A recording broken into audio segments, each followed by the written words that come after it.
space. So today in our digital space, we will share tonight uh, our first presentation. It is a privilege for me to guide you through the exploration of what is infection prevention and control manual.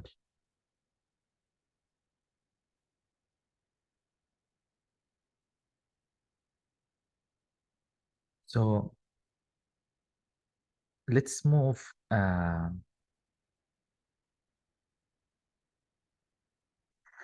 Let's explore our agenda today.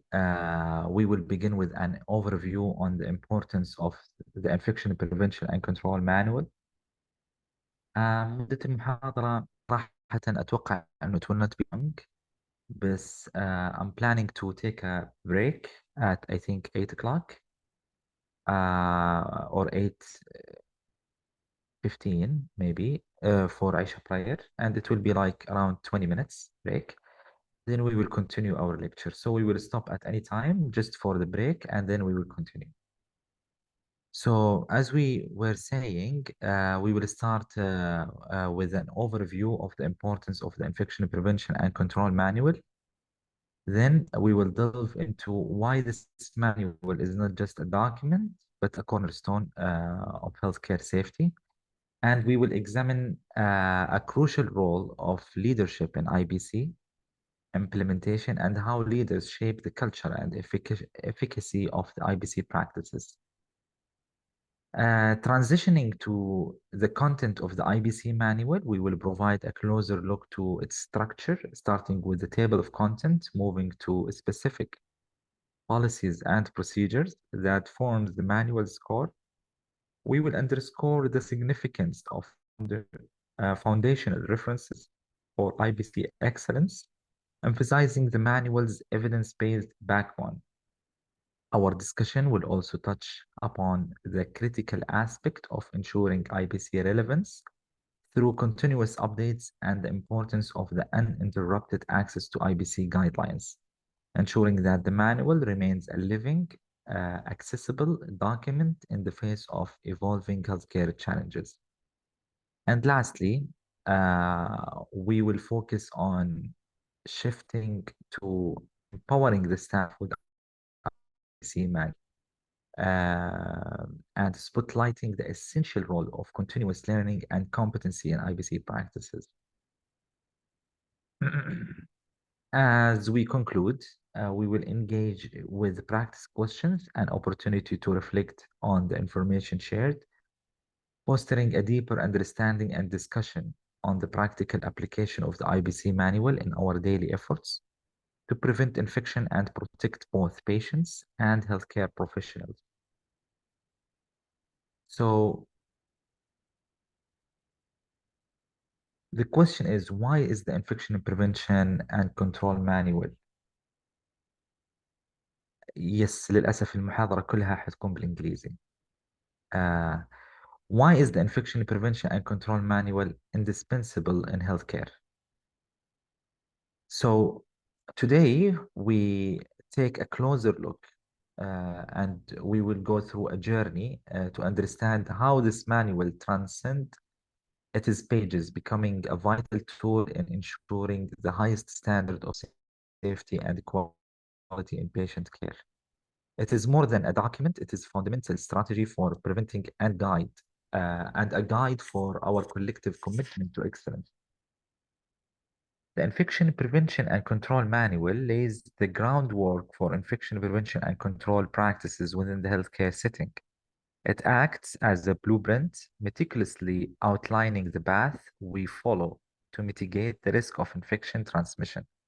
This manual is crucial for ensuring that IBC procedures are standardized across all touchpoints of care, guaranteeing that each protocol from hand hygiene to sterilization processes aligns with the best practices.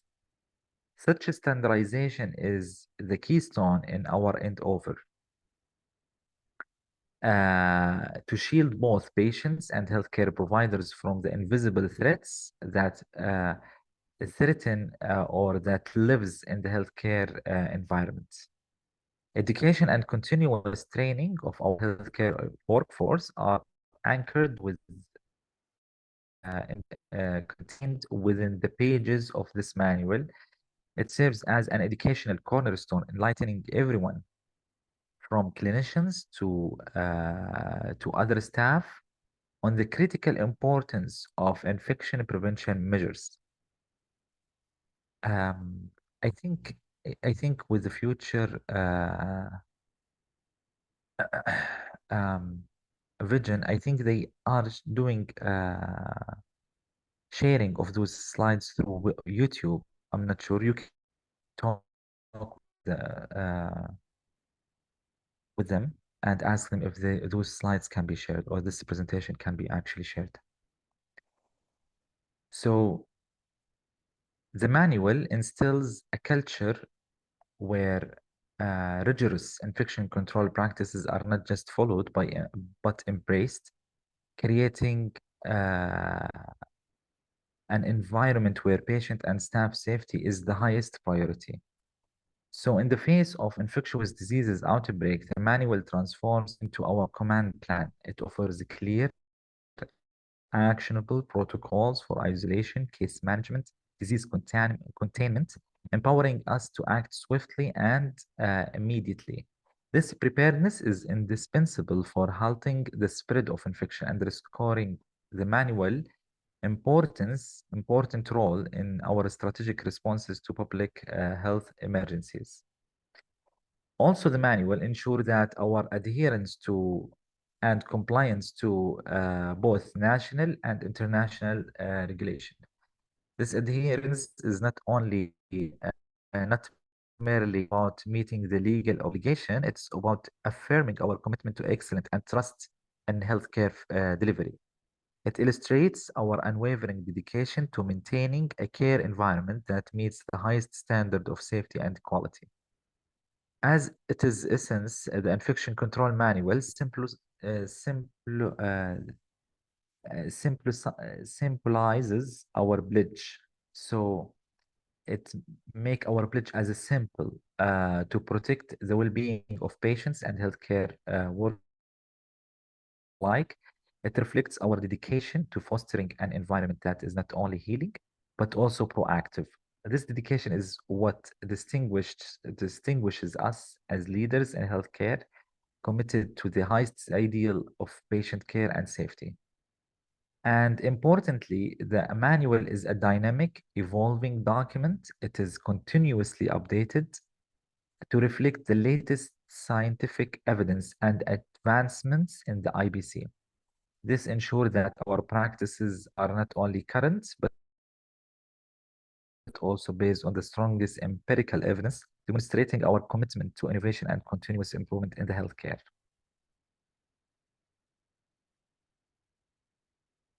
So leadership within healthcare setting isn't just a title or a position.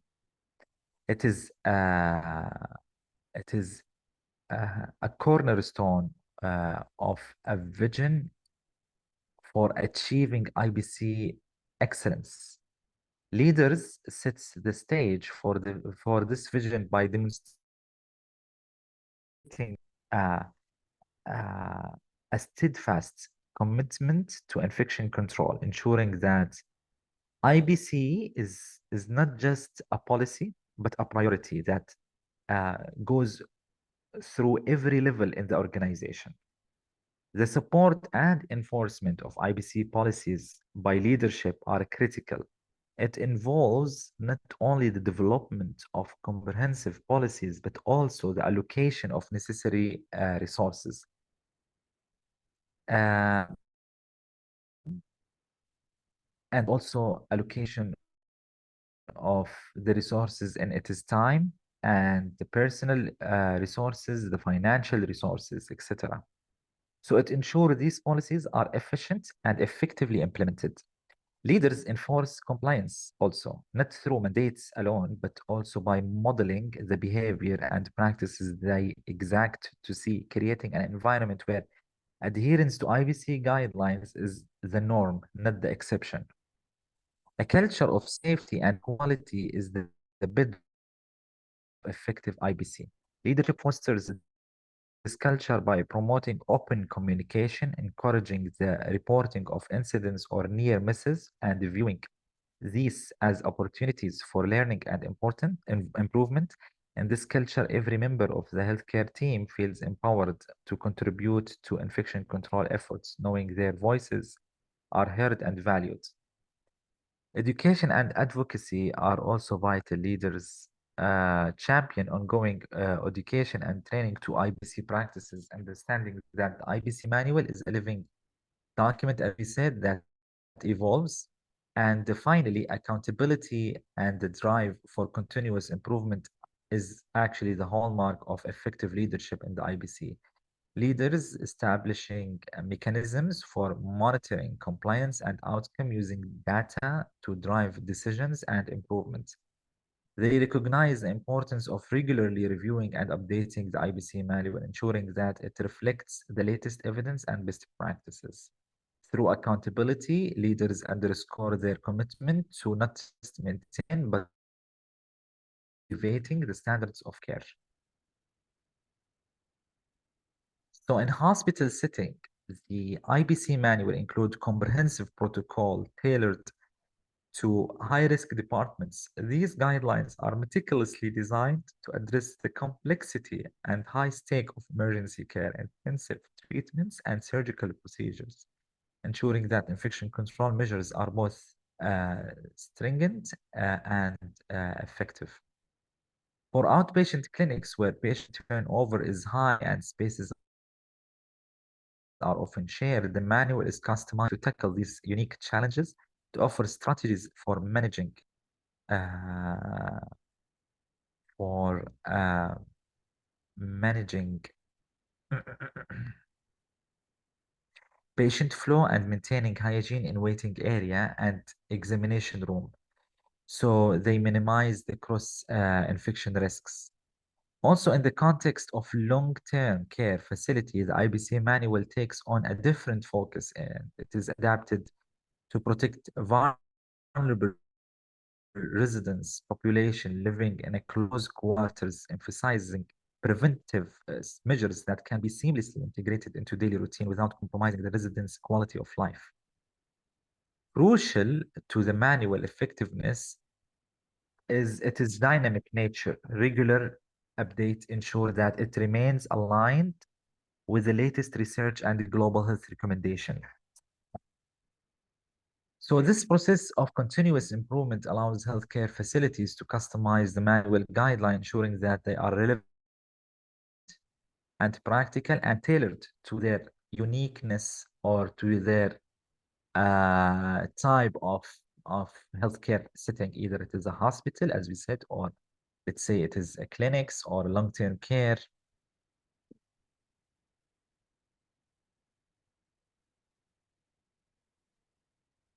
So we have to start with a table of content of the IBC manual.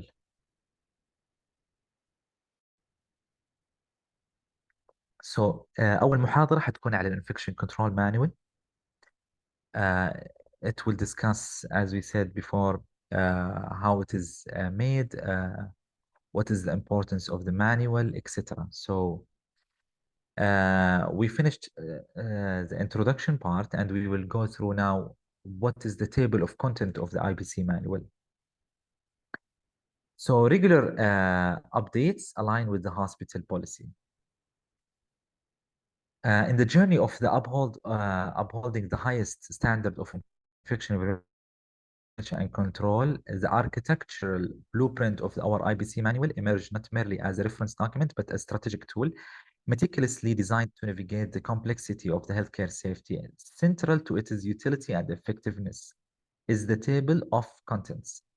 The table of contents is a carefully crafted index that serves as the gateway to wealth of knowledge and guidelines essential for safeguarding the health of both patients and healthcare professionals. So reflecting a commitment to precision and accessibility, the table of content is regularly updated to align with the latest hospital policies and IBC standards. This ongoing evolution ensures that every entry, every policy, and every guidelines encapsulated within this manual and the manual is current, relevant, and in step with the best practices and recommendations from leading healthcare authorities globally. The structure of the table of content is a testament to the thoughtfulness and intent behind the organization of the IBC manual. So each policy is systematically indexed not only by its unique policy number, but also by its title and the precise page number. This meticulous organization facilitates swift navigation and retrieval of information, empowering healthcare workers with the ability to quickly locate and apply critical IBC measures in their daily routines. It is a feature designed not for the manual convenience, but for it is a practical and real-world application in fast-paced healthcare environments.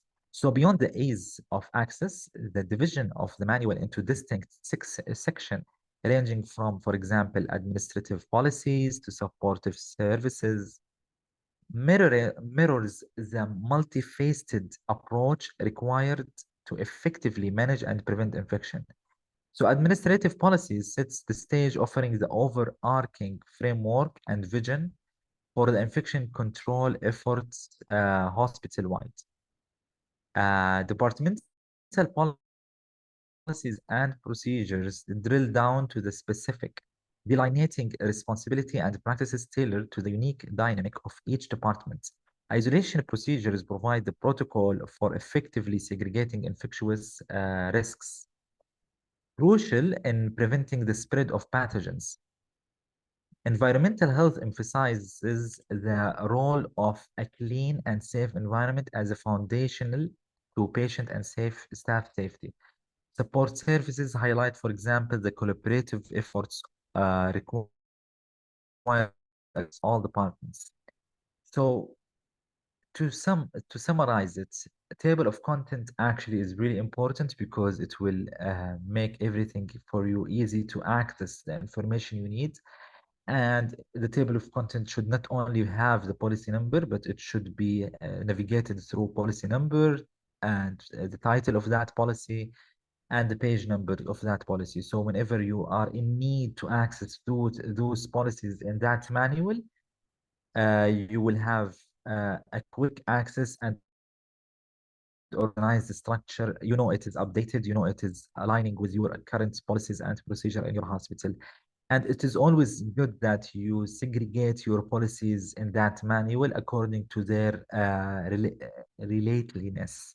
So you segregate the administration policies together, and there also you segregate the departmental policies and procedures together, and so on. So you group your policies and procedure in a way that will be more effective for the reader to reach their what they need from that manual in an efficient way.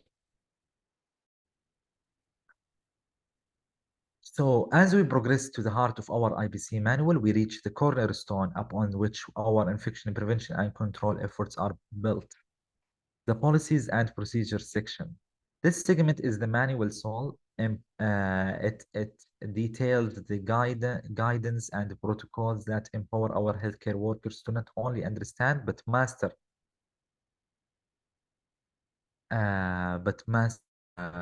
infection control. So here within these pages that the theoretical foundation of infection prevention are translated into actionable, practical measures that can be implemented in a complex and dynamic environment of healthcare. So the policies and procedures section is meticulously structured to cover a comprehensive range of protocols. It starts with the infection surveillance and reporting procedure, which are critically for early detection, management of potential outbreaks.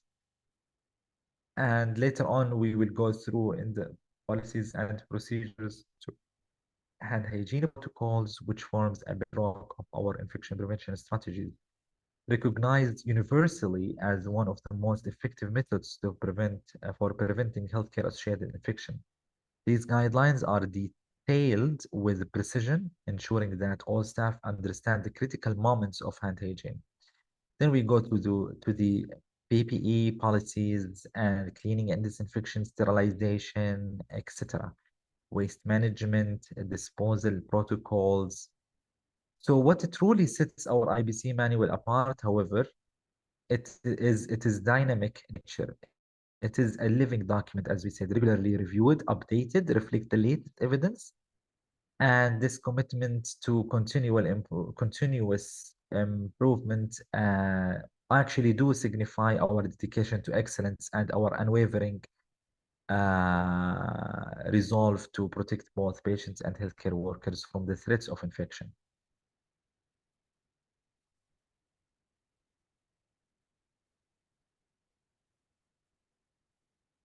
So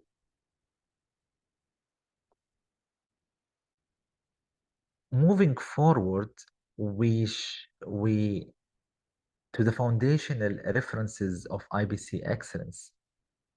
The references that we have to use whenever we are building a policies and procedure, our references has to be scientifically a scientific reference, so we cannot pick up something from a journal or not a medical journal, I mean like a magazine or something, and we have to have a scientific reference with approved references.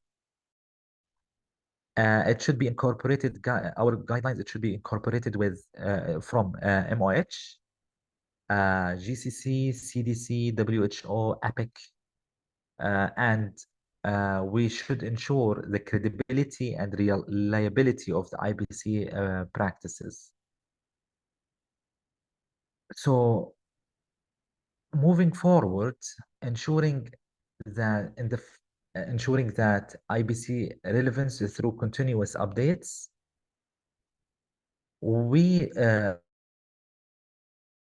should update our IBC manual, and it is a task that we have to take very seriously. It reflects our dedication for high quality of care and acknowledge that infection prevention is an area where things actually change very quickly, and we aim to review those manuals and policies and update them every 2 to 3 years, or even sooner if it is necessary due to the new research finding or the appearance of a new infectious disease, or maybe just because we actually want to change the path or the processes to think that is better according to, for example, an improvement project that we did in our hospital. So this thorough review process is more than just routine work. It is deep dive into our current practices to align them with the newest guidelines from top health organization and research findings. So the need for these updates is actually critical in a world where new infections can appear suddenly and resistance to treatments can develop. Having an update manual is like having a reliable map in unknown territory. It guides us clearly and confidently through the complex world of infection prevention. So it is really important to understand this slide. Sometimes we say, for example, why it is really important to have an IBC manual.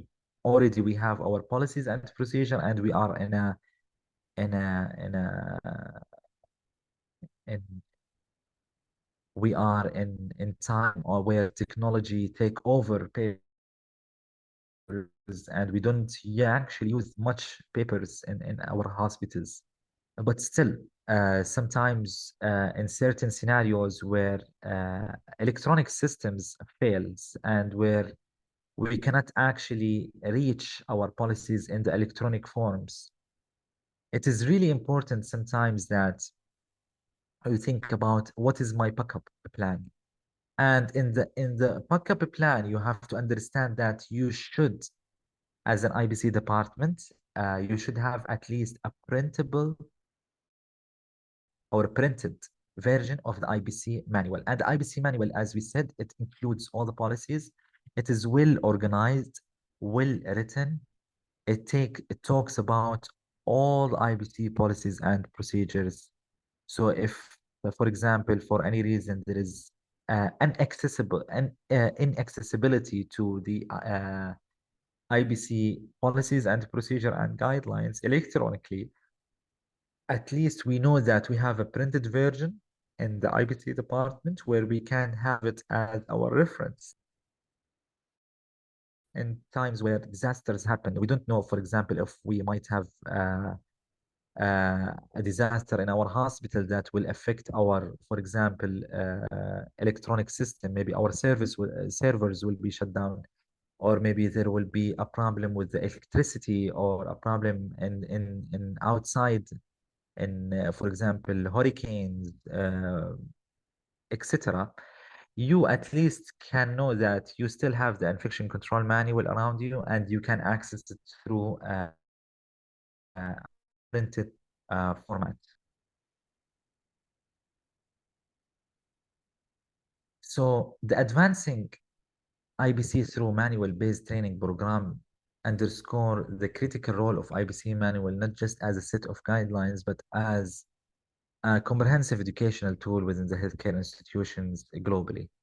So training programs rooted in the IBC manual ensure a standardized approach to infection control, fostering a shared understanding and consistent application of best practices. By tailoring training to the roles within the healthcare, from a medical staff to the administrative and supportive team, each member understands their part in preventing infections, making the guidelines practical and applicable to their daily roles. Interactive learning approach, such as simulation, role-playing, are crucial. They transform theoretical knowledge into tangible skills that healthcare professional can apply in real world scenarios, enhancing an efficient IBC practices and measures. So training program based on the IBC manual are not just merely education initiative, they are a testament to healthcare sector's dedication to continuous improvement in infection control. And they also highlight a global commitment to not just react to IBC challenges, but proactively prepare and empower healthcare professionals, ensuring that the highest standard of care and safety. So we finished our first presentation, but before we continue to our next presentation, we will go through a few MCQs to test your knowledge. So our first question for today is a true and false question. The policies and procedures section of the IBC manual includes guidelines on hand hygiene, use of personal protective equipment, and environmental cleaning standards. So is it a true or false statement?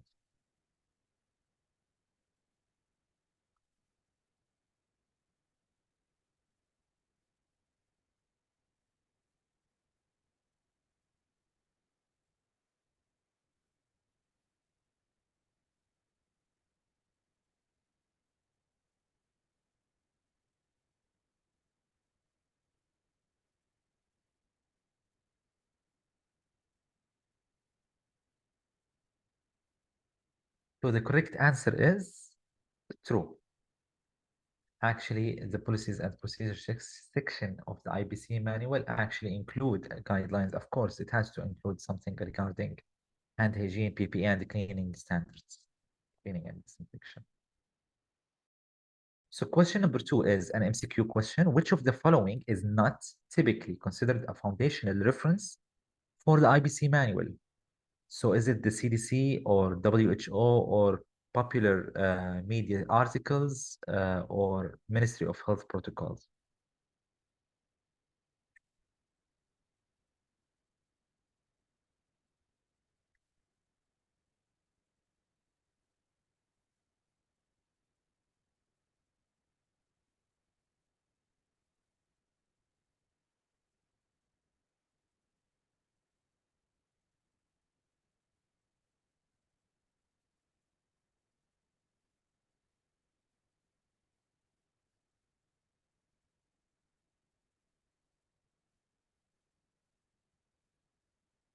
Excellent, everyone.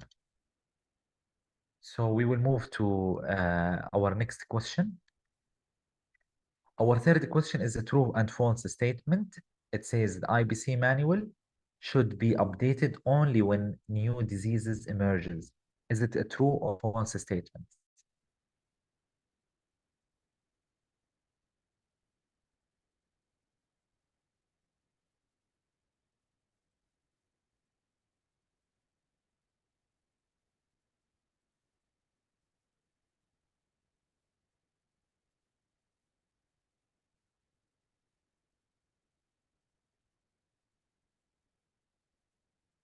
Well done, everyone.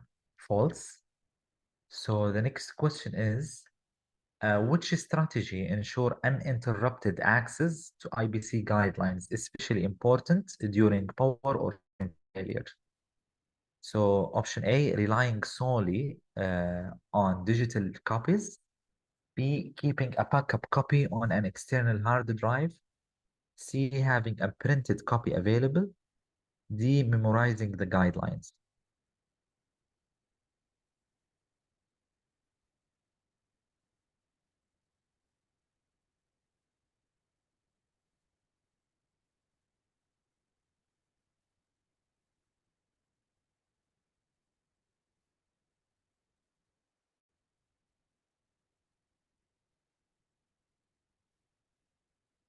Unfortunately, all your answers is not correct.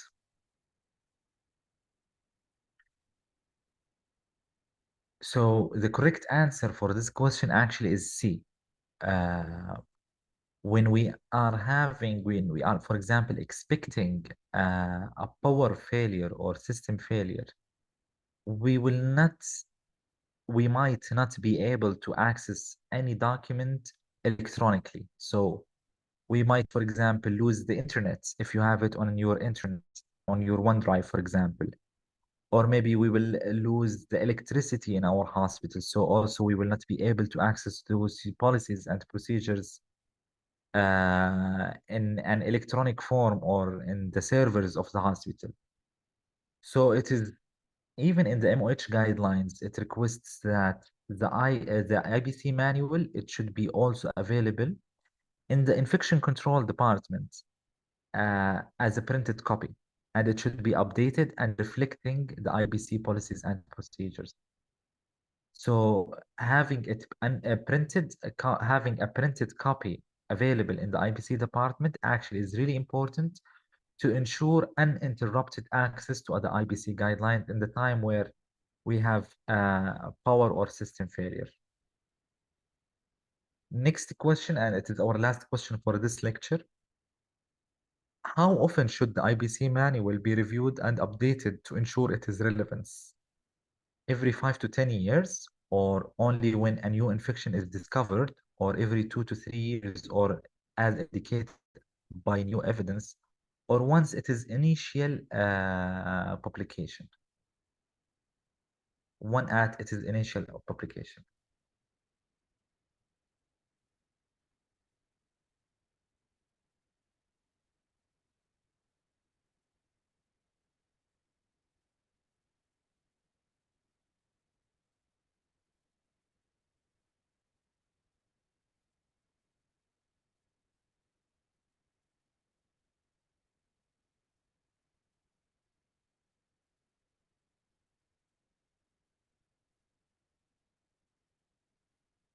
Excellent, well done. So the correct answer is C. So the IBC manual, it has to be reviewed and updated every 2 to 3 years, or when new evidence is indicating the updates. Thank you, everyone. And we will now move to our next lecture for today, which is IBC practices in the intensive care unit.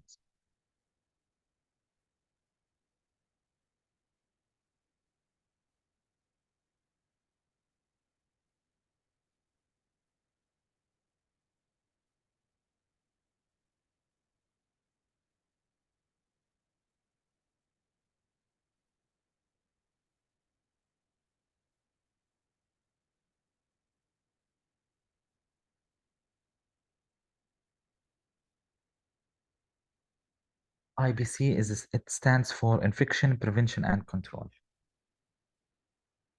So it is infection prevention and control practices in intensive care units. So welcome everyone. Again, I would like to introduce myself for people who were not there in the first presentation. I'm Dr. Faris Saad. I am a medical doctor specialized in infection control. I hold a master degree in infection control and I'm certified in CIC as well as LTC CIB. So I would like to welcome you to this segment of today. In our presentation, we will be exploring various risk factors and that contribute to the infections in the intensive care unit. And our goal is to build a foundational understanding that will inform our discussion on specific preventive strategies in the ICU. So diving into the complex world of infection prevention and control within the intensive care units, our roadmap unfolds through four important segments, each layer building uh, the next, uh, uh, and it is like a comprehensive narrative on safeguarding our most vulnerable patients. So our first stop takes us deeply into understanding the risk factors for infections in the ICUs, where we unreveal or where we explore the condition and medical patient conditions, and we link it to the medical devices and the way they breathe and etc. And this exploration lays the groundwork, eliminating the the difficult challenges we face in the battle against infections. So shifting gears, we navigate the proactive strategies underpinning preventing infections in ICUs. Here we dissect the arsenal of general IBC measures, delve into the art of science and device management, nourish our knowledge with nutritional support tactics, and reinforce our bulwark of staffing and training. As we chart the course through special focus area, the spotlight shines on the danger of multi-drug resistant organisms and the beacons of hopes presented by technology and innovation. These discussions are not merely academic, they are more into evolving strategies, and we want to outmaneuver the microscopic threats that comes to the walls of ICUs. So our journey also goes through lensing of through the lenses of screening and surveillance, architectural integrity, and the uh, refinement of patient care equipment. We envision the realm where every detail contributes to infection prevention.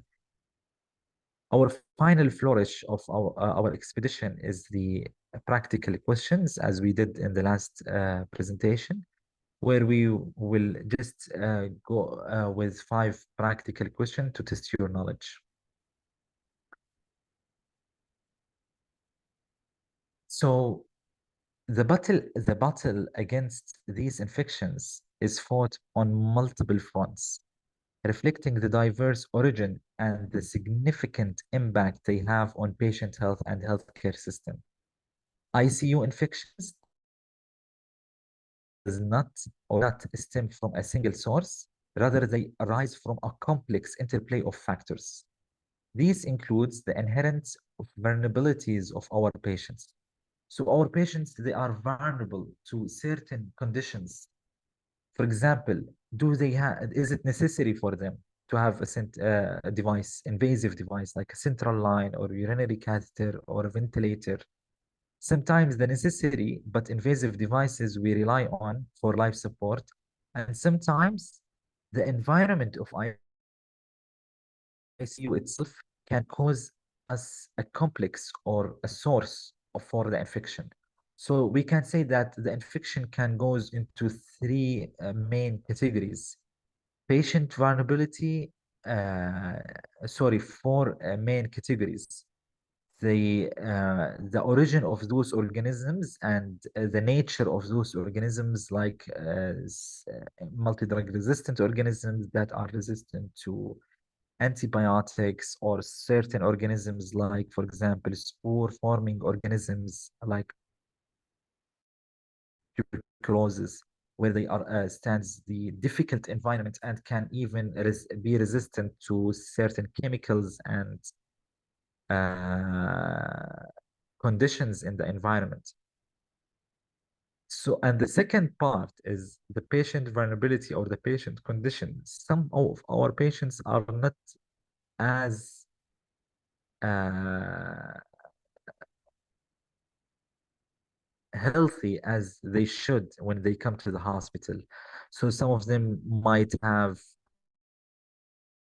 malnutrition, some of them might be bedridden, some of them might actually need a certain type of care. Maybe they have a surgery and they have compromised skin, etc. So they are vulnerable to infection because their immune system or their immune barriers are defected.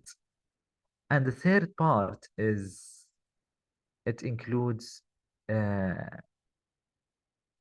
the device and the invasive devices and the things we use for our patients. We know that in the world of infection prevention and control, sometimes resources play a major role in providing different type of devices and different protocols where we can really have a great impact on the patient outcome and improve actually the patient outcome. At certain settings where resources were limited and infection control, for example, team are not properly supported, sometimes we lack this area, and sometimes we end up uh, with the inappropriate use of invasive devices. And lastly, as we said, the environment itself of the ICU, because in the ICU, patients tend to be more colonized with microorganisms, and they will be shedding a lot of microorganisms, and those sheddings can contribute into transporting those organisms from a patient to another, from a patient to a staff or to the hospital environment. So,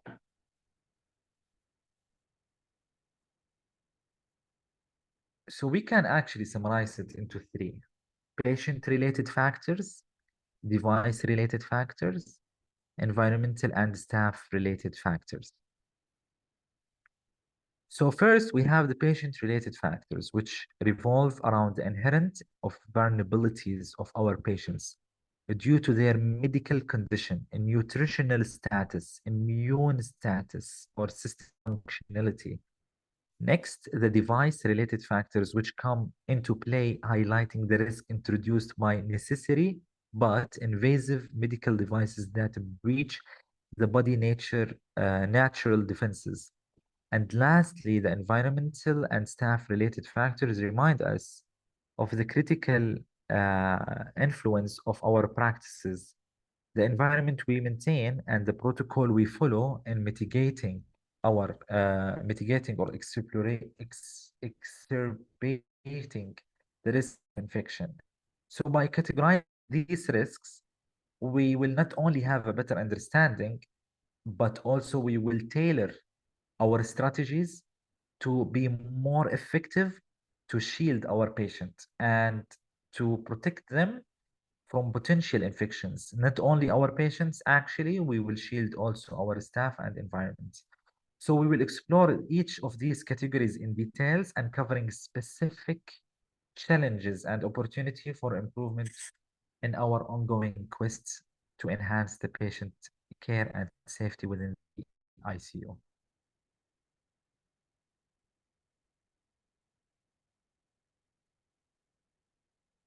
So in this segment, we will focus on the intrinsic vulnerabilities, and it is our first category, which is patient-related factors. Uh, Whether due to underlying medical condition, the impact of treatment or surgeries, or these weakened defenses mark patient for increase in infection risk. Chronic conditions such as, for example, diabetes and cancer further can compromise the body defense, creating an environment where infection can take hold more easily. Nutritional status plays a very important role. Malnutrition not only diminish the immune response, but also it prolongs the recovery time. So highlighting the critical need for nutritional support in patient care plans is really, really important. Then we have age. Age is a very significant factor, both the very young in age and the very old in age or the elderly. Both extreme ends of in both extreme ends actually face greater risk due to the less robust or deteriorating immune system and the presence of multiple comorbidities.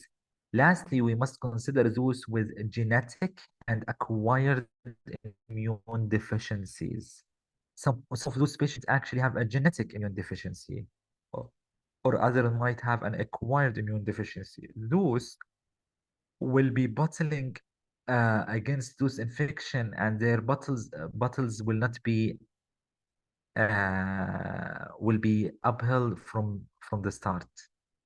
So understanding these patient-related factors allow us to tailor our care more effectively. Understanding our patients and our ICU will uh, make us more uh, uh, prepared and more uh, strong when it comes to taking appropriate decisions to protect our patients and staff and the environment. So it will ensure that our intervention are always proactive, and it is the protective, and it is built on scientific and appropriate assessment. Then, in this critical examination, we will go through device-related factors. We confront the double-edged sword of invasive devices in the ICU care.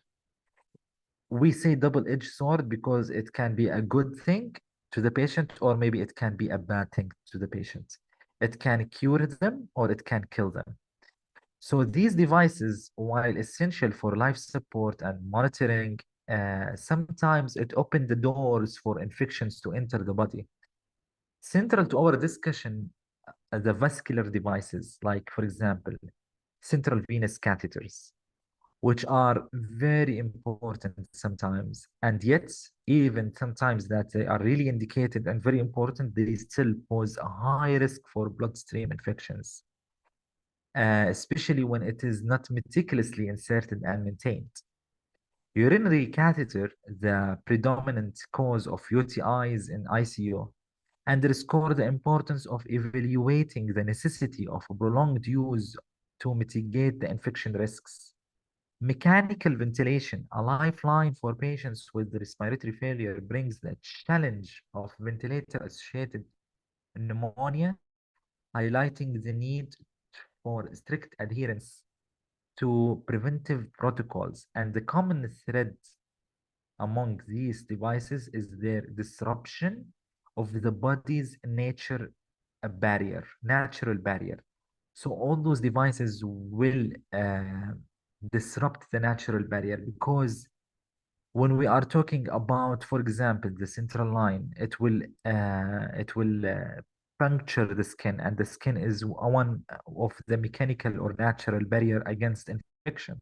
So whenever a compromise the skin, we are more prone to get an infection, especially when we have a central line that will, for example, take that infection directly to our bloodstream. Same thing with our urinary catheter, where it is where we use the Foley's or indwelling urinary catheter, and it is an invasive device. That invasive device actually facilitates the growth and colonization of microorganisms, especially if it is used for a prolonged period. And according to certain literature, I recall that every day the colonization of urinary catheter increased by 3 to up to 7%.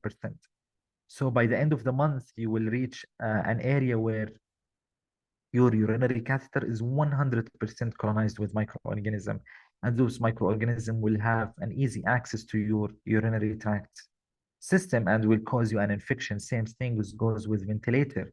So each device actually disrupt our immune natural barrier, and it might facilitate growth or the reach of those organisms to our body to cause us an infection. So our shield against these risks is adaptation, is the adaptation of bundle approaches. So bundle of cares are actually our shield against those type of devices.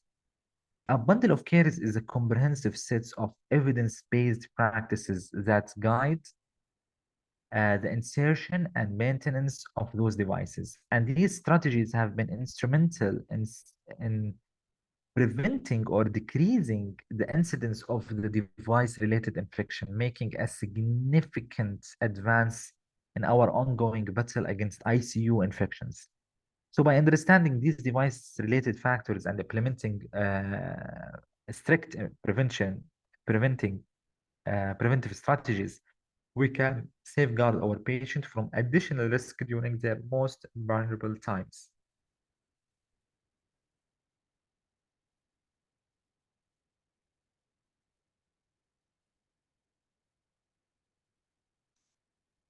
So in this segment, we explore the critical role played by the ICU environment and the behavior of the healthcare team in influencing the infection risks. The foundation of infection prevention lies in diligent health hygiene practices, notably hand hygiene, which cannot be overstressed for its importance in curbing the spread of infections.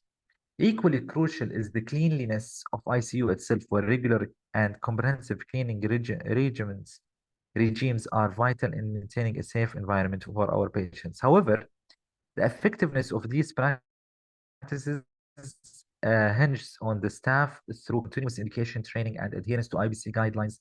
Healthcare workers become the front line of defense against those infection, yet their ability to maintain high standards of care is significant. Because when we talk about, for example, staff environments, we know that the environment is actually heavily colonized and heavily contaminated with microorganisms when it comes to the ICU, because ICU patients are actually shedding a lot of microorganisms. And we shouldn't forget the differences between endogenous infection and exogenous infection. So endogenous infection means that the patient might acquire an infection from their own normal flora. And usually when we see certain cases where patient is acquiring an infection from their own normal flora, the first thing that click in our head and the first thing that comes to our mind is, how was the care for that patient? Was it appropriate or it wasn't that much appropriate?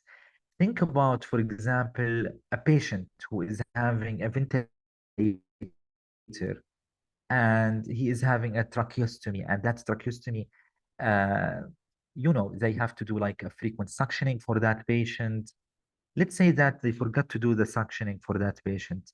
The water will just accumulate there and the water will be stagnant, and the patient might reach a time where he will start to easily having an aspiration pneumonia because of the amount of secretions he is having without a proper care for that patient. Same thing when the patient is having a wound. Sometimes our patient is having a wound and the patient care or the nurse or the caregiver who is with the patient, when they come to maintain that wound, they don't maintain it appropriately. So maybe they did the hand hygiene when they do the care for this patient, but they did the hand hygiene before actually touching the patient. They didn't consider that the patient is actually filled with colonization and normal flora. And those normal flora, when it goes to different environment in the body, usually it causes an infection, and it is called like pathogenical,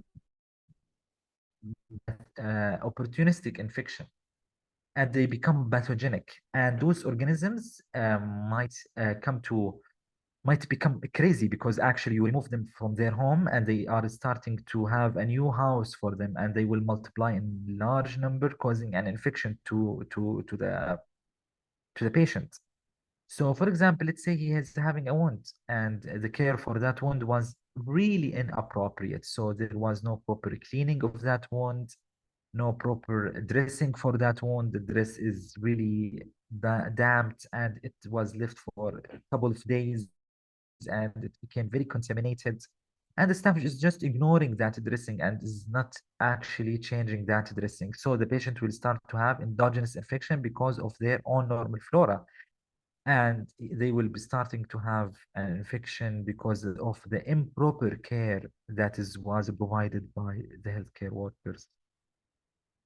And later, we have also exogenous infection. Exogenous infection, when you acquire an infection from the outside of your body. Uh, Taking as an example, for example, COVID. When you acquire COVID, we don't have COVID infection living in our body as a normal thing. But sometimes when we meet someone who is sick, or when we touch a surface that was contaminated, and we reach that organism to their natural habitat, sometimes actually we acquire that infection, and sometimes we become sick with it. So when it comes to the exogenous infection, we know that staff, environment, actually plays a huge amount of factor when it comes to infection in ICU, because daily pathing of the patient is really important to reduce the colonization in that patient. Oral care for a ventilated patient is really important to be done appropriately to decrease the dental plaque and the colonization in their mouth and teeth. Also, when it comes to staff and environment, we can say also cleaning and disinfection of the medical devices, patient room. The environment around the patient is really crucial to decrease the risk of infection. So always remember that you have three factors in the ICU: patient-related risks factors, um, um, patient-related risk factors, environment and staff-related risk factors, and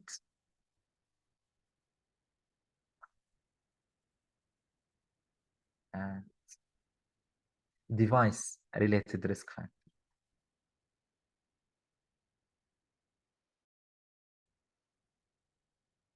So as we conclude our exploration of infection prevention and control in the intensive care unit, it becomes clear that our path forward is both a challenge and an opportunity.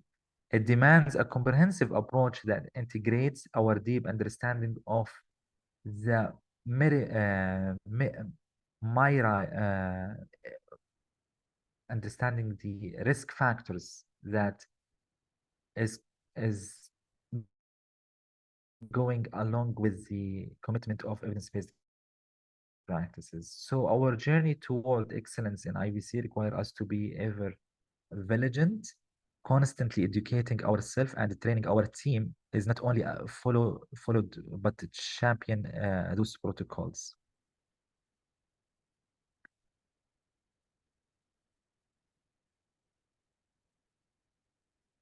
So strategies for preventing infection in ICU, we can go with general IBC measures, which are the foundation of infection control that lies in standard practices like hand hygiene.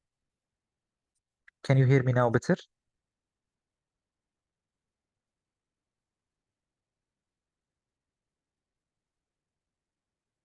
Like, I believe we can take a break if you want, or we can continue for another 10 minutes. We can't continue for another 10 minutes, then we will stop and take a break at 8:15 exactly. So strategies for preventing infections in ICU, we can put it in four categories. General IBC measures, uh, which stands for hand hygiene, PPE, environmental cleaning and disinfection, standard precaution, etc. Device management, we focus on appropriate insertion and maintenance of those devices and appropriate removal or timely removal of those devices to ensure that we minimize the risk factors. Nutritional support and management for those patients and management, we are talking about proper proper nutritional support or enhancement for the patient and proper medical management of the patient condition and chronic diseases. For example, if he is diabetic, we must control his blood sugar. If it is not controlled, the risk of infection will just increase. And later on, we will talk about staffing and the training of those staff.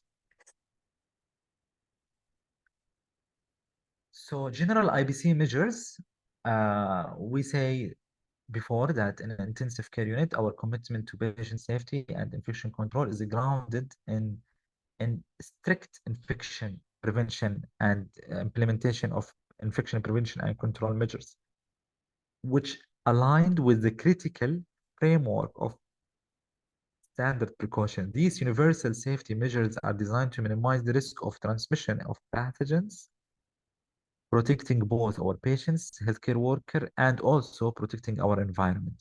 So hand hygiene stands as our first line of defense, and it is the most important way to prevent infection because most of the infections, if we look to them, they are transmitted by contact.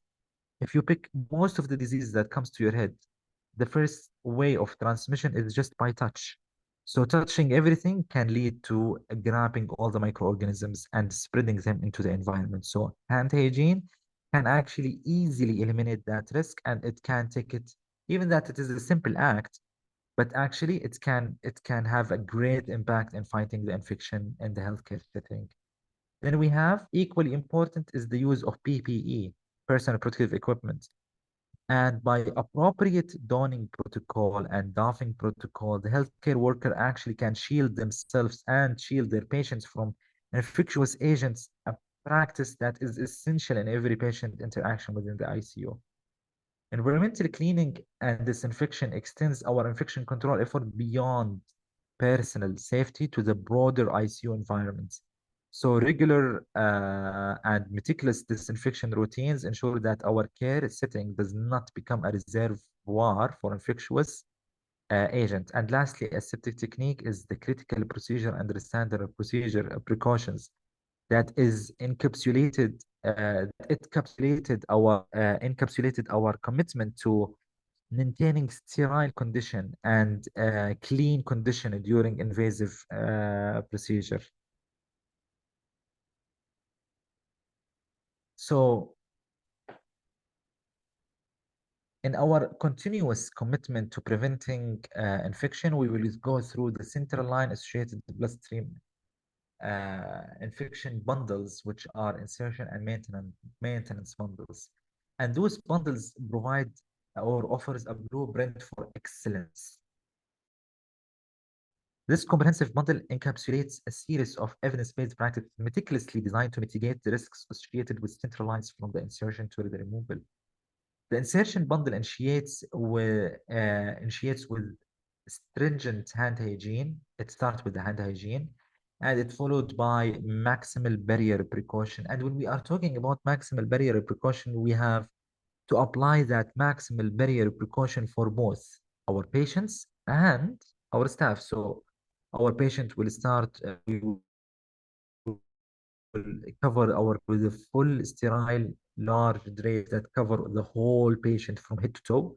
And for our staff, we will ask them to cover their head with a cap, a mask, a sterile gown, gloves, and etc. طبعا gloves it will be sterile during the actual procedure.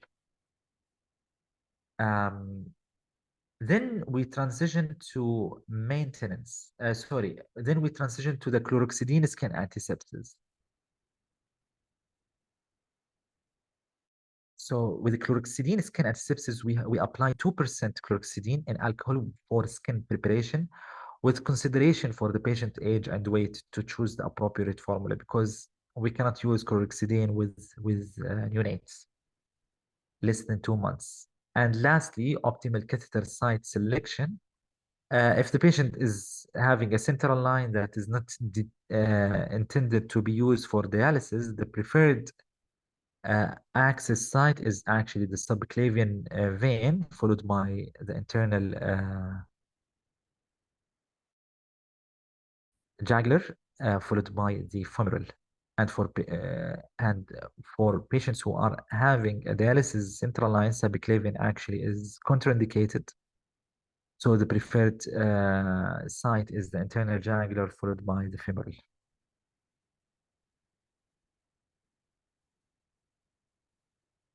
So transitioning to maintenance, daily reassessment of the line necessity prompts timely removal, reduce the exposure window to potential infections. Because we know that the longer the device is connected to that patient, the longer the patient will be acquiring an infection, the easier or the more colonization will be on that device. So because at the end, those devices will not have white blood cells within them, and they will act like an easy area for microorganism to hide and multiply and colonize in that device. And later on, when they come into large number, they it become easy for them to cause an infection for that patient. So every day it has to be evaluated. Do the patient actually today need a central line or not? If not, it has to be removed. There is nothing called we keep the central line for maybe the patient will deteriorate later on. It is really important to keep the central line only when medically indicated and when it is left there for inappropriate indication. Actually, the physician should be consultant on the appropriate indication of central line and it should be removed. Then we have proper dressing and choice on maintenance, dressing choice and maintenance. So transparent dressing is always favored when it comes to choosing what type of dressing we should take when we have a central line.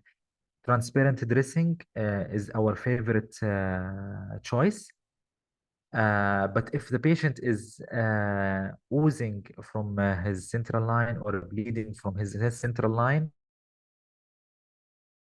at that time, gauze dressing is actually needed. Also, the frequency of dressing change is actually important to be considered. Administrative set management, following guidelines for the replacement of administration sets. Administration sets can can be replaced every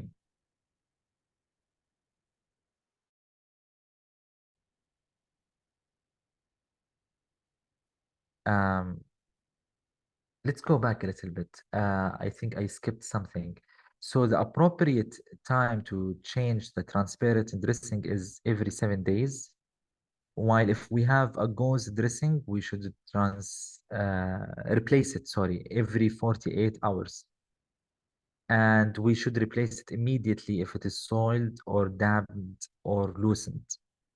And unless unless the administration set used for blood and blood product or fat emulsion replace the administration set no more frequently than 72 hours, but at least every 7 days. But if it was used for blood or blood products, it should be replaced every 4 hours.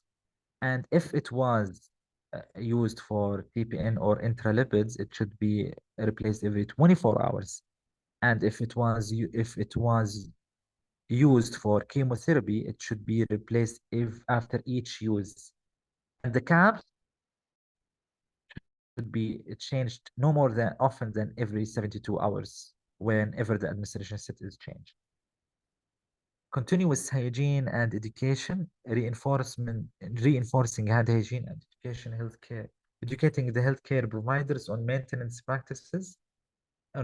best practices to ensure compliance and patient safety. Um, thank you, everyone. We will stop here.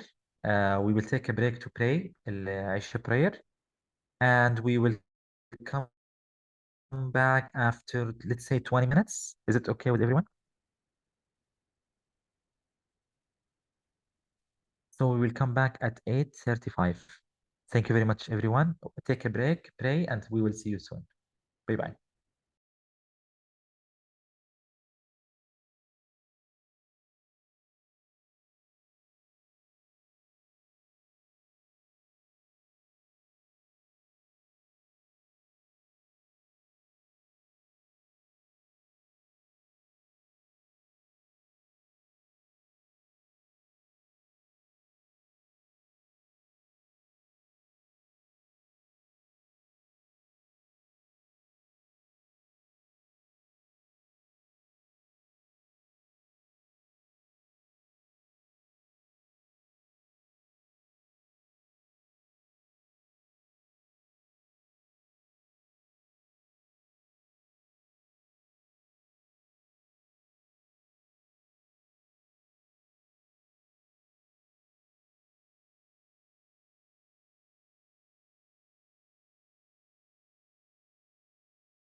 Hello everyone,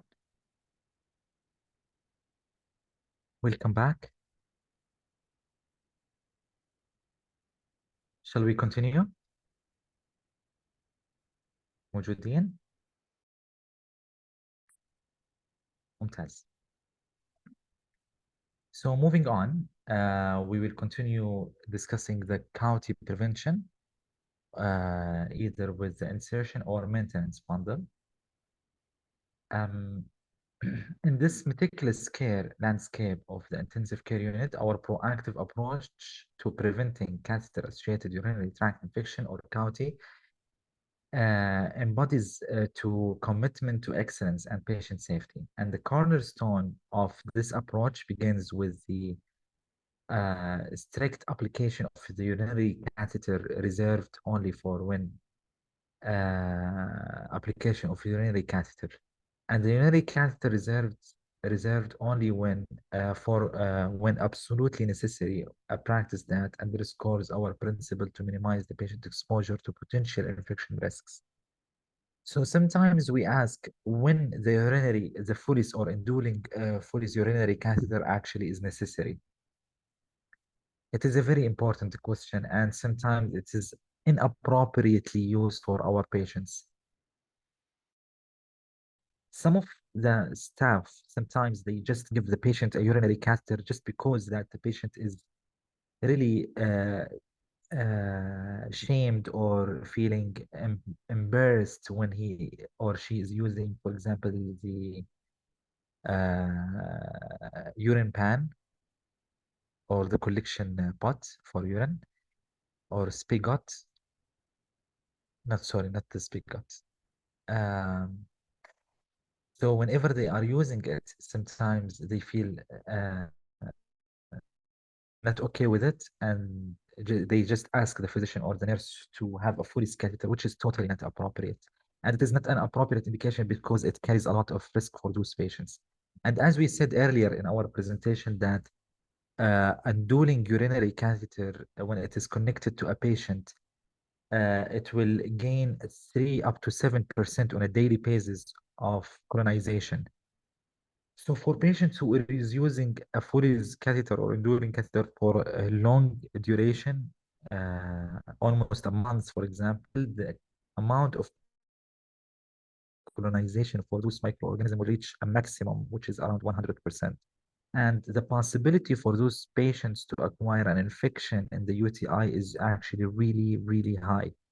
This is why ensuring that you only use Foley's or invasive urinary catheter only when it is actually indicated. For example, if we have a patient, a male patient with, for example, a sacral bed sore, where we know we cannot give them a diaper because we don't want to cause more harm for the patient and due to the bed sore. In that case, at least we can give them a condom catheter, or we can ask them to urinate in a in the pants or the pot. Same thing goes, for example, if the patient is, they want to measure his urine output. Sometimes it is not that much necessary to go with Foley's catheter. Sometimes if the patient is awake and they can stand with the condom catheter, we sometimes can go with something that is less invasive or non-invasive devices. So understanding what is the importance of and the indication of urinary catheter can actually help us in reducing the risk of infection. During insertion, of course, we have to perform it following aseptic technique, from hand hygiene to using sterile equipment and supplies, even also to use sterile lubricant when we are doing the insertion. It usually choosing the smallest possible catheter size to minimize the urethral trauma and infection risk, etc. Maintenance, on the other hand, we have to review the necessity of that catheter on a daily basis, and we have to ensure that whenever it is not indicated, it has to be removed promptly. And we have to maintain a sterile and closed drainage system, and we have to continuously maintain it closed. Also, we have to ensure that the catheter is properly secured to the patient to prevent movement and reduce urethral traction. And we have to keep the injection bag below the level of the bladder to prevent urine backflow. And we have to maintain unobstructed urine flow through a catheter and drainage system. And we have to regularly empty the urine bag whenever and it shouldn't reach more than 3 out of 4 capacity. And routine catheter hygiene, we have to perform routine cleaning of the meatal surface during daily bathing without disrupting the catheter position. And we have to properly practice the aseptic technique when we are collecting urine sample to prevent introducing pathogens into the urinary system. Then we have the ventilator-associated pneumonia or targeting VAP. We go to preventive strategy and which is the bundle of care. And in this bundle, we have certain elements, elevation of the head of the bed, and we elevate it from 30 to 45 degree for adults, and for neonates, we elevate it from 15 to 30 degrees. Daily sedation interruption and assessment for extubation, and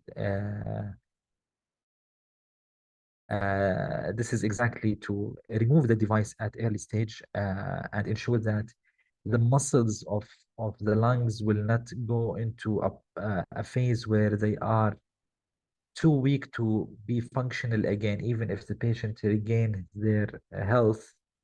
If the muscle is too weak to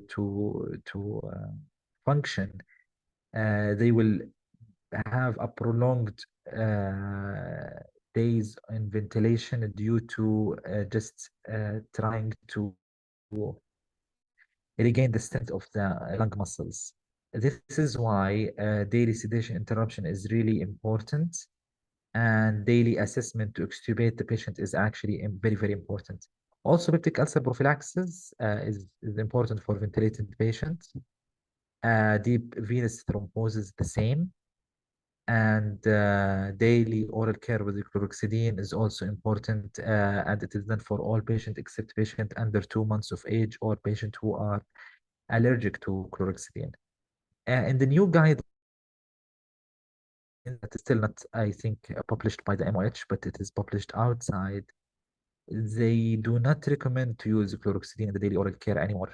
And peptic ulcer prophylaxis and DVD prophylaxis are not part of the VAP bundle, as they are that didn't have a great impact in reducing VAP.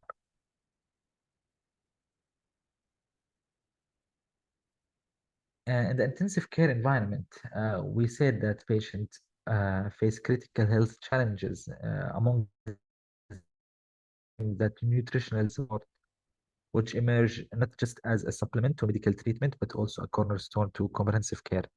So recognizing the profound impact of nutrition on patient recovery and infection prevention is really important. It is considered as a proactive and appropriate and selected approach. It begins with a thorough assessment, a critical first step where nutritional needs are identified, setting the stage for tailored intervention. Each patient nutritional plan is a bespoke solution, meticulously crafted for unique clinical scenarios and recovery trajectory.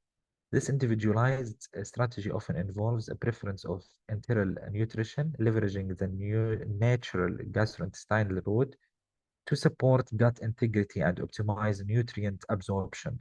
However, when enteral feeding is not feasible, parenteral nutrition become a vital alternative, ensuring patients receive the necessary nutrients intravenously.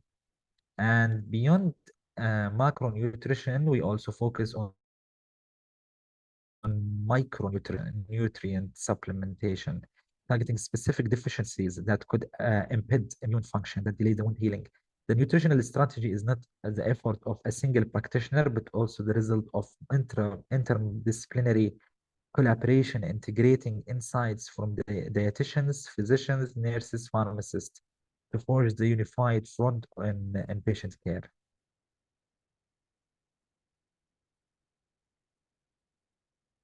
So So that even with a lot of recommendation and guidelines, it is always important to empower our ICU team. And we empower them by support, by authority, and by, of course, training and education. So understanding the balance between patient care and infection control, we prioritize maintaining optimal staffing level, ensuring each team member can be dedicated for necessary focus and attention to the patient. So we in ICU, for example, the ratio, the nurse-patient ratio should be from 1 to 1 or 1 to 2 as the max. It is not recommended to increase the ratio that the nurse could care in the ICU for more than 2 to 3 patients, for example, because at the end, the nurse will not be able to properly care for those patients who require a lot of attention and a lot of procedures. So, central to our approach is the specialized training, comprehensive and ongoing efforts that extends beyond mere knowledge acquisitions. We delve deep into the latest infection prevention and control practices, particularly emphasizing the critical bundle of care like CLAP, C-County, VAP, prevention.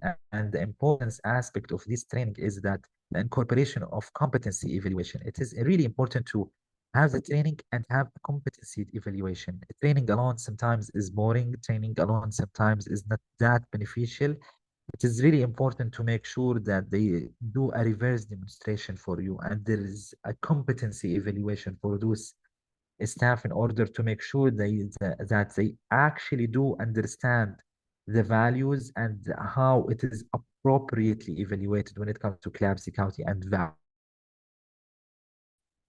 So collaboration across disciplines further strengthen our infection prevention framework, uniting doctor, nurses, infection control specialists, and support staff in a shared commitment to the patient safety. This interdisciplinary teamwork is complemented by continuous education and skill enhancement, ensuring our practices evolve with the latest research and guidelines. So it is not something that is done only once. It has to be a continuous effort and it has to be a multidisciplinary effort. And it has to be a collaborative effort between all departments. So in the critical care setting of ICU, one of the most important or difficult challenges we face in the emergence is the emergence and spread of MDROs or multi-drug resistant organisms. Those pathogens not only complicate the treatment, but also pose significant risk to patient safety and public health. Central to our strategy is the strict or rigorous surveillance and monitoring of which allows us to identify outbreaks early and respond swiftly. Equally important to that, our commitment to antimicrobial stewardship program, which is a program that guides us to appropriately use the antibiotic and decrease the development of resistance. Our infection prevention protocol also enhanced to specifically address the challenge of MDRO, incorporating meticulous hand hygiene and meticulous use of PPEs through environmental cleaning and a thorough environmental cleaning. When necessary, also isolation and cohorting measures is really importantly applied to prevent cross-infection for certain difficult or dangerous pathogens.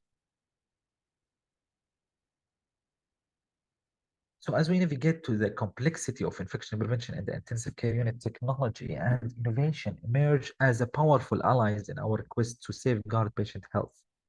By embracing cutting-edge solutions, we unlock new potential in our fight against those infections, including those caused by multi-drug resistant organisms. And um, For example, telemedicine and remote monitoring represent another leap forward, reducing the need for physical interaction and thereby limiting the infection transmission opportunities. Furthermore, the introduction of antimicrobial surfaces and materials, like, for example, antimicrobial catheters, antimicrobial paints, antimicrobial curtains, actually represents a proactive approach use the antibiotic to prevent the spread of those pathogens.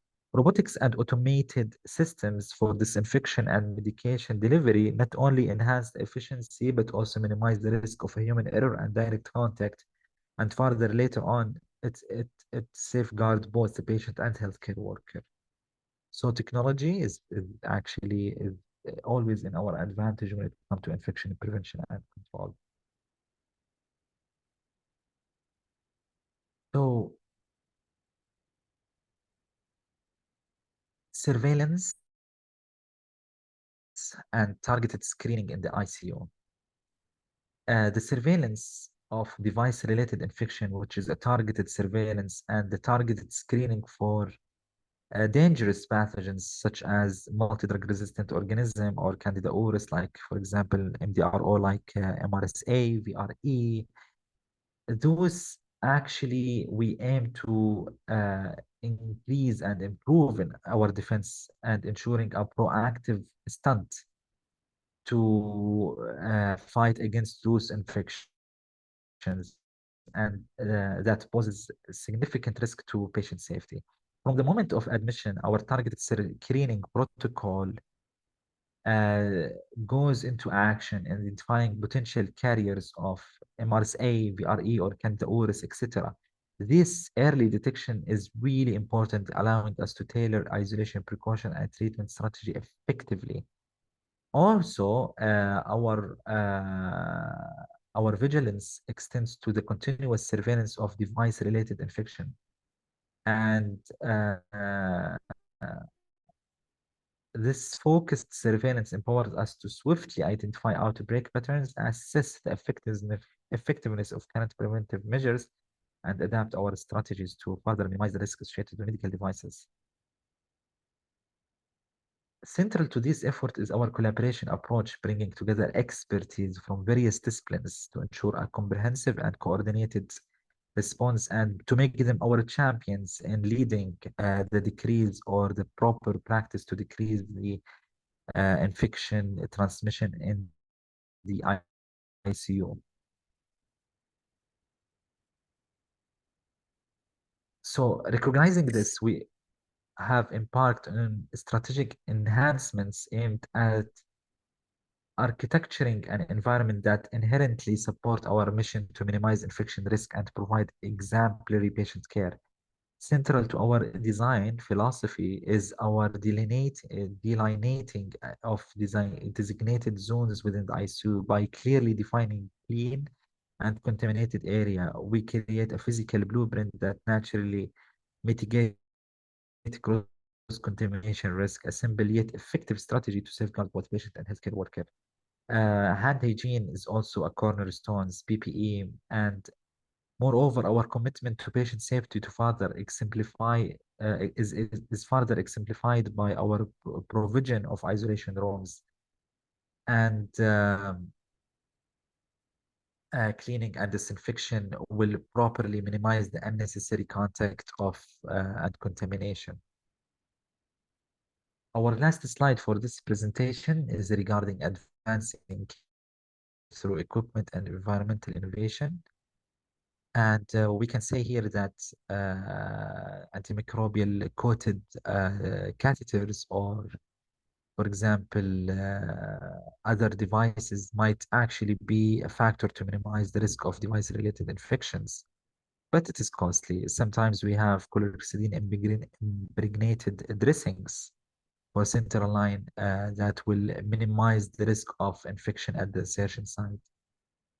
Also, regular equipment maintenance and sterilization will ensure that those equipment will properly uh, work and it is not heavily contaminated with patient microorganisms. Environmental disinfection technology like fumigation, UV light can actually come into our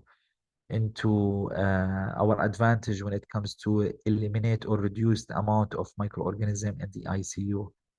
The smart room feature implementing smart ICU equipped with sensor, and automation to monitor mental condition, air quality, patient staff compliance is really important.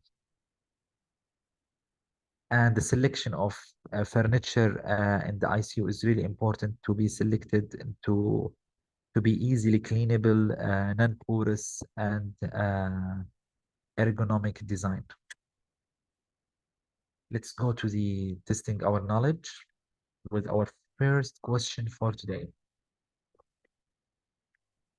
So what is the primary reason for implementing the CLABSI insertion and maintenance model in the ICU? What is the primary reason? Is it to monitor patient vital signs more effectively, or to reduce the incidence of central line-associated bloodstream infections, or to improve the efficiency of staffing of nursing staff, or to decrease the time needed for central line insertion?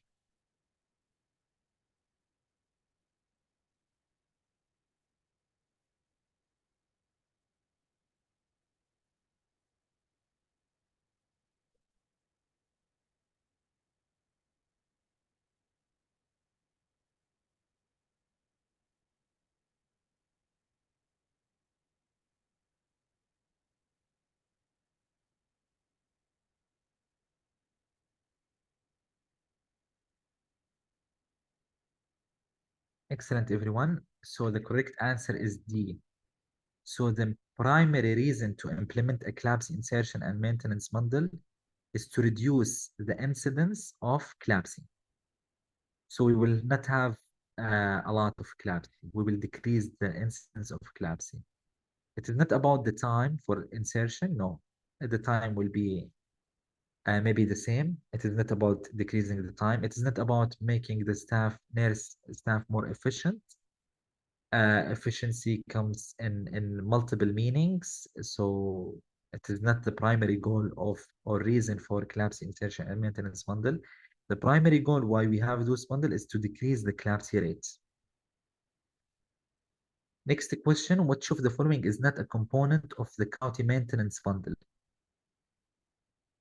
Daily review of catheter necessity, use of antimicrobial catheter for all ICU patients, keeping all the collective bag below the level of the bladder, regular hand hygiene before and after interacting with the catheter or drainage system. So which of the following is not a component of county maintenance bundle?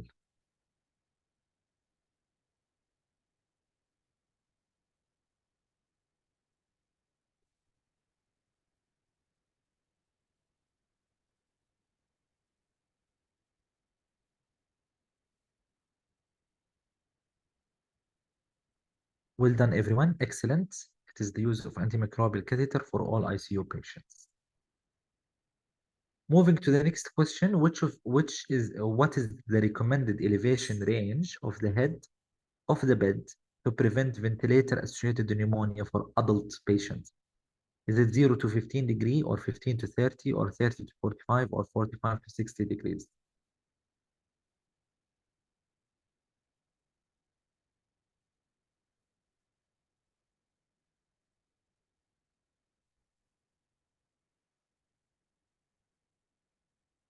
I think this is an easy question. Excellent. It is C, 30 to 45 degrees.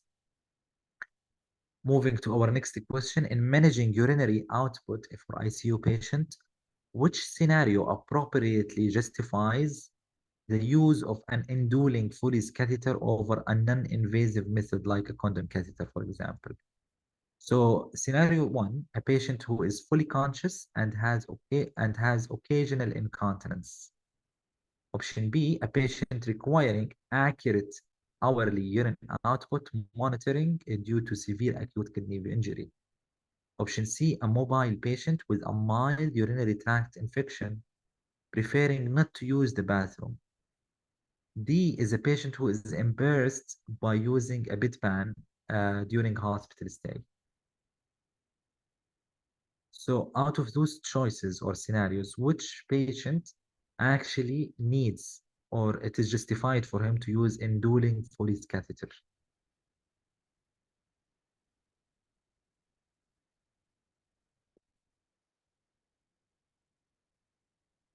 MashaAllah, excellent everyone. Well done. Perfect. So the correct answer is B. So our last question for this presentation, for which of the following reason is a central venous catheter most appropriately used in ICU patients?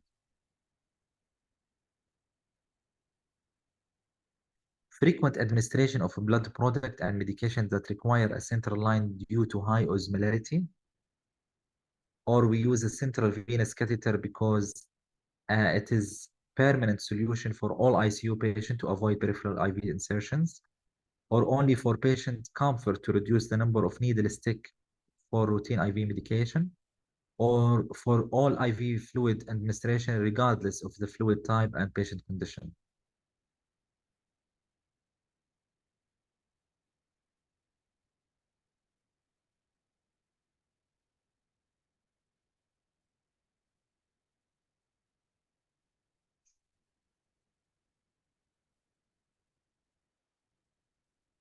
Excellent, everyone. The correct answer is actually A. And B, of course, it is totally wrong for people who answered B. B is saying that it is a permanent solution for all ICU patients to avoid peripheral IV insertion.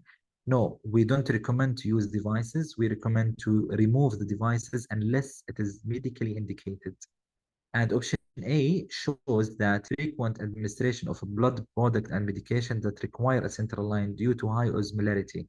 So it is stating why it is really important to go with central line and not go with peripheral line, because peripheral line will not outstand the administration of such things as blood product and certain medication like inotropes. Thank you very much. We will go to our next presentation for today.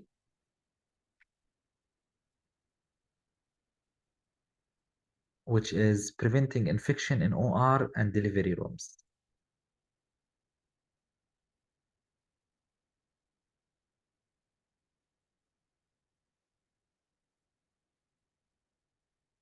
So welcome again to our third presentation session for today. I will be with you, Omnia, till I think 10 o'clock. Hopefully we will finish by 10 because I believe the OR presentation is a little bit long. Then we will take, I think, break, and Miss Sumaya will continue with you later on, and she will stay with you until I think 2 or 3 o'clock. I'm not sure what time she will finish. So preventing infection in OR and delivery room. In this presentation,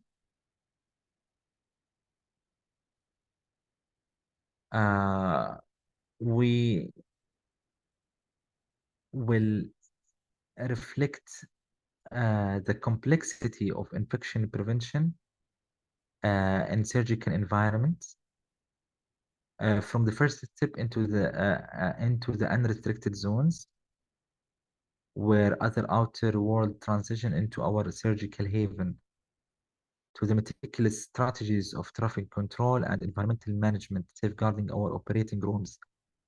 We will navigate through the realm that is filled with precision and dedication. So navigating through that, we will navigate through the unrestricted, semi-restricted, and restricted zones.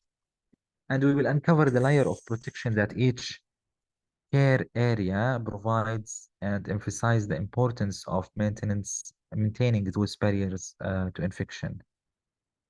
We will explore the traffic control, environmental management, etc. Then we will delve into the comprehensive measures taken to prepare our patient staff, ensuring readiness that physical preparation and is really important, and patient preparation and staff preparation. Then we will go to the intraoperative preparation, post-operative care and recommendation, and special consideration for example, isolated patients, and lastly, the SSI bundle. So it is a little bit long lecture. Hopefully, we will finish it quickly. It is very condensed. We will do our best, and hopefully, we will not be late in our time. So the importance of infection prevention in surgical environment. Infection prevention is at its core a patient safety issue. It is about taking every possible measure to ensure that our patient emerge from surgery not only healed, but also unharmed by preventable infections. This commitment translates into more than just improved health outcome. It significantly impacts our economic aspect of healthcare delivery. By effectively managing infection risk, we can avoid the extensive cost associated with post-operative complications such as extended hospital stay and the need for additional treatments. Moreover, in the world grappling with the rising tide of antibiotic resistance, prevention efforts serve as a dual purpose. They are our frontline defense against spread of resistant organisms, ensuring that antibiotics remain an effective tool for generation to come. As we delve deeper into the world of infection prevention, we also recognize its role in enhancing the success of surgical intervention, and the efficacy of our surgeries is measured not just by immediate outcome, but by how well we can prevent complication down the line, encouraging patient satisfaction and overall well-being.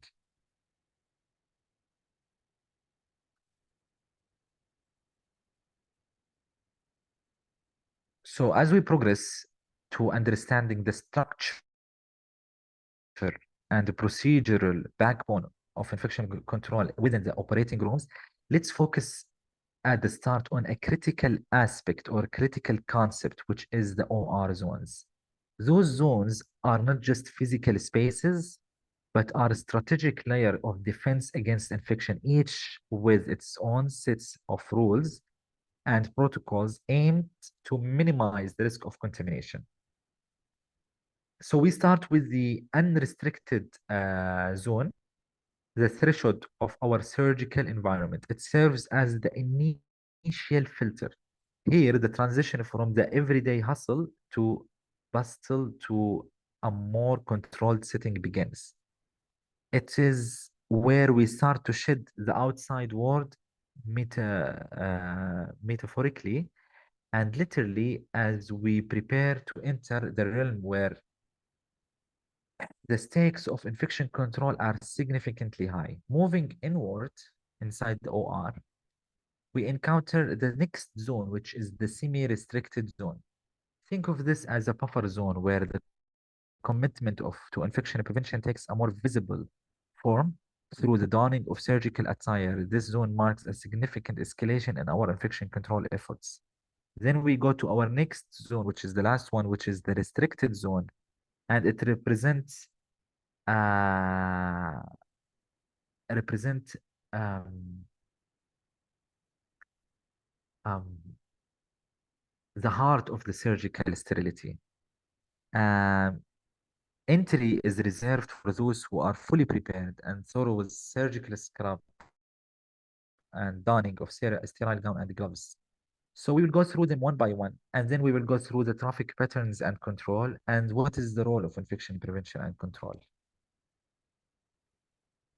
So starting with the unrestricted area, our journey begins. This zone serves as the operational getaway where the seamless transition of patient, staff, and materials into the heart of the surgical care. Unlike the more controlled zones that lies beyond, the unrestricted area allows for street clothing and hosts a variety of essential functions. At the heart of this area is the central control point, a crucial hub where the movement into semi-restricted area is carefully monitored.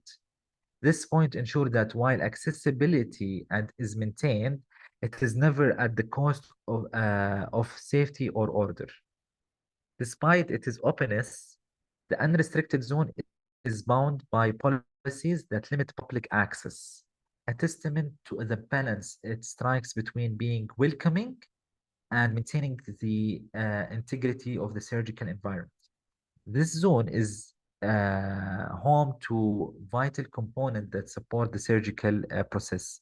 So in the unrestricted area, we can find the staff changing area, where the transition towards surgical readiness begins. Lounges, offices that support staff well-being and administrative efficiency, waiting room where patients and families await care. Importantly, it also encompasses pre and post-operative patient care area, making the start and completion of the surgical journey for many patients.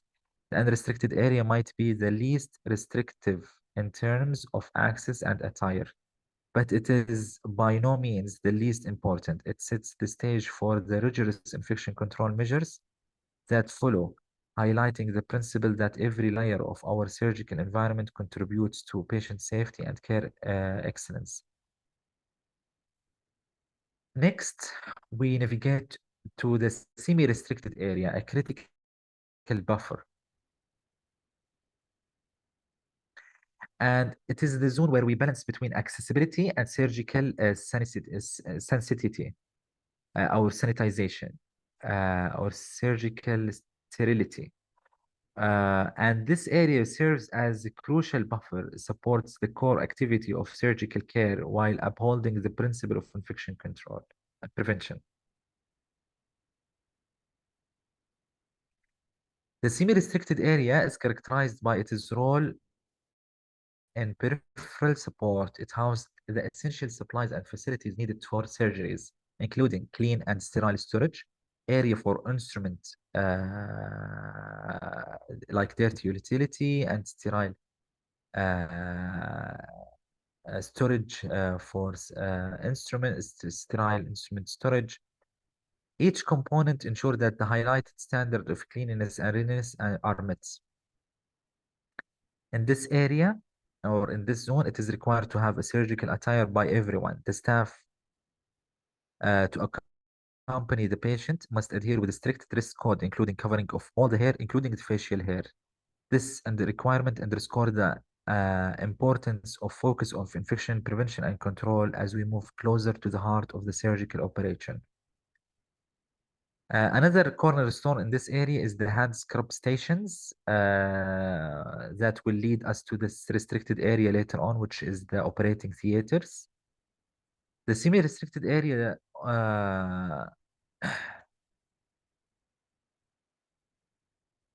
act as the critical buffer zone and maintaining a balance between the operational efficiency and the stringent infection control. So it is the area between the unrestricted and restricted area. The restricted area, which is the core of surgical sterility and the heart of surgical suits, it is a space where the principle of sterility and infection prevention are most strict. And this area is the um, heart of our surgical environment. Accessing this area is highly controlled, marking a transition to an environment where every protocol and practices aim to eliminate the risk of infection. It is a space that demands meticulous adherence to strict dress code, requiring surgical attire, comprehensive coverage of head and facial hair, and the dress code is really critical component in the infection control. Use of mask in this area is not only recommended, but it is also required. Um,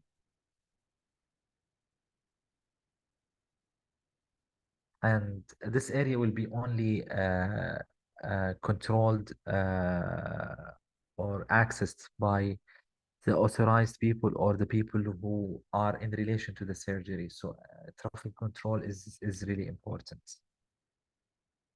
And here we go to the traffic control. Um, as traffic control emerge as also a cornerstone in our infection control prevention strategies. The system isn't just about directing the flow of people, it is multifaceted approach designed to maintain the integrity of the clean versus contaminated area in the OR. So our operating room are delineated into a distinct zone, each with its own set of rules aimed to minimize the role of contamination. So the journey begins in the unrestricted zone where the blend of street clothes and surgical attire is symbolized the transition from outside world into the more controlled environment, moving forward to the semi-restricted zone, demanding the surgical attire for all, making a shift toward heightened infection control vigilance. Here, even patient don hospital attire with hair coverage, aligning with the staff in their scrub and hair covering. The journey continue in the restricted zone where full surgical dress and donning of mask, operating sterile supplies underscore the uncompromising standard of sterility we uphold. So it is really important to, in the traffic control, to define what is the clean pathway and dirty pathway in the OR, and to not mix both the clean and dirty pathway when we are designing the OR, and we are ensuring that they don't encounter with each others. So we will minimize even the contamination of the things while they are clean going to the OR. Once the OR finish, everything is going to a different pathway, which is called a dirty pathway. Traffic control also talks about maintaining, for example, the door of the OR closed at most of the time, and mandating keeping it closed is really important, as it is a barrier necessary to balance the air inside the operation theater and decrease the disturbance of the air flow inside the OR, especially that we know that patients will be surrounded by air curtains when they are in the OR theater.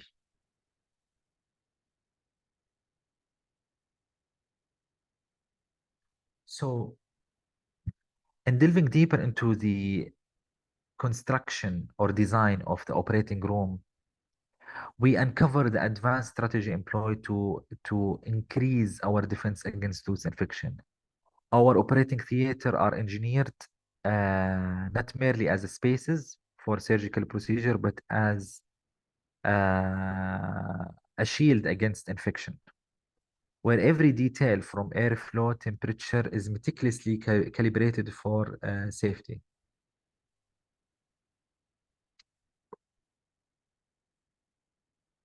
So at the forefront of this measure is the positive pressure ventilation system, a critical component that ensures the operating room maintain a higher pressure compared to the adjacent area.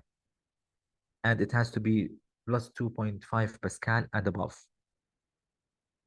Also, we have central to our air purity strategy, we have the HEPA filter, which are continuously tested and for its integrity and replaced according to the manufacturer instruction. And those filters are our first line of defense to ensure that the air quality inside the OR is free from contamination. And it doesn't stop at this. The design includes strategically placed air intake grills in the corners of the OR.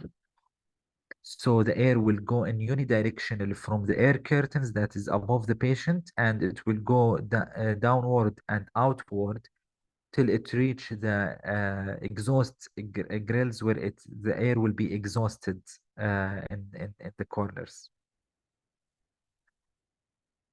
Also, there is a combined control of climate. Temperature will be between 21 to 24 Celsius, and the humidity will be between 20 to 60%. And minimum air change per hour inside those room will be 20 air change per hour, which means every hour the air inside the OR will change 20 times. And at least there are 20% fresh air. In some hospital, they go with 100% fresh air in the OR. The acceptable range is 20%. The ideal is 100% fresh air if you can control the temperature and the humidity and everything else. The OR ventilation system, it is important that it function 24/7 and it never shut down. It is really important to keep it running at all times to ensure that the air quality inside the OR is maintained. And of course, we talked about the laminar airflow above the patient in the OR theater. And there is a UV light inside the laminar airflow to also be as another layer for killing the microorganism and improve the air quality. So when we talk about engineering the HVAC system, especially in the OR theater, we have a lot of recommendations. Not mentioning that in the OR, we always recommend that we have multiple entries and exits to the OR theater. So every door is ideally will function for a different purpose. So we have, for example, an area where staff can enter the OR, or the patient can enter the OR after or the sterile supplies also can enter the OR theater. And we have another door where the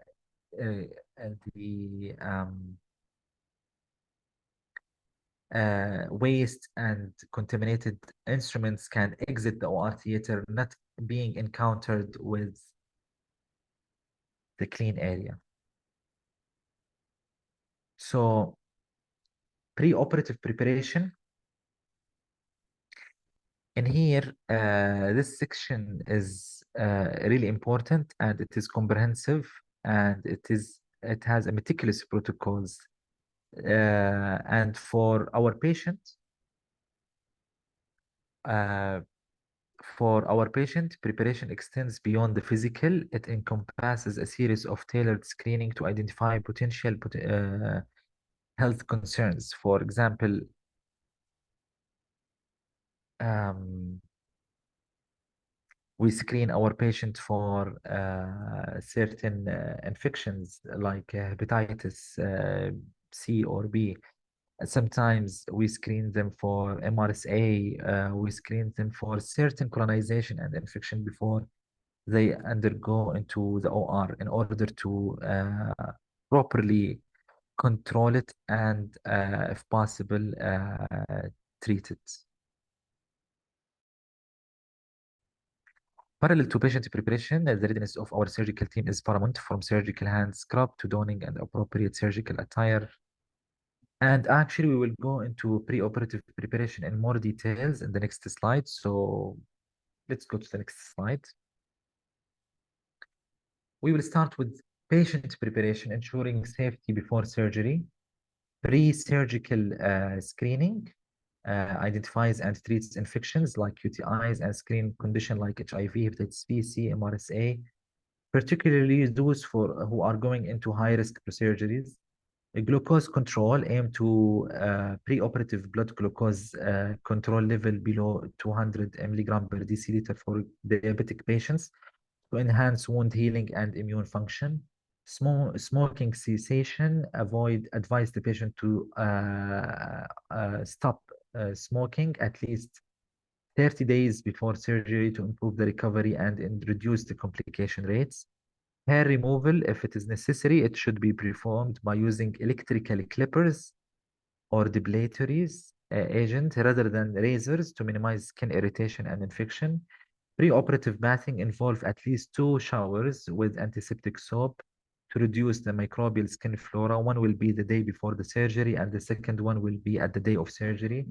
Prophylactic antibiotic administered within the specific time frame before the incision to prevent surgical site infection, which is following the antimicrobial stewardship recommendation or the MOH guideline for prophylactic antibiotic. Generally speaking, with antibiotic, we give the antibiotic 1 hour for most of the prophylactic antibiotic, except for certain antibiotic like vancomycin, we give it 2 hours before incision, within within 2 hours of incision. Next slide, we talk about staff preparation for surgical excellence. Here we talk about surgical hand scrub, and we will have like a full video describing how properly we can do staff surgical hand scrub. And surgical attire also, we will have an educational video on how to properly don your sterile gloves and gown. Then we will talk about hand hygiene, managing infected or colonized personals, So staff with sign of infection, illnesses, or skin lesion must report and possibly be excluded from duty or to prevent OR contamination.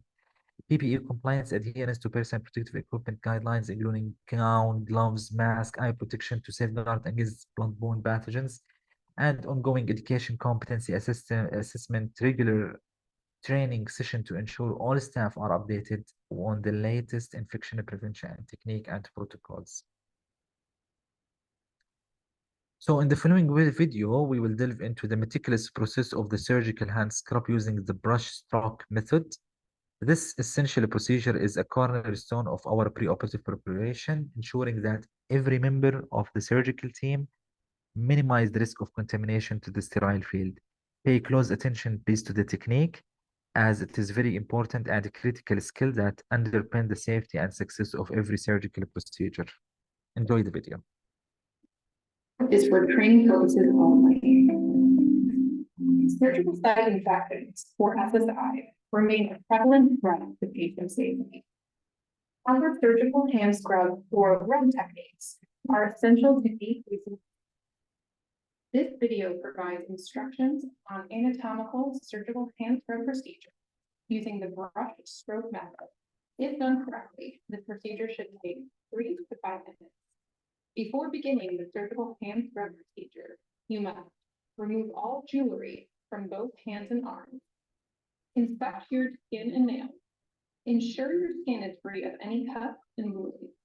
Nails must not extend past your fingertips, and nail polish must be intact without chips or scratches. Remember, acrylics, artificial nails, and nails with foreign bodies are not allowed in the operating room. Put on your personal protective equipment. Make sure your hair and ears are tucked into your surgical head cover, and that any neck jewelry is contained in your surgical attire scrubs. Don proper eye protection and a surgical mask covering your nose, mouth, and if applicable, facial hair. To begin the scrub, tear open a sponge of your preferred hospital-approved antiseptic, either chlorhexidine or betadine, also known as povidone iodine.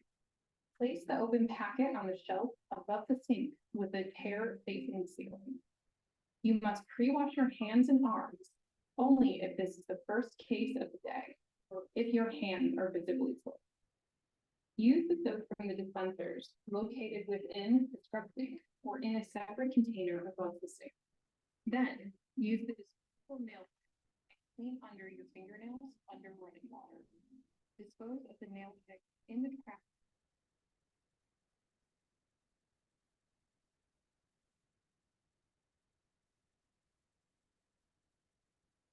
can beside the scrub sink and rinse hands and forearms. Once hands and arms have been washed, remove the sterile surgical sponge from its wrapper and moisten the sponge under running water by squeezing and releasing it.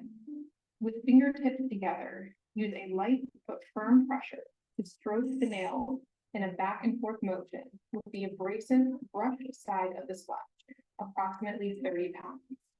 The abrasive brush side is only used on your fingertips. The non-abrasive side should be used for the remainder of the scrub. Next, turn the surgical sponge over to the non-abrasive side. Place fingers side by side, including the thumb, and scrub the surface of the palm 10 strokes. Then, turn the hand over and scrub the dorsal surface 10 strokes. Next, scrub the outside surface of the thumb from wrist to tip of the thumb 10 strokes. Continue to apply 10 strokes to the other side of the thumb and to each side of your fingers. Once you scrub an area, do not go back.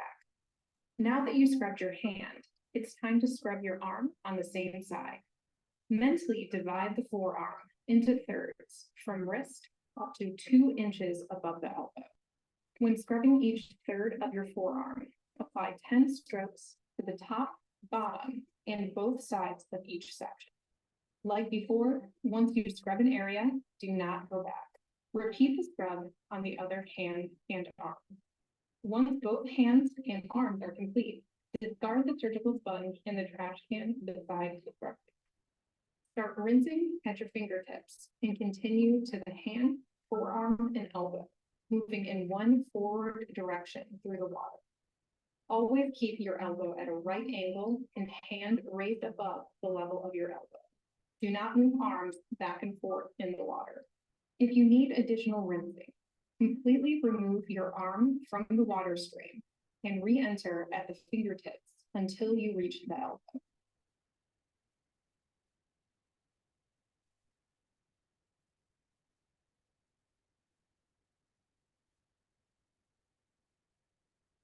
Once rinsing is complete and no antiseptic remains on the hand and arms, turn off the water with the knee control. To avoid contamination, keep hands above the level of the elbow and away from scrub it higher and non-sterile surfaces. Allow residual water to drip off the elbows and into the sink. Do not shake or wave hands and arms to remove excess water.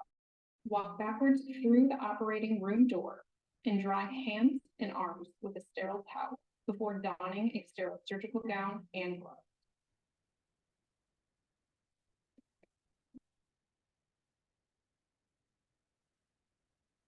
So next video, it will guide us through the sterile gowning and gloving technique, which is the next step after we finished with the surgical scrubbing.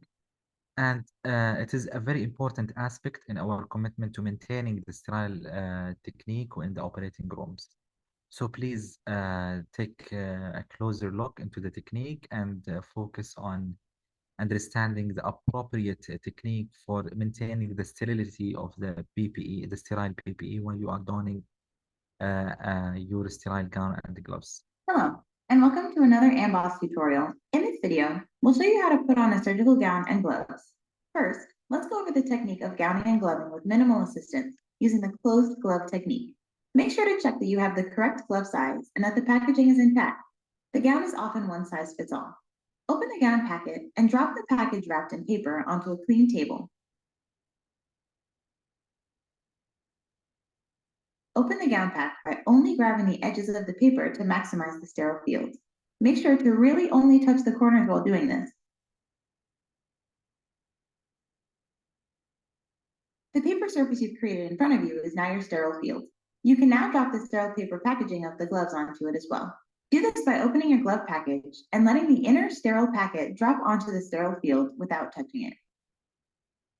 Depending on what you're planning to do, it's now time to either disinfect your hands or perform a surgical scrub. After scrubbing in, keeping your arms elevated, dry your hands and forearms with the sterile towel in the gown packet. Now you can put on the gown that is lying in front of you, folded inside out with the collar and one of the two shoulder areas visible. Pick up the folded sterile gown so that it can't unfold on its own. Hold it securely in front of you and step away from the sterile area. The collar should be at the top. Now reach into the inside shoulder areas with each hand in turn and hold the gown in front of you with outstretched arms. Stand so the gown can't touch anything when it unfolds. Then, allow the gown to unfold by itself, making sure it doesn't touch the floor. If it doesn't unfold easily, try giving it a gentle shake. Once the gown is fully unfolded, carefully slide your arms into the armholes one at a time. You can slightly raise and spread your arms to guide each arm through the sleeves. Since you're going to use the closed glove method to put on your gloves, make sure to keep your hands completely inside the sleeves for now. Keep them at shoulder height so you don't touch anything and so that the gown doesn't slide back down. At this point, you'll need some help. Ask an assistant to pull the gown all the way over your shoulders and to help fasten the back and waistband. Keep your fingers inside the cuffs. Now we'll show you the closed glove method. First, unfold the sterile paper package and press the edges down so they don't fold back again.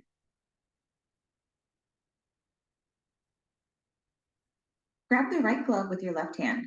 Now place the glove on your right palm, flipping it over so the fingers point towards you and the thumb is on the correct side. With your left hand, pinch the part of the cuff facing up, and with your right hand, pinch the part of the cuff facing down.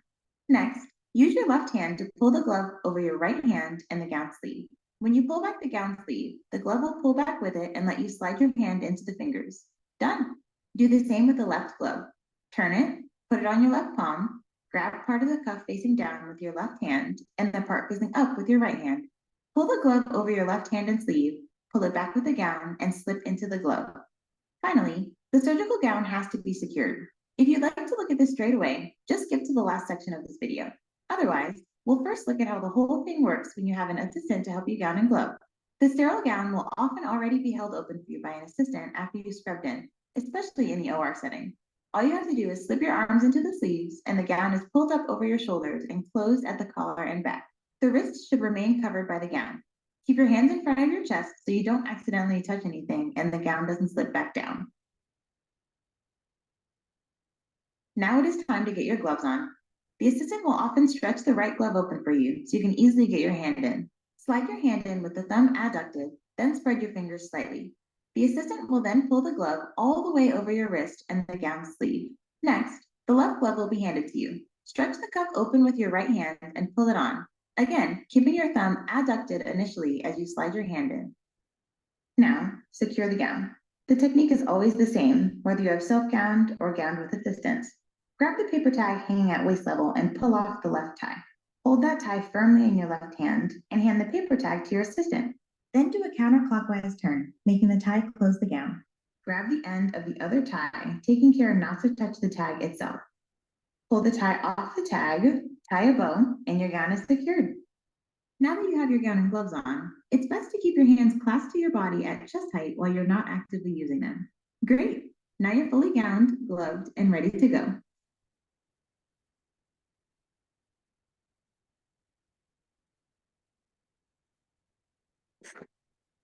So, as we move into the critical phase of interoperative recommendation, our focus sharpened on the practices and protocols that define surgical excellence.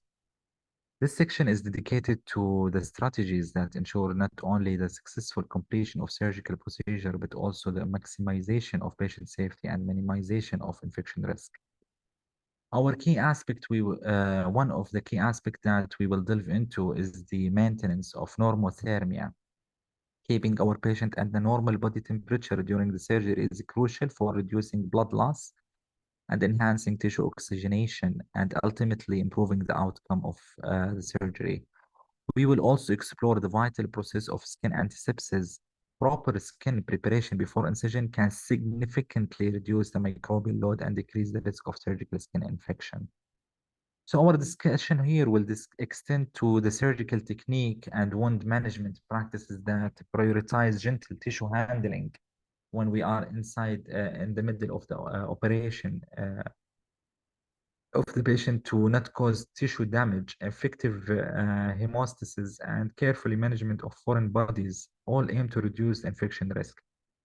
Also, the integrity of the sterile field is important. We will cover the measure taken to ensure that asepsis is maintained throughout the procedure, including the disciplined use of sterile drapes and equipment. Limiting operating room traffic continue to be a focus during surgery by minimizing personal movement and door opening. We can maintain optimal air quality and further reduce the infection risks. Finally, we will touch on the immediate post-operative care protocol from the way we dress the wound to how we handle patient transfer and equipment. Every action is guided by the overarching goal of preventing infection and promoting healing.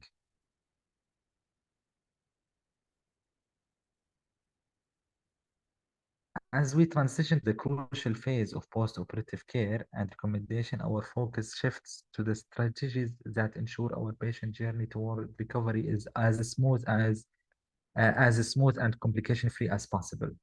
This section is devoted to the comprehensive protocol that monitor, manage, and optimize recovery, laying the foundation for the best possible outcome post-surgery. Key to this phase is diligent incision care and monitoring, proper dressing change, vigilant observation for sign of infection, and strategies to promote wound healing and importantly, which is important in preventing complication and ensuring a swift recovery. The importance of temperature and glucose control extends beyond the operating room into the post-operative phase. Maintaining normothermia and managing blood glucose level is really important component of post-surgical care, supporting overall patient well-being and recovery.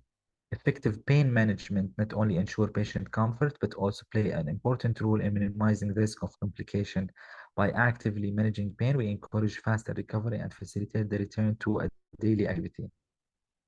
Physical activities and rehabilitation are integral to the recovery phase, and the gradual increase of and gradual increases in activity levels guided by tailored rehabilitation plan help to enhance physical function and overall health.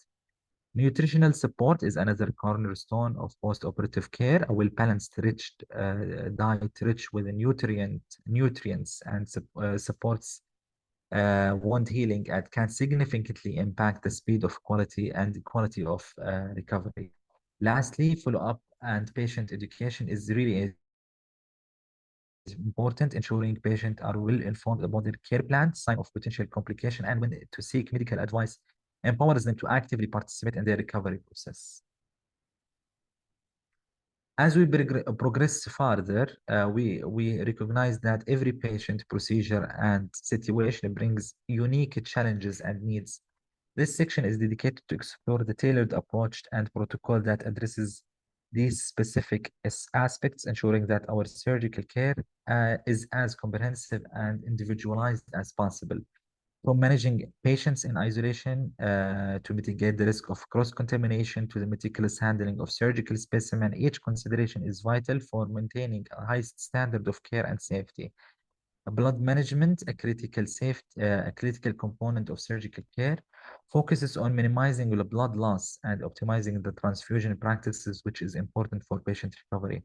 The use of technology and innovation represents our commitment to advancing surgical care by incorporating cutting-edge tools and practices. We aim to enhance surgical outcome, minimizing the risk and improve the patient experience.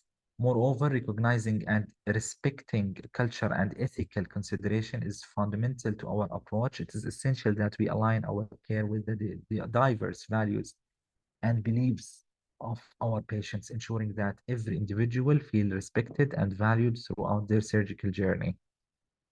Lastly, we address the growing importance of environmental sustainability in surgery. As a healthcare provider, we are increasingly aware of our role in reducing waste and minimizing the environmental impact of our operation, striving for practices that are not only beneficial for our patient, but also for our community. As we explore the critical aspect of managing patient in isolation precaution, we delve into specialized protocol and measures that safeguard both our patients and healthcare team from communicable diseases. This section is dedicated to provide surgeries for patients who are under isolation. Isolation protocols are really important, designed to prevent cross-contamination and protect all individuals within the surgical environment.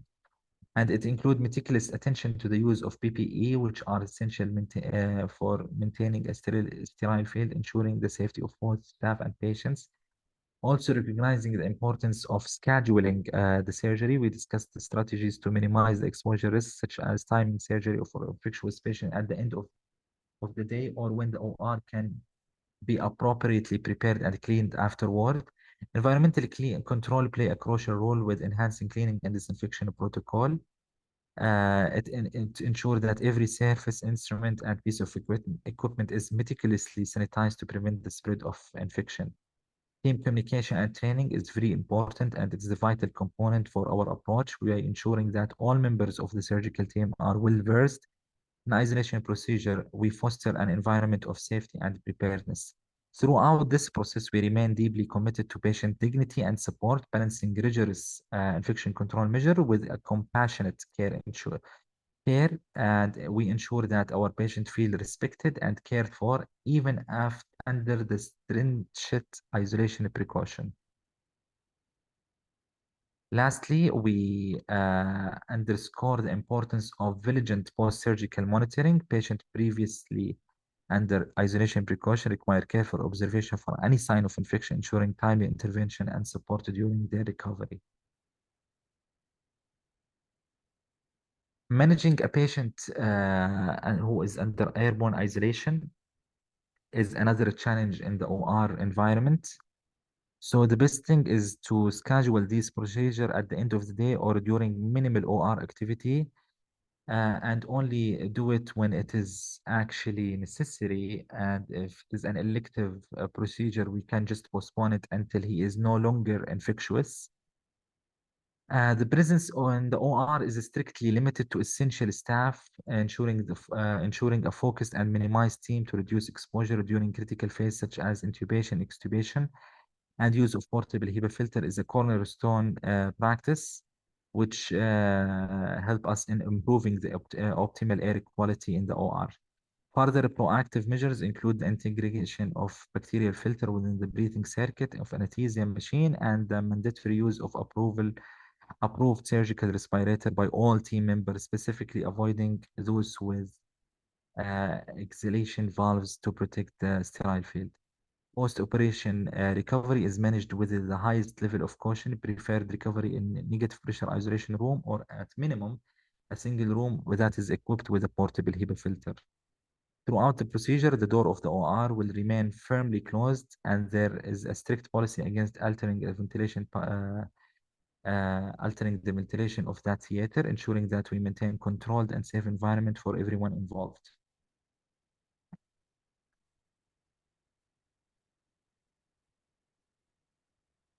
As we delve into the SSI bundle,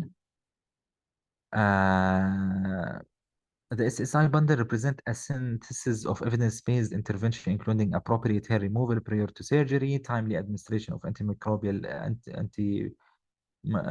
prophylactic antibiotics, strict maintenance of normothermia, effective glucose control in the preoperative phase.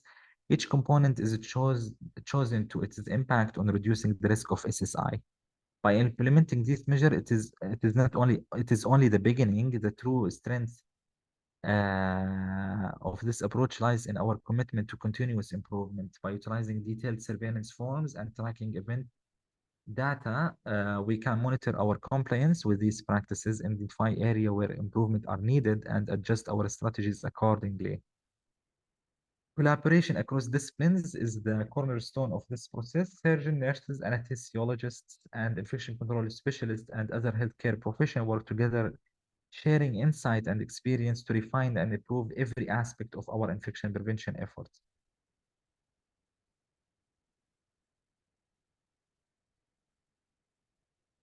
So understanding wound classification and surgical care, we have four classes of wounds. Class 1 is representing the clean wounds, and it represents the ideal scenario where surgical environment and procedure are controlled meticulously to avoid contact with microbial rich area. These wounds have the lowest risk of infection, reflecting the effectiveness of our sterilization and procedural protocol. Moving to the next one, class 2, which is called clean contaminated wound, we encounter surgeries that inherently involve entry into respiratory, gastrointestinal, genital, urinary tract. Despite this, the condition are managed to minimize contamination, maintaining a balance between surgical necessity and infection control. Next class is class 3, which is called contaminated wounds, include scenarios where despite our best efforts, contamination occurs. This might involve accidental wound on or operational where sterile technique is compromised. Here, our focus shifts toward aggressive infection control measures to mitigate the heightened risk. And lastly, we have class 4, which is called dirty or infected wound, challenge us with pre-existing infection or heavily contaminated wound. These cases require not just surgical intervention, but a comprehensive approach to manage and resolve the infection, underscoring the complexity of the surgical care. Our last slide is the ASA score, which stands for American Society for Anesthesiologists.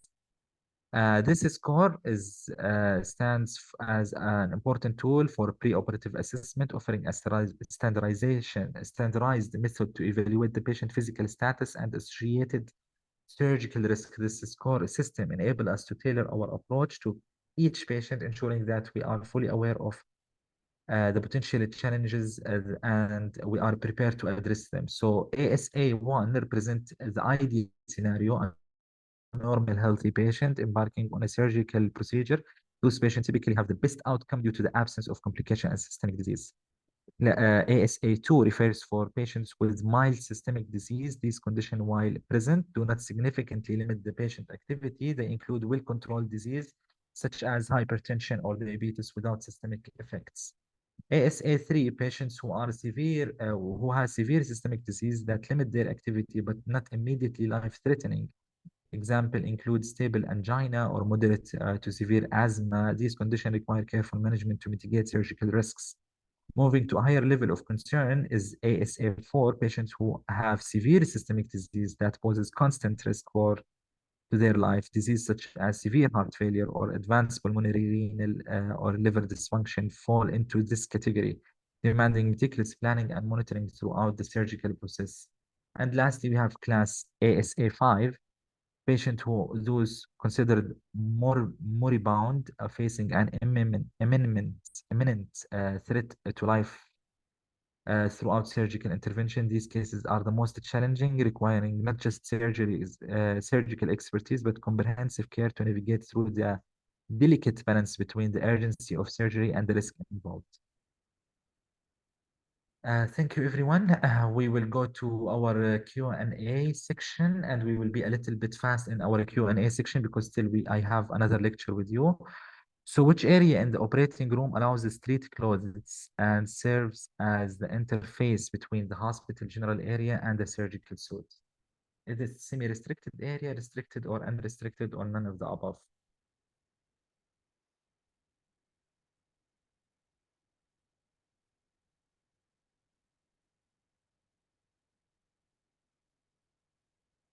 Excellent, everyone. It is unrestricted area. Next question, what is the primary purpose of maintaining positive pressure in the OR?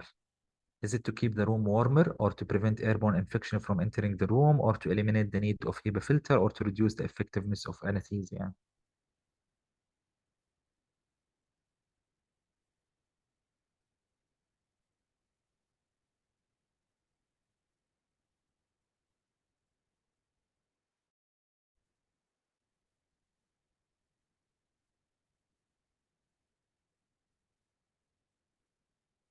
Well done, everyone. It is to prevent airborne infection from entering the room.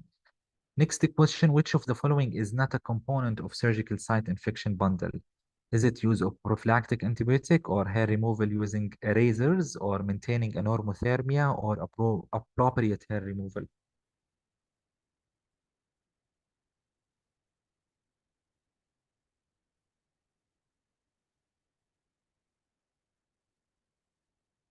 Excellent. So a razor is not recommended. What is recommended is using electrical clippers. Next, generally, during which phase prophylactic antibiotic be administered to minimize the risk of surgical site infection? Is it 24 hours before surgery or at the time of surgical incision or within 1 hour before surgical incision or immediately after surgery?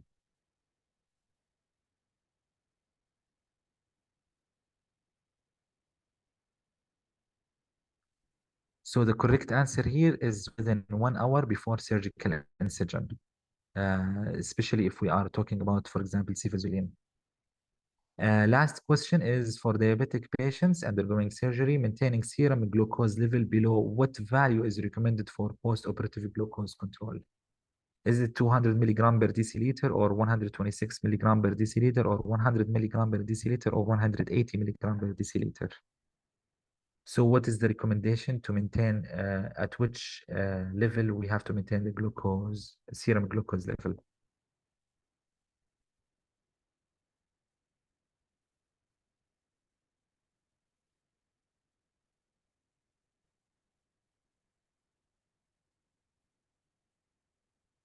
For diabetic patient, we should maintain the serum glucose level at less than 200 milligram per deciliter.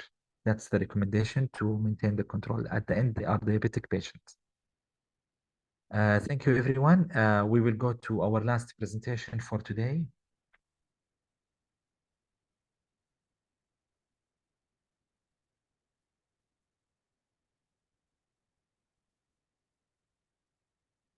So our last presentation for today is regarding IBC practices in ER primary triage.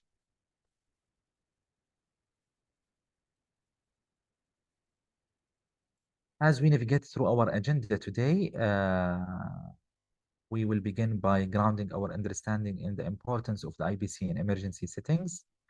Moving forward, we will delve into the front line of defense, ER triage, examining the crucial role of initial assessment and strategic implementation of IBC measures right from the first point of contact. Then our journey continues. We explore as we explore the implementation of IBC at the front desk and waiting area, focusing on the initial screening measure and the design of waiting area. Then we transition to the assessment of isolation room, patient flow, and the principle of rapid assessment and safe transport of the patient to the isolation rooms. Later on, we have in the infrastructure and operation consideration section, we will discuss the physical and procedural adaptation necessary to support the IBC from ER layout modification to environmental cleaning and disinfection practices. Later on, we acknowledge the evolving landscape of global health. We will address the case definition and triage protocol for notable diseases like COVID, MERS-CoV, monkeypox, Ebola. And finally, we will engage again to our Q&A section. So infection prevention and control, or IBC, stand as a pillar in our continuous effort to combat the spread of infection. A challenge all of us encounter sometimes in our workplace. The ER unique landscape marked as by the unparalleled diversity of patients' condition and the sheer unpredictability of emergency care demands our utmost diligence in IBC practices, and it is setting where vulnerability are most exposed and the stake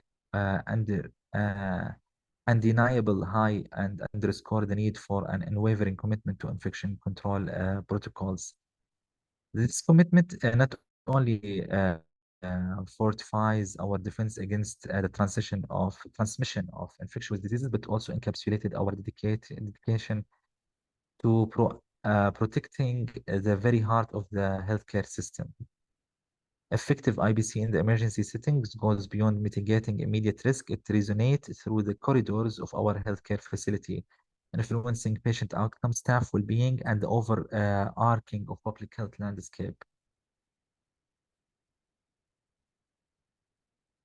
So as we turn our focus to the very heart of the emergency department, the ER triage area, we recognize it is not just a hub of activity and decision making, but it is our front line of defense in the battle against infection. Here, every patient journey begins, and with it, our opportunity to implement stringent infection prevention and control measure right from the first point of contact. The essence of triage in the ER is rapid identification and action. It is where our preparedness meets practice, enabling us to swiftly identify potential infectious cases and take immediate steps to minimize the risk of transmission. This rapid response is crucial not just for the patient in question, but for the protection of all patients and staff within the emergency department. But the challenge in ER triage is the delicate balance of priorities. We are tasked with distinguishing the urgent from the non-urgent, all while integrating effective IBC measures. It is a complex dance requiring a deep understanding of both medical triage and infection control protocols. This balance ensures that each patient receives the care they need when they need it without compromising safety. Behind this balancing act is our dedicated staff whose training and preparedness from the backbone of our IBC efforts in the ER. The backbone of our IBC efforts in the ER. They stand ready, equipped with the knowledge and tools necessary to make informed decisions swiftly, and actually their role is really important, and for it is through their expertise and action that we can uphold the high standard of patient care and safety. In acknowledging the critical role of ER triage, we also recognize the continuous need of adaptation and learning as we navigate through the challenges posed by emerging pathogen and evolving public health threats. Our strategies and protocol must also evolve. Thus, our journey in enhancing IBC practices is ongoing, driven by a commitment to excellence and dedication to safeguarding the health and well-being of both our patients and our healthcare workforce.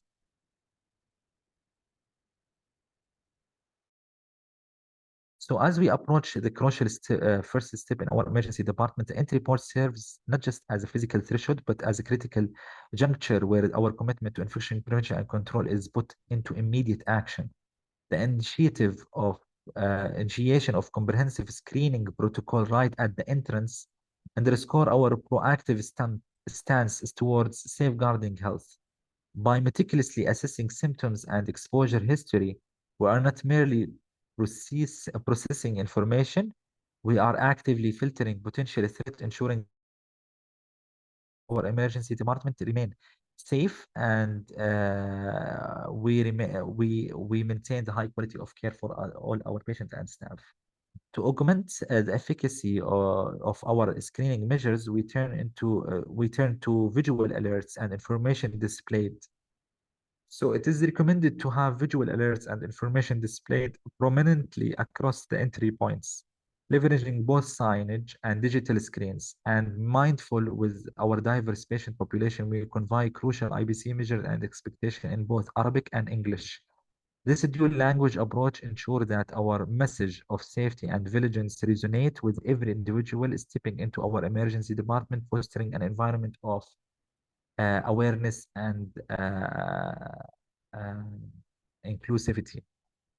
The strategic placement of hand hygiene stations serves as a tactile reminder of a simple yet profound act of sanitization, positioned for maximum visibility and accessibility. These stations invite all who enter the ER to join us in the collective effort to stem and tide the infection, reinforce a culture of health and hygiene from a moment of entry. Moreover, the provision of PPE to those identified with symptoms or risk is a testament of our layered defense strategy. By equipping patient and visitor with masks, for example, or other necessary PPE. We enhance our barrier against transmission of infectious agents. And finally, our commitment to IBC extends into the very layout of our facility by thoughtfully redesigning a queue line and waiting area. We ensure physical distance is not just encouraged, but seamlessly integrated into the fabric of our environment. This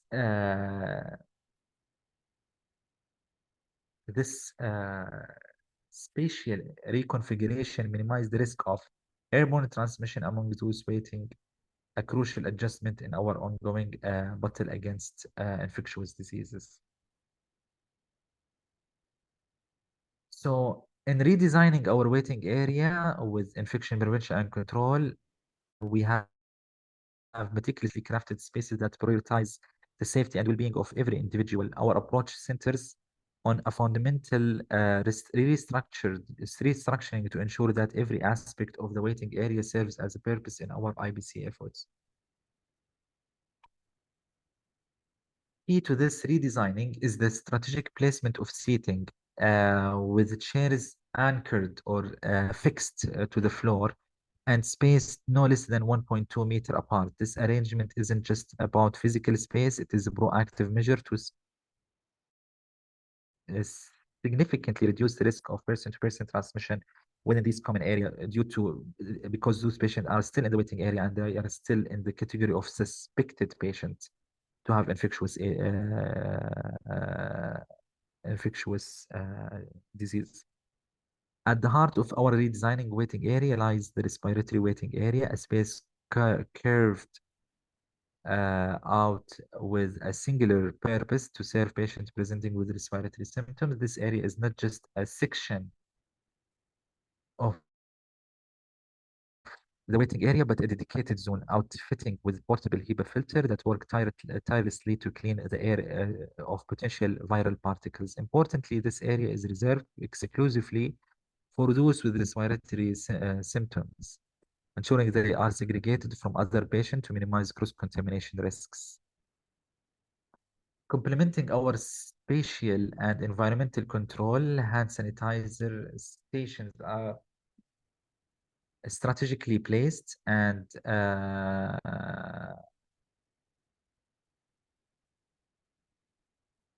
and um, um, empower patient and visitor with passive education and signage is really important to be done in bilingual as well, like Arabic and English. So everyone can read by their own and understand the risks they carry. Be more responsible and empower them. As we transition to the next critical phase of our discussion, we delve into the dynamic realm of rapid assessment strategy for IBC within our emergency department. This stage is where our preparedness and agility are put into the tests, requiring not just the knowledge, but precision and the speed of our response to potential infectious threats. At the heart of our rapid assessment is the implementation of robust triage protocol. These are our blueprint for action designed to swiftly identify patients who may pose an infection risk. Through these protocols, we can ensure that patients with infectious diseases are promptly recognized, minimizing their time they spend in general waiting area and reducing the risk of transmission. To aid our healthcare worker in this phase-based environment, we have developed decision-making tools such as checklist algorithms. These tools are not just aids, but they are critical resources that empower our staff to make a quick and informed decision regarding the care pathway for those patients. The efficacy of rapid assessment is significantly bolstered by effective communication system, a clear direct line of communication between triage personnel, ER, and isolation units are essential, ensuring the information flows swiftly and that suspected cases are managed within the urgency and as they require. Understanding that readiness is not a static state, we commit to ongoing training and simulation for our staff. This exercises like epidemic drill and drills that we do in the ER. Those exercises are invaluable, not just to reinforce protocol, but to ensure that every member of our team is equipped with the response with confidence and competence when facing those challenges of infectious diseases. Lastly, we recognize the importance of adaptability by establishing a feedback loop. We engage into a continuous process of evaluation and improvement of our rapid assessment strategies. This approach allows us to refine our protocols, ensuring that they remain effective against the backdrop of evolving pathogens and emerging public health challenges.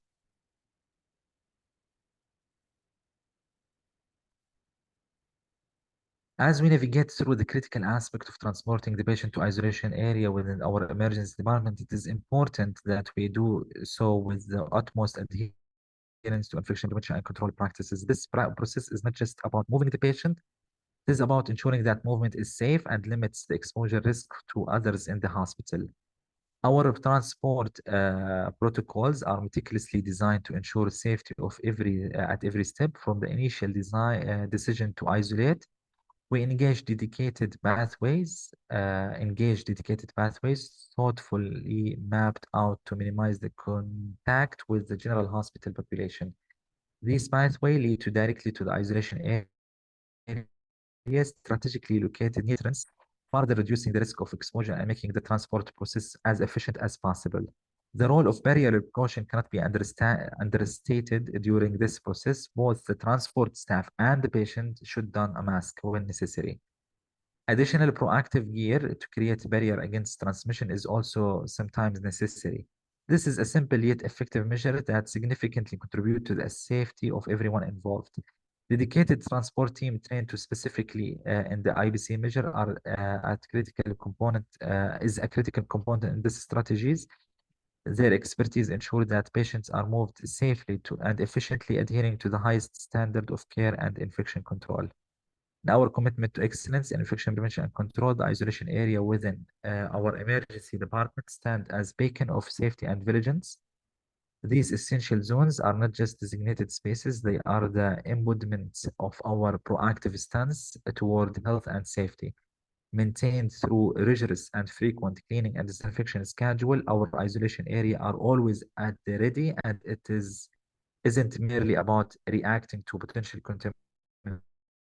It is about ensuring that these critical spaces remain in a constant state of preparedness and cleanliness.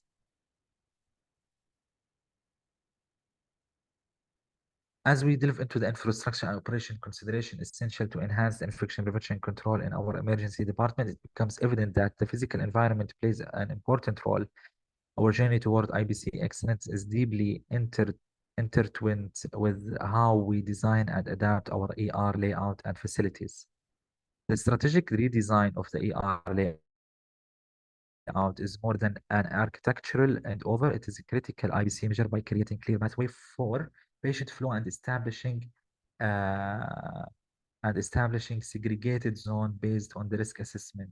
We minimize the cross-contamination opportunity and enhance the overall safety of the patient. Ventilation plays an important role maintaining a safe environment, especially in the contaminated of airborne pathogen. The implementation of advanced ventilation, like portable HEPA filter, can really do a difference. Surface transmission of pathogen is a challenge we address by choosing material and surfaces that are only durable and by also easy to clean and disinfect. And also sometimes we go with surfaces and materials that are antibacterial just to minimize the risk of contamination of that environment. Also, among the most significant adaptation of our isolation room equipped with the negative pressure isolation rooms, those rooms are dedicated to care for patients who are requiring airborne isolation. And finally, integrating the technology in our ER operation marks a leap forward to our IBC strategies. Environmental cleaning and disinfection, it is part of our continuous effort to the highest standard in infection prevention and control. Central to our strategy is the cleaning and disinfection. And we here focus, we give special attention to high-touch surfaces such as doorknobs, bed rails, medical equipment, chairs. These surfaces are front line of in our battle against the spread of infections. And ensuring that they are regularly cleaned and disinfected, we create a safer environment for everyone. Effectiveness of our cleaning efforts is further enhanced by the exclusive use of disinfectants approved by healthcare authorities, MOH, known for their efficacy against the wide range of pathogens. This ensures that our efforts to clean are matched with our success to eliminate the potential threat. Recognizing that the strength of our environmental cleaning and disinfection program lies in the hands of the dedicated cleaning staff, we invest in the comprehensive training. The training covers not just the mechanics of cleaning, but also the why behind it, emphasizing the importance of IBC protocol and correct use of disinfected, contact time, etc., proper dilution, and so on. To ensure the highest standards are constantly met, we are implementing a robust system for monitoring cleaning practices and compliance with the IBC standard. This oversight is crucial to maintain the effectiveness of the environmental cleaning process. And lastly, we engage both patient staff in understanding the importance of environmental cleanliness. Through education, we empower everyone within the ER to play an active role in maintaining a safe and clean environment. At the end of our presentation, we will go through certain definition, starting with the COVID-19 and MERS-CoV visual triage checklist. This checklist is an updated checklist that was published a week ago by the Ministry of Health. And this checklist is aimed to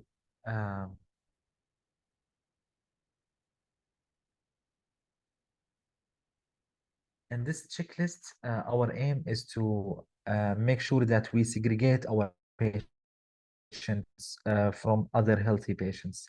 So any patient with respiratory symptoms and they are meeting the score of 4 and above should be offered a mask to wear it, and they should be instructed to do hand hygiene, and they should be guided to through the respiratory pathway to the respiratory zone. Either it is a waiting area, or it is a clinic, or it is an isolation room.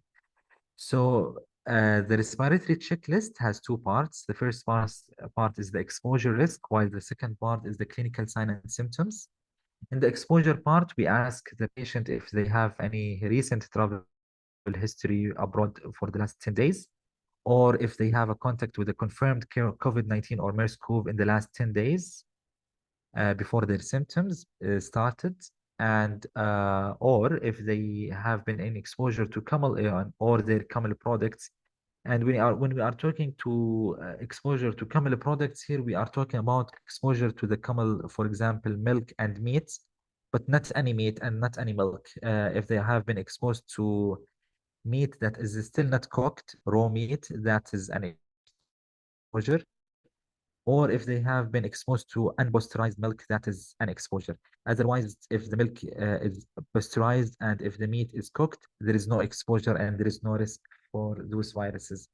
And lastly, if they are working in a healthcare facility, any of those four risks will give the patient a score of 3.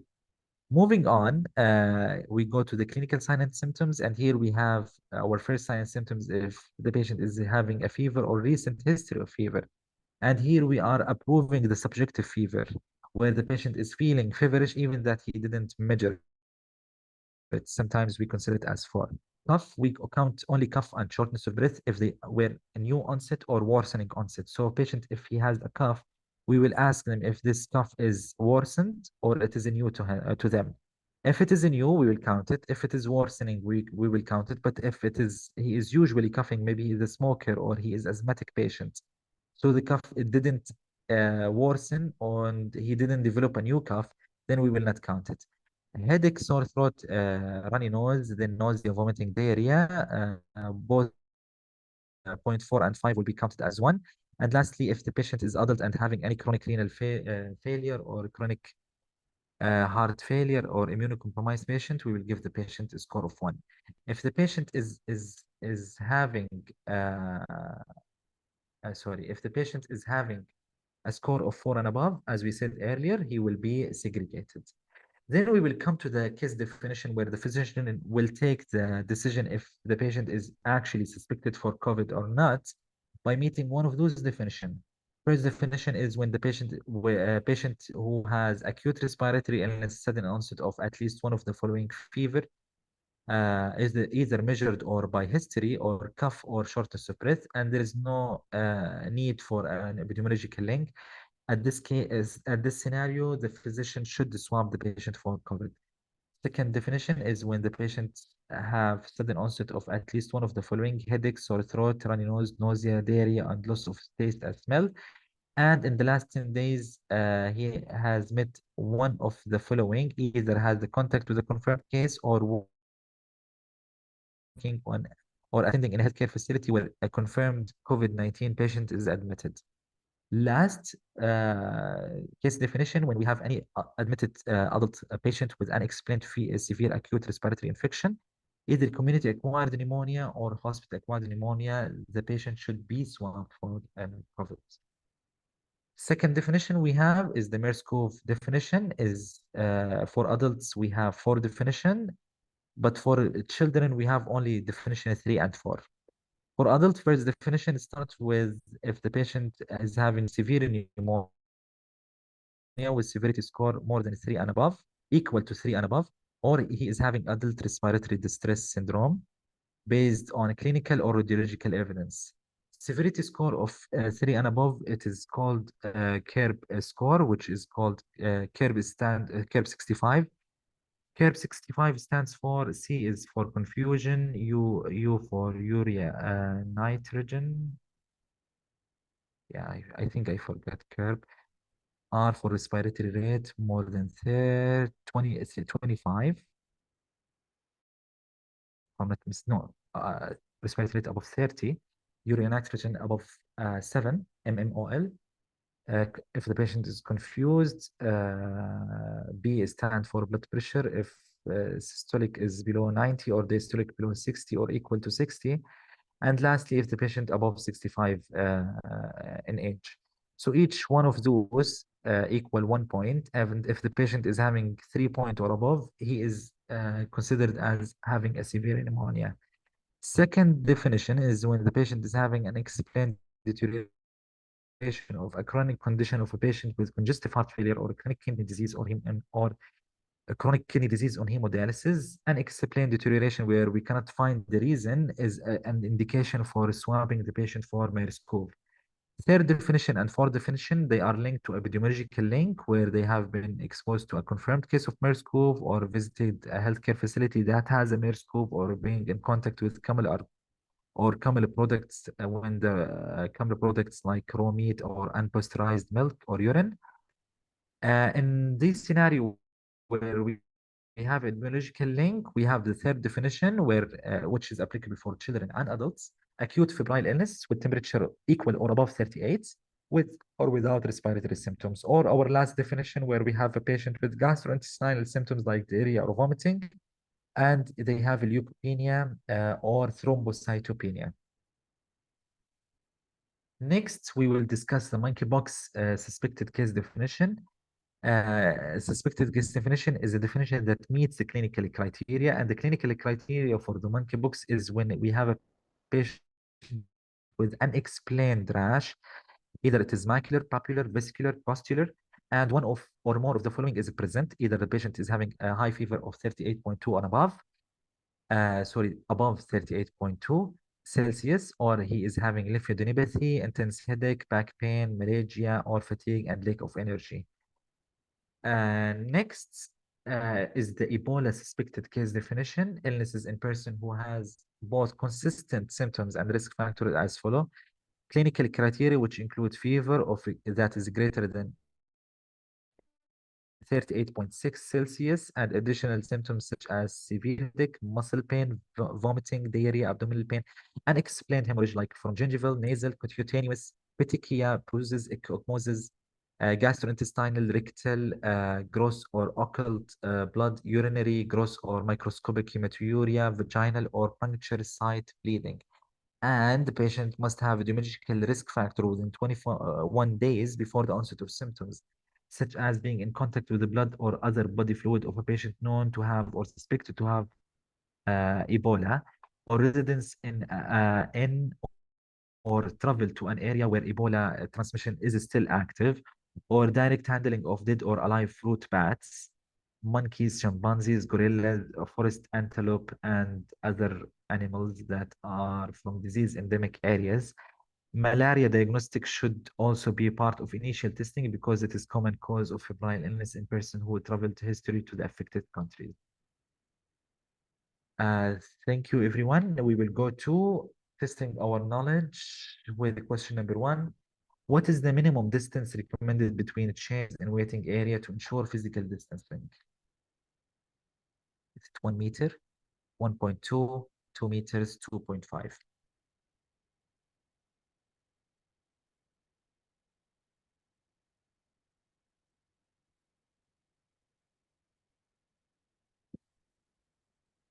Well done, everyone. The correct answer is B. Moving to the next question, which of the following is not a primary component of the IBC measure at the entry point of the ER? Comprehensive screening protocol, providing literature on disease treatment, hand hygiene stations, use of barrier precautions like masks.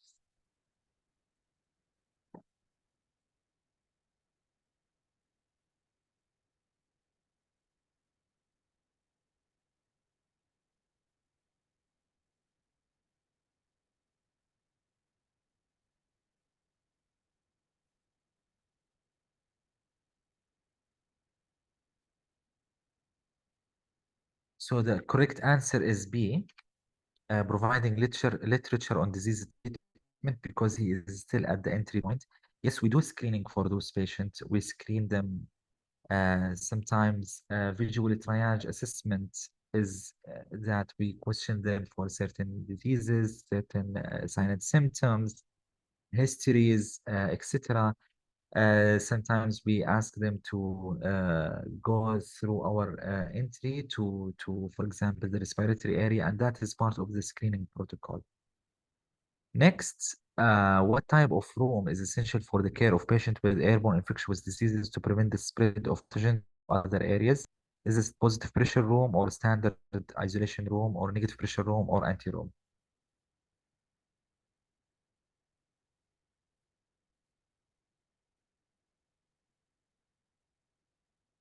Excellent. It is the negative pressure room. Moving to the next question, what is the purpose of having respiratory waiting area in the ER?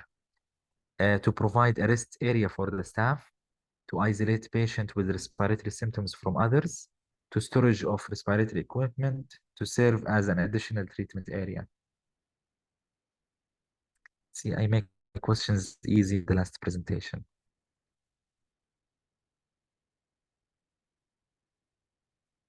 So the correct answer is clear, that it is B, to isolate patient with respiratory symptoms from others. So our last question for today, which of the following is not a correct practice in the design of ER facility for IBC?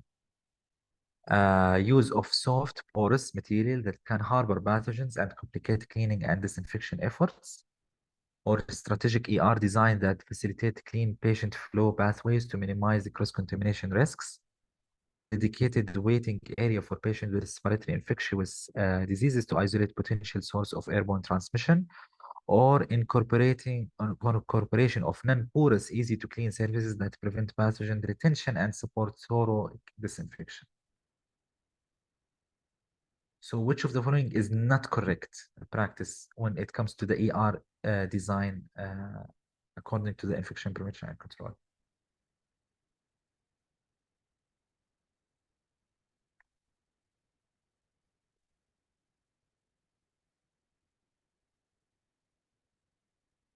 Thank you, everyone. The correct answer is A. So since we come to the end of my session with you today, I will give you 5 minutes because we are late for our second speaker. 5 minutes of questions. If you have any questions or concern, please write your question in the chat and we will answer it. Thank you.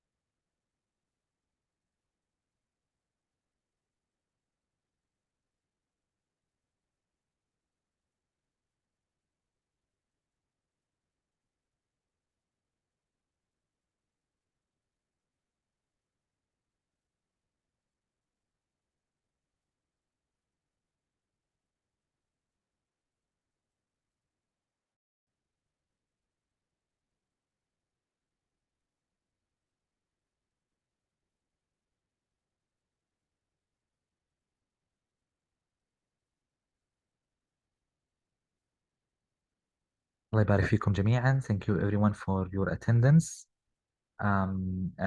We will go for a 20 minutes break. We will start at 10:50 with our colleague Miss Sumaya. She will continue with you our journey for the infection prevention in special areas. Enjoy, take a break, pick your coffee, drink water, and see you later, inshallah. Thank you very much, everyone, and see you later, inshallah. Bye-bye. Is there a need to prioritize patients with respiratory symptoms? طبعا. There is a need to prioritize patients with respiratory symptoms, and that's why we have the front desk triage, and that's why we have a dedicated flow of patients in the ER to segregate them from other patients who are not infectious. And we have a dedicated waiting area, dedicated clinics, dedicated isolation room, etc., to just ensure that those patients will not be harming other patients, and to make sure that we are managing those patients appropriately. Anyway, thank you very much, everyone, and inshallah, see you soon. Bye bye.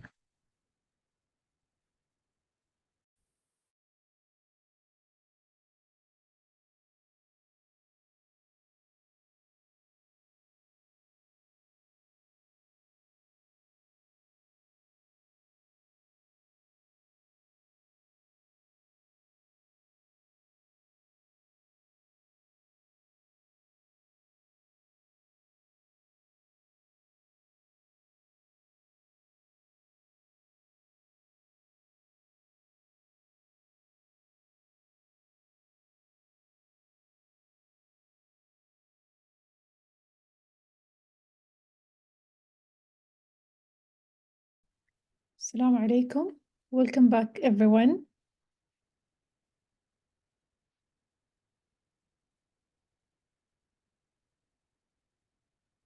الصوت والصورة واضحين؟ بس اكتبوا لنا في الشات إذا واضح.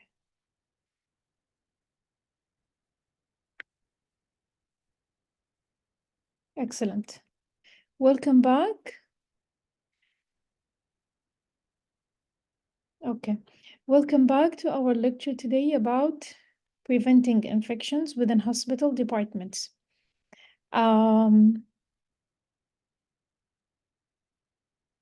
أهلا بحضوركم معنا وأهلا بعودتكم لإكمال محاضرات اليوم عن موضوعنا اليوم حيكون عن منع انتقال أو انتشار العدوى داخل المستشفيات وبالأخص داخل أقسام المستشفيات.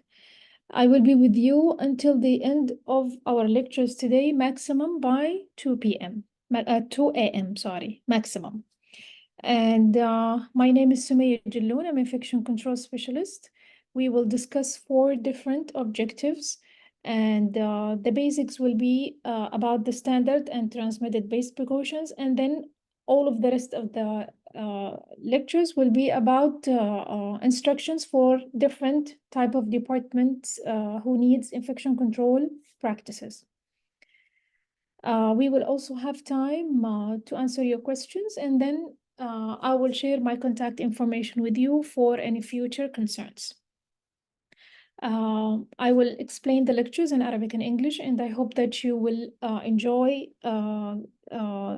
the lectures and understand the simplicity of how the practices of infection control can help you to prevent infections and protect yourself. وقتي معاكم حيكون من الآن إلى يعني أقصى وقت الساعة 2 صباحا. معاكم سمية جلون، أخصائي مكافحة عدوى. موضوع محاضرتنا اليوم حيكون عن منع العدوى داخل أقسام المستشفيات، وحنتكلم فيه عن 4 محاور أساسية. المحور الأول هو الأساسي اللي حنتكلم فيه عن الاحتياطات الأساسية والاحتياطات المتنقلة الخاصة بقطع سلسلة العدوى ومنع انتشار العدوى داخل المستشفيات. والثلاث المحاور الأخيرة حتكون عن تعليمات لمنع العدوى داخل بعض الأقسام في المستشفى.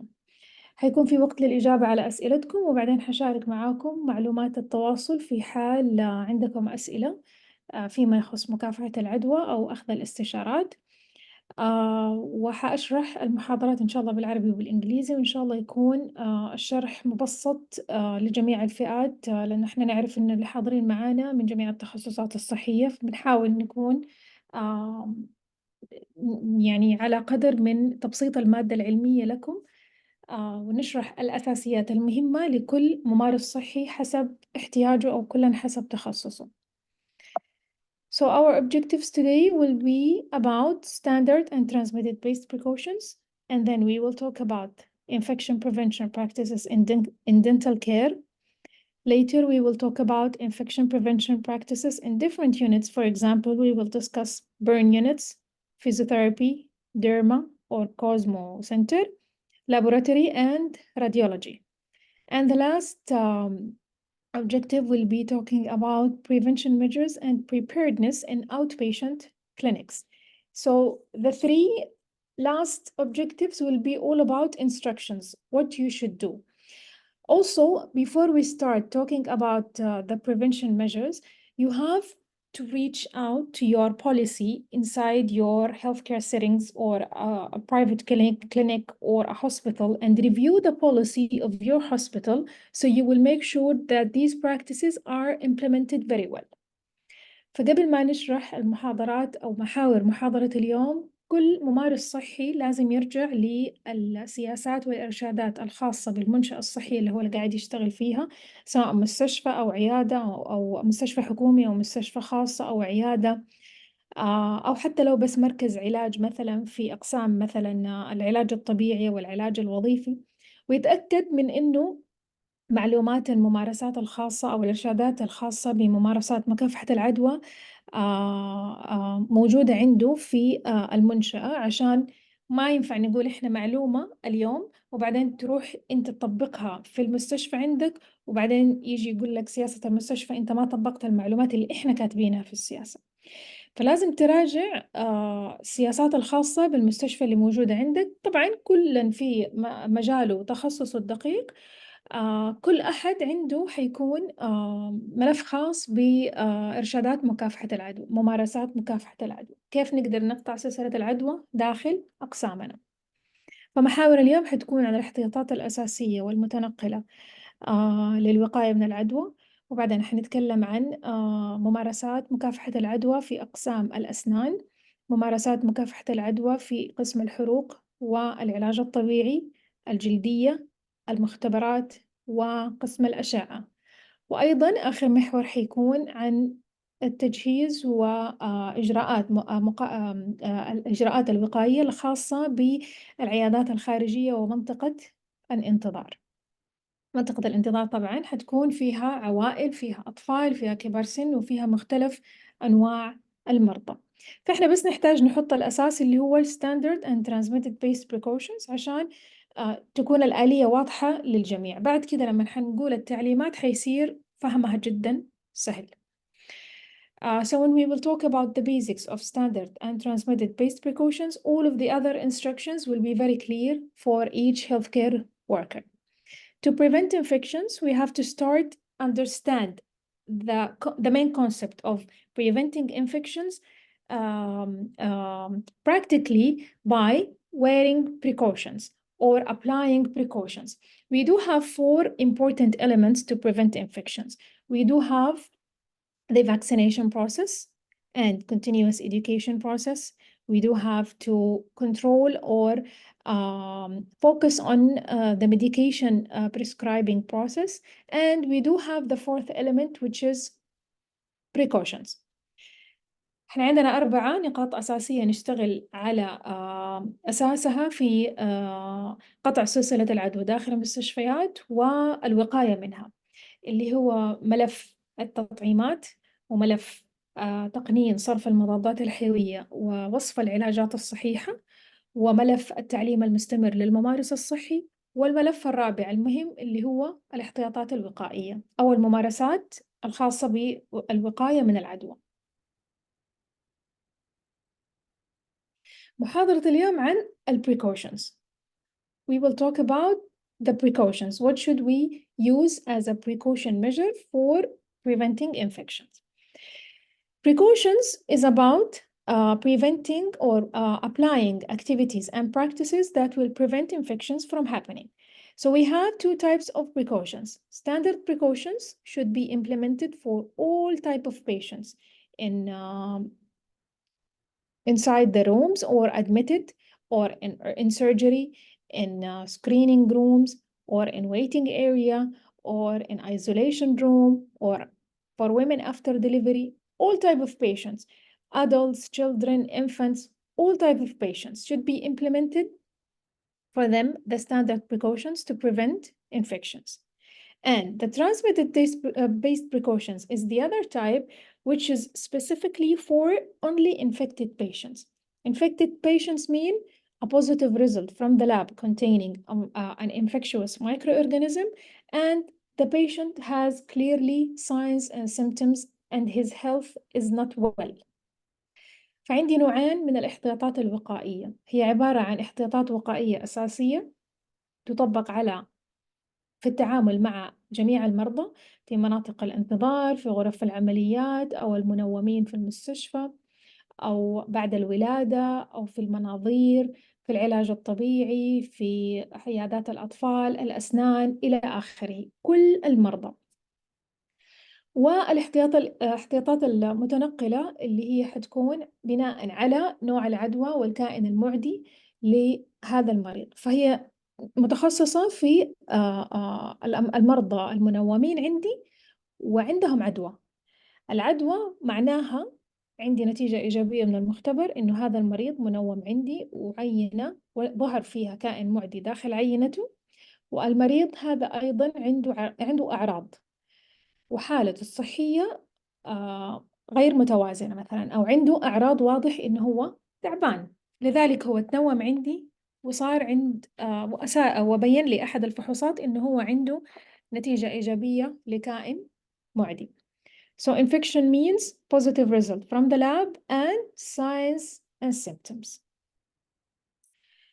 To start talk about the standard precautions should be applied for all type of patients. We have 7 elements: hand hygiene practices, PPE, which is personal protective equipment, environmental cleaning, meaning the cleaning of or hygiene of the clinic or the OR or the radiology room.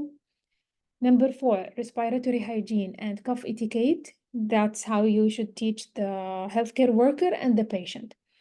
And to educate the staff about what you should do about if you have a needle stick injury, and how to practice safety injection practices, and how to segregate waste by waste management. فللحديث عن الاحتياطات الأساسية هي حتكون عبارة عن برامج نظافة اليدين ولبس معدات الحماية الوقائية، نظافة البيئة اللي مقصود فيها نظافة العيادة أو غرفة العمليات أو غرفة الفحص والأجهزة وهكذا، وأيضا تعليم الممارس الصحي والمريض آداب العطاس، أيضا تعليم الممارس الصحي وتثقيفه فيما يخص الإصابة ما الذي يجب عليه فعله في حال تعرض لإصابة بأدوات حادة، وممارسات الحقن السليمة، وفصل النفايات بمعنى إدارة النفايات. First of all, let's talk about hand hygiene. Hand hygiene is the most common way of transferring infections through handshaking or touching the patient or touching the surfaces, machines, instruments, etc. Hand hygiene is a way of cleaning hands that reduces potential pathogens, which means infectious microorganisms.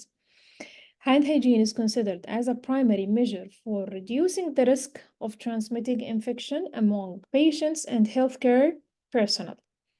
Hand hygiene procedures include the use of alcohol-based hand rub and hand washing with soap and water. فنظافة اليدين هي من أهم البرامج في قسم أو اللي يهتم فيها قسم مكافحة العدوى والتمريض والأطباء، لأنه التلامس المباشر هي الطريقة الأكثر انتقالاً للعدوى، عن طريق مثلاً لمس الأسطح أو المصافحة أو لمس المريض، أو المريض عندما يلمس الممارس الصحي أو يلمس الأدوات الخاصة فيه، ويجي الممارس الصحي يلمس أدوات المريض الخاصة دون غسل يديه.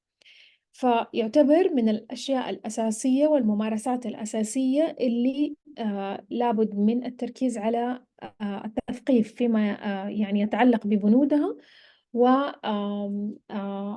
وتوفير الأدوات التي تستلزم ممارسة أو الامتثال لنظافة اليدين. We have 3 types of hand hygiene. عندنا 3 أنواع من نظافة اليدين، برامج نظافة اليدين. First of all, hand washing. We use it or we perform it when our hands are visibly not clean. We use soap and water in special steps. Also, we will explain it from 30 to 60 seconds. And we will use a towel to dry our hands. نظافة اليدين، البرنامج الأول عندي 3 أنواع من نظافة اليدين. غسل اليدين نمارسه عندما نتأكد أو نعرف إنه يدينا ما هي نظيفة، أو مسكنا مثلا أدوات أو آلات أو أجهزة مختلفة، أو مصافحة بشكل عام، عن طريق غسل اليدين بالماء والصابون في خطوات معينة حنشرحها لاحقا من 30 إلى 60 ثانية. النوع الثاني تعقيم اليدين، لما نعرف إنه مثلا يدينا نظيفة ولكن نبغى نقلل من استعمار أو تكوين الميكروبات داخل اليدين، أو للتأكد من نظافة وتعقيم اليدين باستخدام الجل الكحولي في خطوات معينة تستغرق المدة من 20 إلى 40 ثانية، ونستنى حتى ينشف الجل الكحولي. Second type is hand rubbing. We perform it when our hands are visibly maybe clean, but to reduce bacterial counts on our hands or to make sure that our hands are cleaned and disinfected enough. using the alcohol-based hand rub from 20 to 40 seconds and wait until the gel is dry.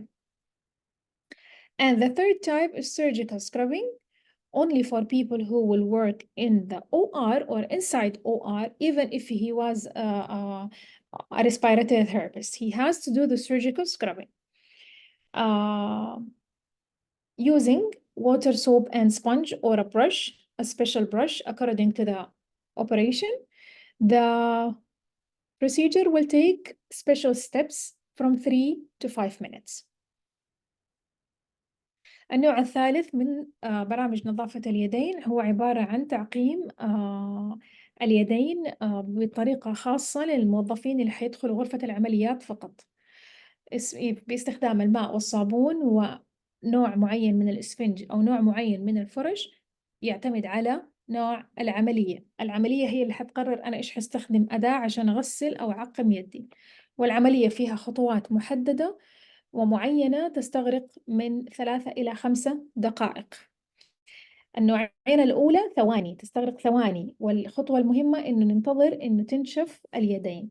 لكن في surgical scrubbing we need minutes، فالعملية تستغرق وقت أطول. How to hand wash and how to hand rub في العمليتين الأولى. أول شيء هذه الملصقات لازم تكون متوفرة داخل أقسام المستشفى، جانب كل حوض وجانب كل جهاز للتعقيم، عشان الممارس الصحي لما حيعمل تدريب يومي عليها ويمارسها بالخطوات الصحيحة يبدأ يحتفظ فيها في عقله اللاواعي ويمارسها بشكل طبيعي، ويحمي نفسه بحيث إنه تتغطى جميع جهات اليد أو جوانب اليد ولا تنتقل قدر المستطاع لن تنتقل إليه العدوى. So we do need to have these posters in our departments beside the sinks and each device of a dispenser device to memorize the healthcare worker how to perform hand hygiene correctly and to cover all the areas on his hands. So he will memorize it very well and he will practice it daily correctly. So if you don't have these posters, please ask infection control or quality department or administration or media department to bring it to you. إذا ما هي موجودة عندكم هذه الملصقات اطلبوا من قسم مكافحة العدوى أو الجودة أو قسم ممكن تلاقوها عند التمريض وممكن تكون كمان عند الإدارة أو قسم الإعلام، حيوفروها لكم، ويعني لازم تكون موجودة بجانب الأحواض أجهزة التعقيم عشان اللي يكون ناسي الخطوات يفتكرها.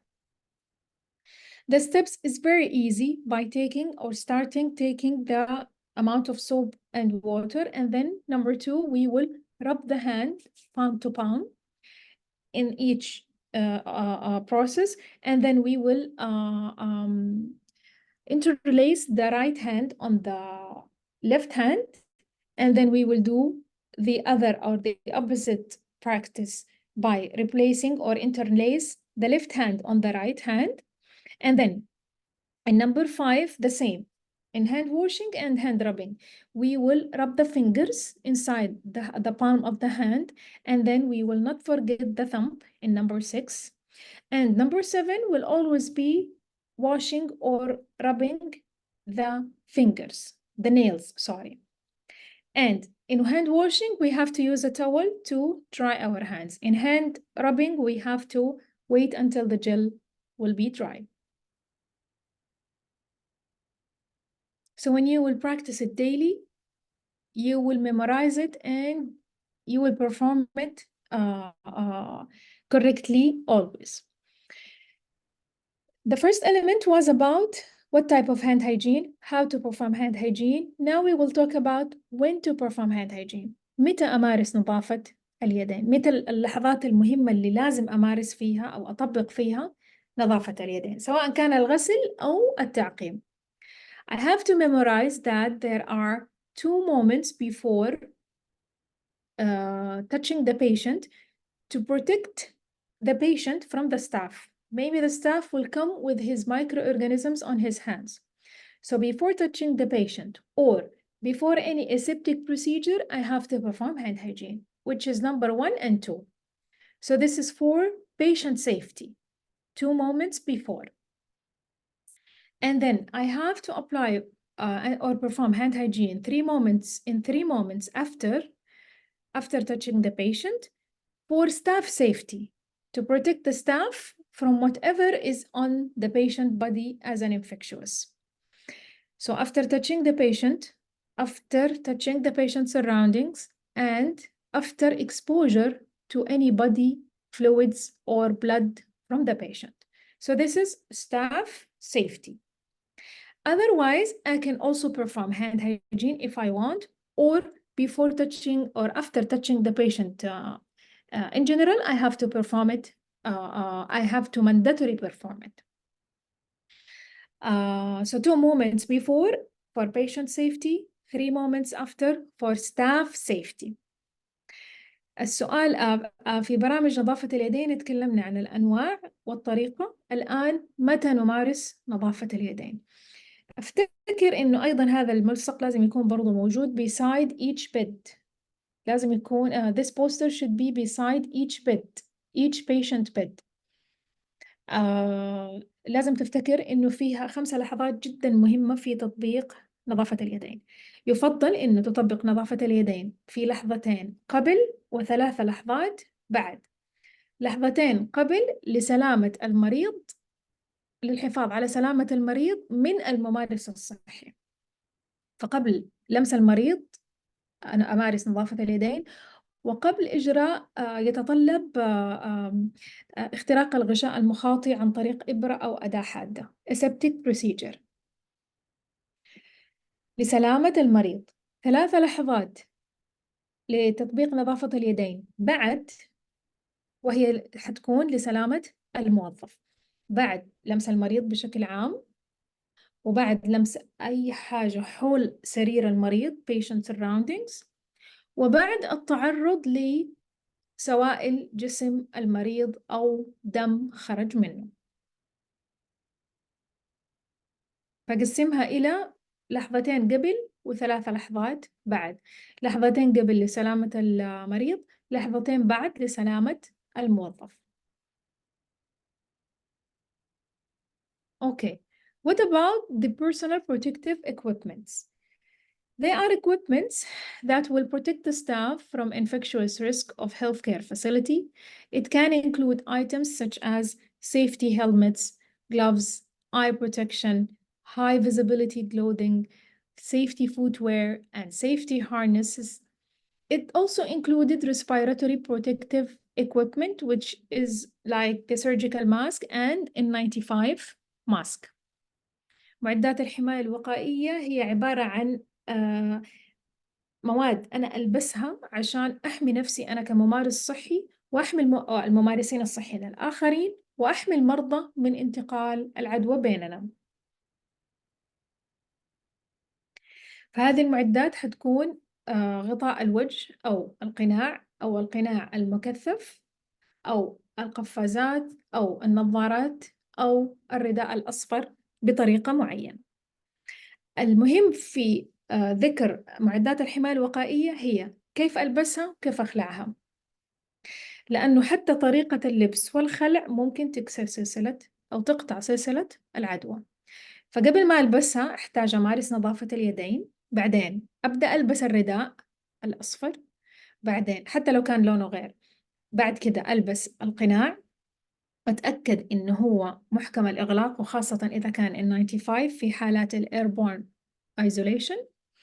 رقم 3 ألبس أي شيء يخص الوجه سواء النظارة أو قناع الوجه، وآخر شيء ألبسه القفازات. ليش؟ عشان هي اللي حتكون أكثر شيء ألمس فيها الأدوات والأسطح وجسم المريض. لما أخلص من البروسيجر هذه على طول أول شيء أخلعه القفازات، وأمارس نظافة اليدين أو أعقم اليدين.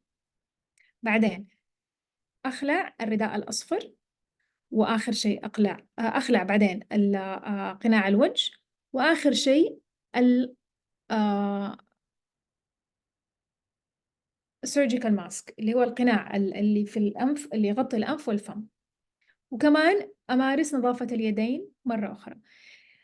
في خطوات خلع معدات الحماية الوقائية، في أشخاص بعد كل خطوة يمارسوا نظافة اليدين، يعني removing gloves يشيلوا القفازات ويغسلوا يدينهم، يشيلوا الرداء الأصفر ويغسلوا يدينهم، يشيلوا قناع الوجه والنظارة ويغسلوا يدينهم، بعدين يشيلوا قناع الأنف والفم ويغسلوا يدينهم.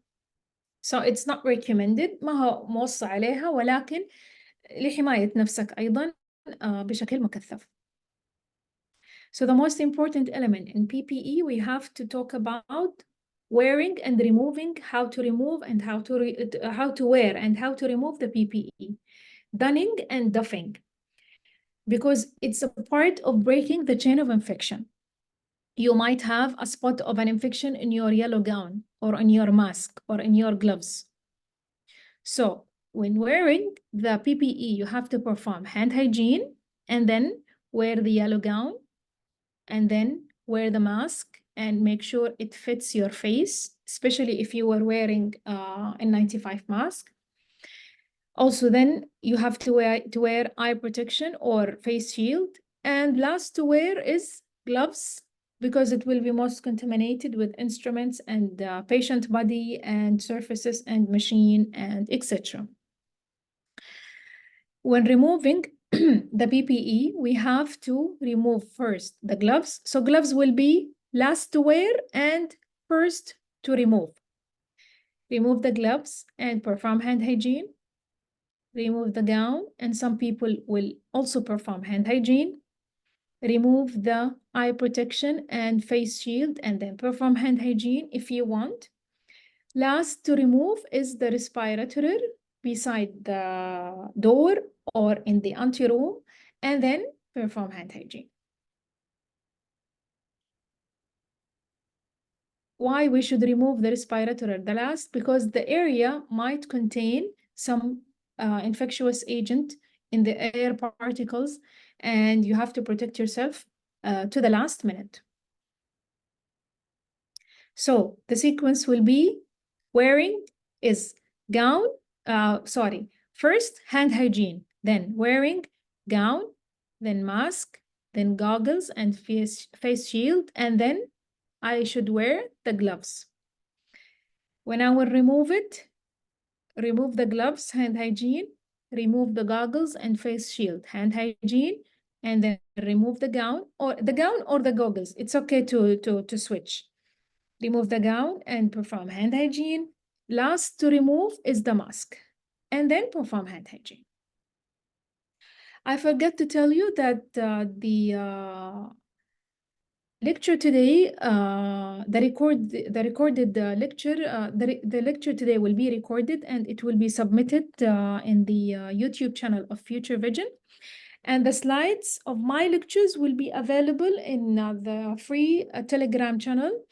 I will send the link later to you as a PDF file. نسيت أقول لكم إن المحاضرة مسجلة والمادة السمعية حتكون متوفرة في قناة اليوتيوب الخاصة برؤية المستقبل، ومحاضراتي أنا حتكون متوفرة كملف PDF في قناة التليجرام المجانية. حقدر أرسل لكم الرابط تبعها لاحقا إن شاء الله. Also, we need to mention a point about when to discontinue PPE. It's very important, especially transmitted-based precautions. Why? Because sometimes the infectious cases might be only suspected, and then other cases might be confirmed, and then the patient is getting better and there is no symptoms on the patient. So when should I discontinue the PPE?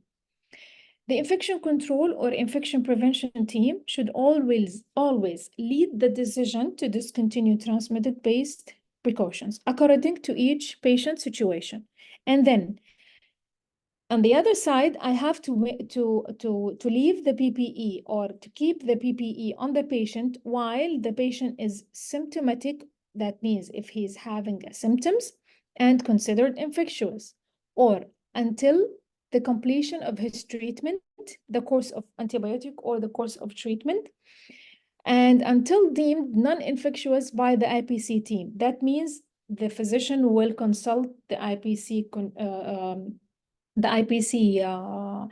practitioner or employee with the nurse, and we will see the patient situation and what's happening to him.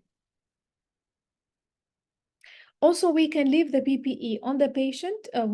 We should wear the PPE each time we enter the patient room according to his immunocompromised status. If he's weak in his immune system, he might not have the infectious agent, but he needs to protect himself from even air. So that's why we have to continue wearing the PPE. Therefore, the decision will be based on case-by-case risk assessment process. So it's about discussion between the staff of nursing, infection control department employee and the physician. في موضوع لبس معدات الحماية الوقائية ومتى أخلعها أو متى أوقف لبس معدات الحماية الوقائية لكل مريض، يحتاج الموضوع مناقشة بين موظف مكافحة العدوى والتمريض والطبيب عشان نشوف إذا هذا المريض لسه عنده أعراض ولسه يعتبر حامل أو ناقل للكائن المعدي، ولا خلص علاجه، خلص كورس العلاج والمضاد الحيوي عشان نتأكد إنه خلاص ما يحتاج أحد يلبس معدات حماية وقائية فيعتبر الآن غير معدي هذا الشخص، أو إنه نتيجة المختبر لسه قاعدة تعطيني نتائج إيجابية وهو ما عنده أعراض. فأنا لازم يعني أقرر بالمناقشة مع الطبيب والتمريض، وقاعدين إيش نشوف في حالة المريض، هل عنده أعراض وهل نتيجته سلبية طلعت من المختبر وهل حالته ما تحتاج معدات حماية وقائية في كل مرة ندخل عليه الغرفة. وأيضا إذا كان عندي مرضى مناعتهم ضعيفة مثلا زي المرضى المنومين اللي عندهم أساسا يعني يكون جهازهم المناعي ضعيف أو نقص المناعة، أو عندهم مثلا فيروس HIV، أو عندهم غسيل كلى، أو عندهم مثلا زراعة أعضاء. ففي سبيشال كيسز أنا ما أقدر أشيل معدات الحماية الوقائية وأخلي كل أحد يدخل على هذا المريض بسهولة، لأنه أصلا هم جهازهم المناعي ضعيف وممكن يلقطوا عدوى حتى من الهواء.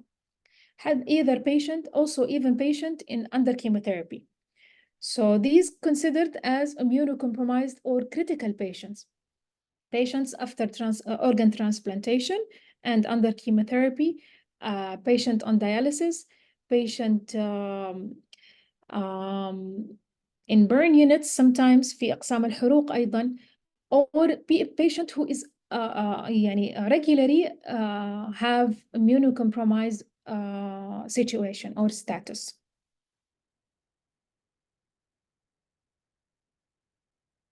The supply of PPE should be available in the empty room, or if there is no empty room, we can put it in a trolley beside each patient door. And we have to confirm that this patient is infectious, or we have to put the sign that the patient he is on like airborne precautions or contact precautions or droplet precautions. So we can use the PPE according to the patient situation. If there is no need for PPE, we will not wear it. فتخزين معدات الحماية الوقائية طبعا حيكون في المستودعات، ولكن لكل غرفة مريض يجب يكون متوفر حسب حالته، حسب كائن المعدي اللي موجود عنده معدات الحماية الوقائية جاهزة ويعني متوفرة في الأنتي روم اللي هي الغرفة اللي تكون قبل للدخول غرفة العزل، عشان ما يتعطل الممارس الصحي أو الطبيب أو أي أحد جاي ينقذه أو يفحصه أو يزوره ويروح يبحث عن المعدات الحماية الوقائية في مكان ثاني. وإذا ما في أنتي روم أو في غرفة مريض عادية ممكن نحطها في عربية عند الباب. المهم تكون متوفرة وجاهزة، مو أروح أبحث عنها وأضيع الوقت. So we talked about hand hygiene and PPE. Number 3, as a standard precautions, we do have environmental cleaning، أو خلينا نقول نظافة البيئة أو غرفة الفحص أو العيادة أو غرفة العمليات. أنا أعرف إنه إحنا كممارسين صحيين هذا ما هو جزء من شغلنا، هو جزء من شغل عمالة أو قسم النظافة، بس لكن we should يعني لازم نهتم بموضوع إنه أنا ما أدخل مريض وأفحصه أو أسحب منه عينة دم والغرفة فيها غبار أو ما هي نظيفة أو فيها تراش يعني أغراض نفايات مرمية على الأرض أو فوق المكتب. فلازم انتبه البيئة أو الغرفة ونظافة المكان اللي حيدخل فيه المريض عشان ما يدخل عدوى. عشان ما تجيله عدوى أو ما يلتقط عدوى. في بعض الحالات أو بعض المستشفيات يستخدموا مثلا أدوات ومساحيق أو سوائل التنظيف بشكل عام. في بعض منهم يستخدموا أجهزة الأشعة فوق البنفسجية، وفي منشآت تستخدم التبخير أو أجهزة الضغط اللي يكون فيها مثلا بخار قوي بحيث أنه يدخل هذا الجهاز ويعقم الغرفة مثلا في 10 دقائق. فبغض النظر عن الآلية، لكن أنا كممارس صحي أكون مسؤول عن نظافة المكان اللي حيدخل فيه المريض. وإذا ما أقدر أو يعني جزء ما هو من شغلي، أنادي عمالة النظافة أو أطلب طلب خاص تعالوا نظفوا العيادة، تعالوا نظفوا أو تعالوا شيلوا أو أفعلوا اللازم والواجب.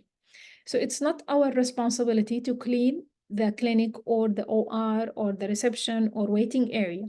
It's the responsibility of the housekeeping, but we have to be responsible about telling them or requesting the environmental cleaning process regularly and follow them regularly. And sometimes in some facilities, they can use the steam or automated dispersal systems or UV, ultraviolet irradiation machines or antimicrobial surfaces to clean and hygiene the environment. But at least my responsibility is to request if there is any dust or any trash on the floor or on the office or in the screening room has to be removed by the housekeeping. One of my tasks about and responsibilities about the environmental cleaning, I have to respond quickly to spills in my department. We used to have something called the spill kit. Whatever spills in my department, it has to be removed immediately, either if it was water, juice, or blood, or liquids, or body secretions from the patient. Now we have spill wipe, and we can use it easily.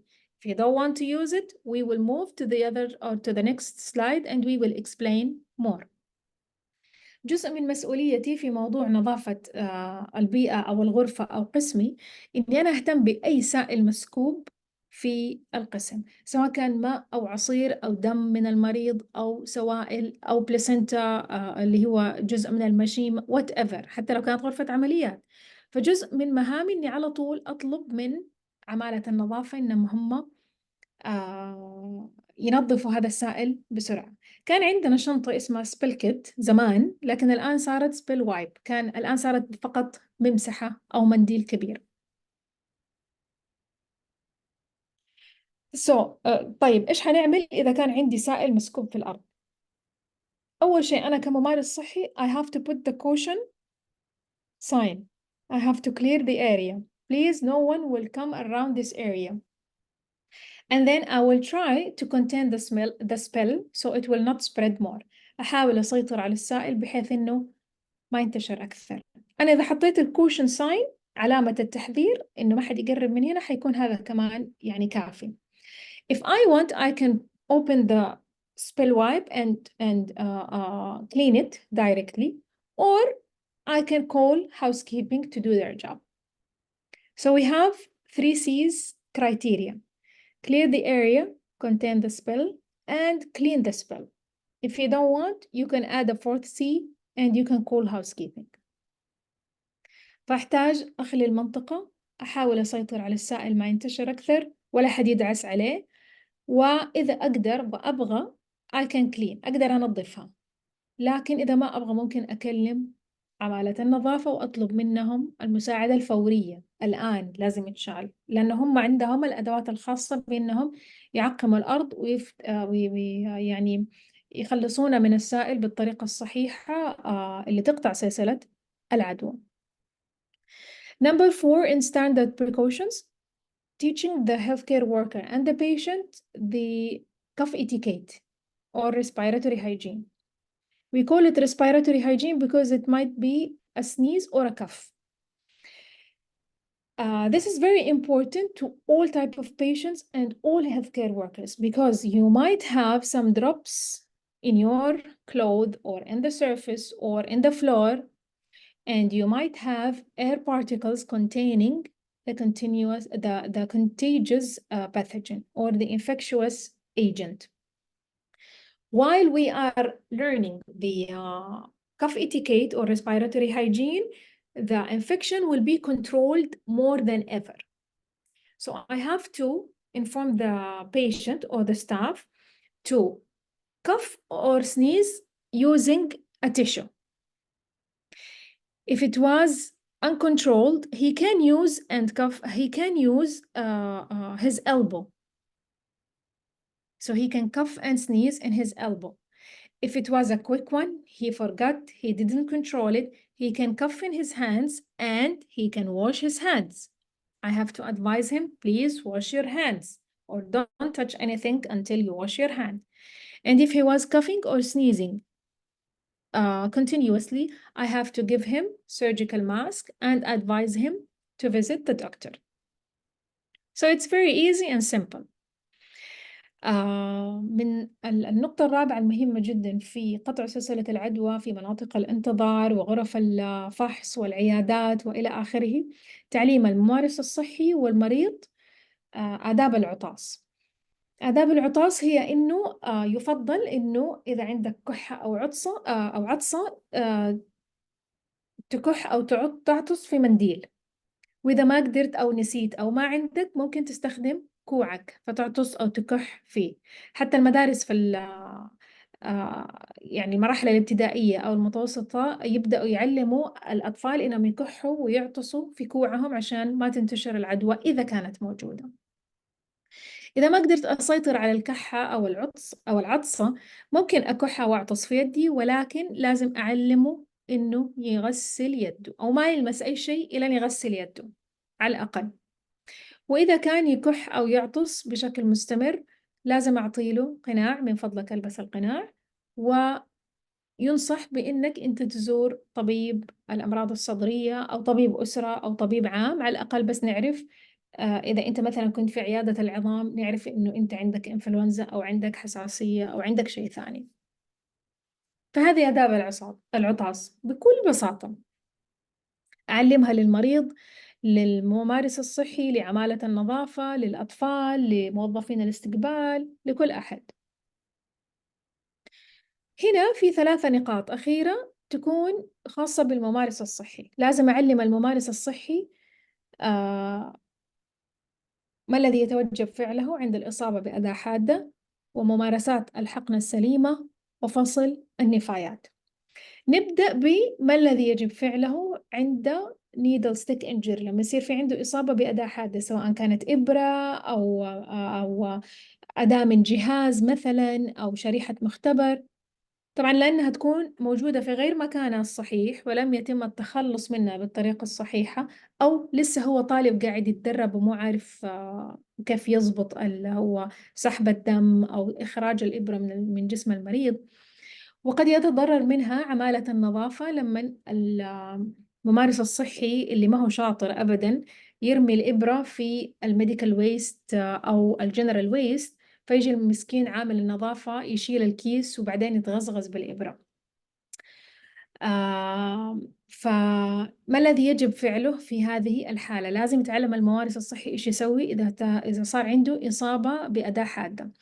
So the 3 last points about standard precautions should be educated only for healthcare worker. What he should do about needle stick injury situation, because it wasn't the needle or the sharp wasn't discarded correctly, or it is in the wrong place, or if he was an intern student, he didn't know or practice very well or trained very well about how to use the needles or sharps. And sometimes the other healthcare workers or the housekeeping workers will find the needles and sharps in the general waste or medical waste. So what should you do when you encounter them unexpectedly? You should wash your injury، غسل الجرح على طول وتغطيته، cover it with bandage, and then inform your supervisor، تبليغ المشرف أو المدير عندك عشان تعبي فورم أو تعبي ملف تنطلق فيه أو من عنده إلى عيادة الموظفين لإجراء الفحوصات والأوامر أو الإجراءات اللازمة. So you have to inform your supervisor and then fill the document or fill the injury details. Sometimes the injuries will be an accident. So you have to fill the form and then go directly to the employee health clinic and they will follow the procedures there. If you had a severe injury, run to the ER. Leave everything behind you and run for your finger or your hand. Run to the ER. إذا كانت الإصابة حادة وبليغة اترك كل شيء خلفك واجري على الطوارئ. فمو لازم موافقة واستئذان لا، اترك كل شيء واجري على الطوارئ. Also we have to educate the staff about safety injection practices. ممارسات الحقن السليمة اللي هي aseptic technique. We have to disinfect the area of the patient body. لازم تقنية التعقيم للمنطقة اللي حنحقن فيها. Number 2, disinfect the rubber septum on the medication with alcohol before pursing. قبل الحقن أو قبل اللي هو سواء البيرسينج اللي هو حق عمل فتحات في الجسم للحلق أو للتاتو أو كده، برضو حتى الربر لازم أعقبه. Number 3, we have to use one needle or one syringe one time on one patient. Only one time. We shouldn't use the same needle twice on the same patient. And we never recap the needle. لازم نستخدم إبرة واحدة مرة على واحد مريض. المريض نفسه ما ينفع يستخدم عليه الإبرة مرتين. هي مخصصة للأداء أو للعمل single use. Only one time. واحدة مرة. وكمان ما نغطي الإبرة بعد الانتهاء من استخدامها. نحطها في sharp container أو نتخلص منها في النفاية الخاصة بالأدوات الحادة. Number 4, never combine the leftover contents of single-use vial for later use. طبعا هذه لسه ما جانا زي ما قلنا قبل كده فيها قرار أو تعميم رسمي إنه إذا في أدوية leftovers يعني لسه باقي من الدواء أستخدمه أحطه في الثلاجة وأستخدمه على مريض تاني أو أستخدمه على نفس المريض مرة تانية بعد أسبوع، لا ينصح فيها لأنه كل مرة أحط الإبرة في نفس علبة الدواء تكون في فتحة قد يدخل منها أي نوع من أنواع الكائنات المعدية. So it's not recommended because every time you inject you enter the needle inside the veil, you might expose the treatment to be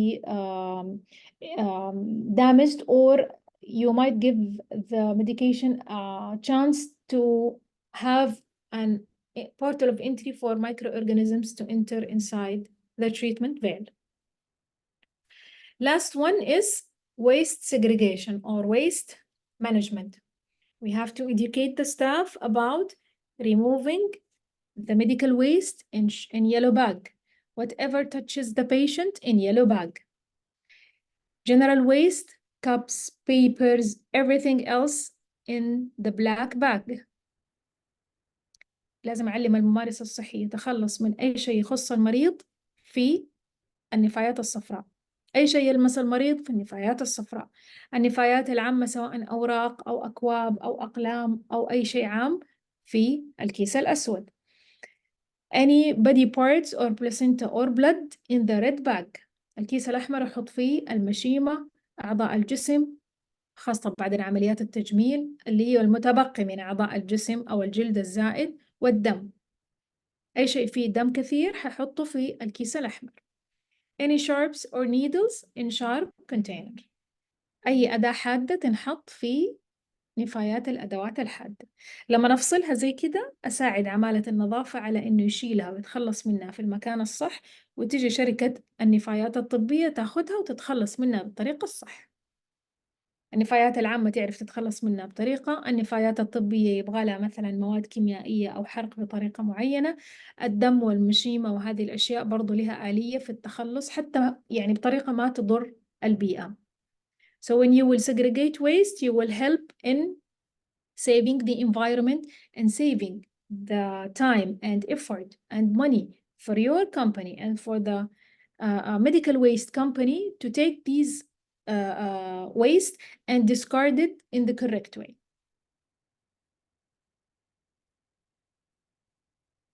So this is about the standard precautions should be applied for all type of patients. When we will discuss about each department, we will also talk about it later in details. As we said, it's for all type of patients. What about infected patients?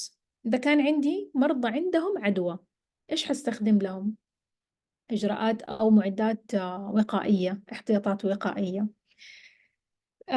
المرضى اللي يكون عندهم عدوى تنتقل عن طريق اليد، عن طريق عفوا التلامس المباشر للجلد أو البشرة، يسموا contact precautions، احتياطات وقائية تلامسية. يعني إيش؟ كيف أحمي هذا الجلد؟ لازم ألبس yellow gown, gloves, face shield and goggles in some cases. مو شرط كلها، ولكن هذه هي الكونتاكت precautions، طبعا مع تطبيق نظافة اليدين. مثال عليها، عندي مريض عنده جرب أو عنده chicken pox أو عنده سالمونيلا، هذه كلها تنتقل عن طريق contact precautions. That means I have to give the patient or to wear before I will enter the patient room gloves, goggles, face shield, and in some cases, gown and gloves, and in some cases, face shield and goggles. That means contact precautions. So I will prevent the infection from getting in contact with me and with the patient, and transfer it from one patient to another. Other type of transmitted-based precautions is for diseases that will transfer through drops, through liquids, body fluids from the patient, like influenza, like COVID-19, like rubella. What should I wear to protect myself and other patients from this type of infection? I have to wear surgical mask, and sometimes I can wear gloves and gown if the case is asking for this. النوع الثاني من الاحتياطات المتنقلة تعتمد على أن المريض يكون عندي منوم بسبب عدوى تنتقل عن طريق القطرات أو السوائل زي الإنفلونزا والكورونا، فأحتاج ألبس القناع، وفي بعض الحالات أحتاج القناع والقفازات والرداء الأصفر. النوع الثالث هو العدوى التي تنتقل عن طريق ذرات الهواء، فأنا ما أقدر أشوفها، فلازم يصير عندي عزل لهذا المريض وحماية مكثفة بلبس ال N95 ماسك، يعني هو قناع مدبل مكثف. مثال عليها الإصابة بالميزلز أو التي بي والنيمونيا. Third type is airborne precautions for infectious disease transmitted through air particles, and that means I have to isolate this patient in negative pressure room and wear the N95, which is a double layered mask, like patients who has pneumonia, viral chickenpox, and measles and TB. So I hope that this is very clear for you. And as we know, hand hygiene is the most important element in preventing this type of infections to spread inside my hospital. If you have any questions, I'm ready for you. We finished the first objective. خلصنا المحور الأول. إذا عندنا أي سؤال نقدر نكتبه على الشات. ما يحتاج تكتبوا أسماءكم ولا أرقامكم. التحضير حيصير من عند طريق الدعم الفني. مين مسؤول في تنظيف الأجهزة الطبية؟ Mostly nurses. Who is responsible for cleaning medical devices? Nurses. البوليسي تقول nurses. إذا في أشياء هم ما يعرفوا ينظفوها يطلبوا من المسؤول عن الهاوس كيبينج يقول لهم كيف تنظفها، وكمان يشوفوا المانيفاكتورر instructor، لازم يشوفوا إرشادات المصنع ويطلبوا من الهاوس كيبينج supervisor to teach them how to clean it. So who is responsible in cleaning medical devices? The nurses. The policy said nurses. If they don't know, they have to ask for training, for good education from the housekeeping supervisor, and they have to follow the manufacturer instruction. If I have a chronic cough, إذا عندي كحة مزمنة إيش أسوي؟ أول شيء طبعاً دائماً لازم تلبس الماسك وتتابع خطة العلاج الموصوفة لك وتراجع الفحوصات والطبيب. إذا عندك سؤال يعني أميرة is asking if you have يعني another clear question you can write it down.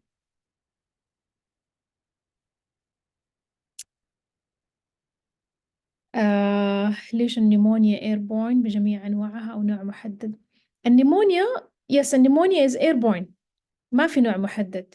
كليبسيلا نيمونيا، إنفلونزا، هيموفيلس هيموفيلس نيمونيا. all of pneumonia types has airborne precautions. Why? Because we cannot see it by the naked eyes. ليش نذكر العنقس في التلامسي والهوائي contact precautions؟ عشان we have viral and we have viral chickenpox. طيب المسبب الأساسي the main reason for chickenpox is the virus اللي هو إيش؟ varicella. One of the complications of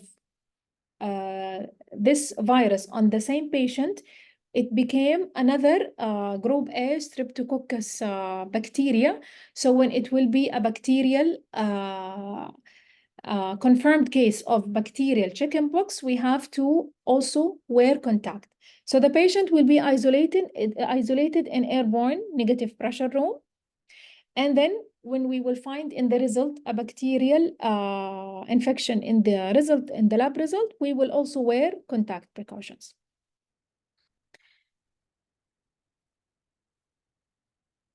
الأسطح مثل nursing station يحتاج ننظفها أو de-infection كل ساعة أو كيف nursing station should be cleaned by housekeeping, not the nurse.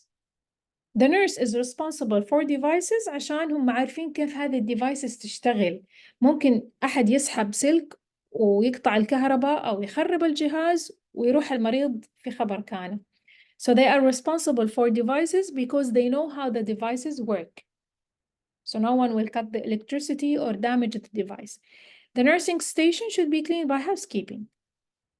Nurses دائما يسووا التمريض دائما يسوي الأشياء الصعبة. Nurses are for the hard tasks. That's why we do appreciate every nurse around us. طيب النفايات الخطرة متى يفترض التخلص منها؟ الإبر والأدوات الحادة. كيف يعني متى يفترض التخلص منها؟ biohazard مثلا. الإبر والأدوات الحادة. الإبر والأدوات الحادة اللي هي needles and sharps should be discarded in sharp container. When the container will be filled by 3/4, we have to discard this box and bring a new box. And the housekeeping will continue the process. هذا اللي نعرفه. لما نعبي علبة النفايات الخاصة بالأدوات الحادة إلى 3/4 حنشيلها ونجيب علبة جديدة. نشيلها فين؟ يجي الهاوس الكيبينج يشيلها ويتخلص منها مثلا في التخزين حق النفايات الطبية. Streptococcus bacteria they need isolation room or one nurse with patient. طبعا yes we need. احنا قلنا الفيرال الجيكن بوكس إذا صار عندي حالة المريض جدا خطيرة احنا حنعزله، أصلا لازم نعزله في negative pressure room with airborne precautions. One of the complications will be a bacterial chickenpox. That's why we have to add contact precautions. وين نرمي علب العلاجات الزجاج in medical waste? Any glass or plastic bottles medically or medicine should be discarded in medical waste. Yellow bag. Sharps container only for sharps. يعني في يوم من الأيام أنا شفت علبة عصير في الميديكال ويست وكنت حنتحر. فهذا يعني غلط. علبة عصير يقول لك لا هي زجاجة، لا هي ما هي زجاجة، هذه ما هي علاج. هي الفكرة فيها إنه مو بس أرميها، لا عشان بعدين لما نتخلص منها. شركة النفايات إيش تسوي في علبة العصير أو في القزازة حقة العصير؟ we have to educate the healthcare worker. Some facilities have pharmaceutical and chemical waste ويخصصوا لها لون اللي هو orange or blue. So that's why عشان كده أنا قلت في البداية أرجع لسياسة المستشفى. في بعض المستشفيات يكون عندهم نفايات طبية، أدوية، نفايات كيميائية من المختبر مثلا أو مركز الأبحاث، فيخصصوا لها ألوان أقياس مختلفة زي الأزرق أو البرتقالي. عشان كده قلنا أرجع لسياسة المستشفى، شوف إيش تقول لك، فين تتخلص من النفايات.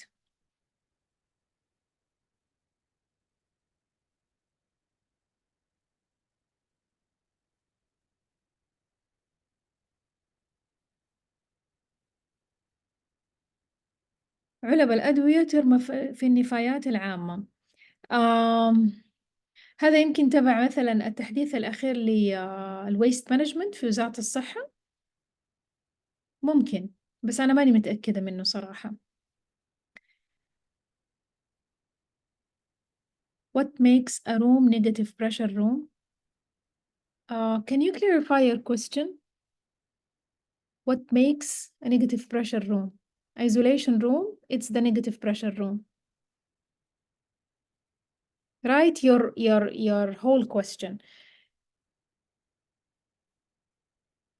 No, if there Bashir is asking if there is وعاء خاص ب vomiting or urine. No. Until now, no. So housekeeping has to deal with this. They have the correct chemicals or detergents to disinfect the room from vomiting and urine spills.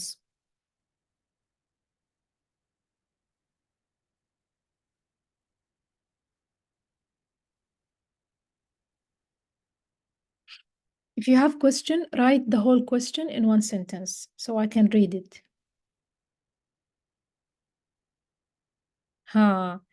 أمنية تقول كتخدير نرميها في الشارب بوكس which is اللي هي إيش؟ الأدوية؟ وعشان كذا أقول لك في منشآت تقول عادي أرمي في الشارب بوكس. طب بس في شارب بوكس مرة صغيرة ما أقدر أحط فيها علب أدوية. أرجع لسياسة المستشفى. ليش سياسة المستشفى؟ عشان سياسة المستشفى تكون مبني عليها الاتفاق بينها وبين شركة التخلص من النفايات الطبية. فمثلا خلاص احنا متفقين مع شركة النفايات الطبية we have to discard sharps and needles in sharp container only. أي علبة أدوية مثلا حتلاقيها موجودة في الميديكال ويست أو في الجنرال ويست، فهم متفقين مع شركة النفايات على هذه الآلية. أيوة فهمت سؤالك يا بشاير. Is there a dedicated spill kit for urine and vomiting? No. There is no spill kit for only urine and vomiting. Housekeeping has to deal with this. They have the correct detergents or chemicals or disinfectants. أيوة الأدوية صح. هاي شوف أمنية تقول لك الأدوية إحنا نحطها في sharp box. يعني that's why according to each facility the other facilities will decide in their policy. No, all vials or medicines vials should be discarded in medical waste. أنا أفضل إني أحطها في الميديكال waste. ليش؟ عشان فيها chemicals، فيها أدوية. Some facilities will recommend you can discard the medicines or medicine vials in general waste. Some other facilities will recommend in sharp container if the sharp container was big enough. Because we cannot decide the size of each vial or each medication. أنا سمية جلون أخصائي مكافحة عدوى. You can Google my name and you will find a lot. Also, I will share my contact information later with you. Okay, if you have any other questions.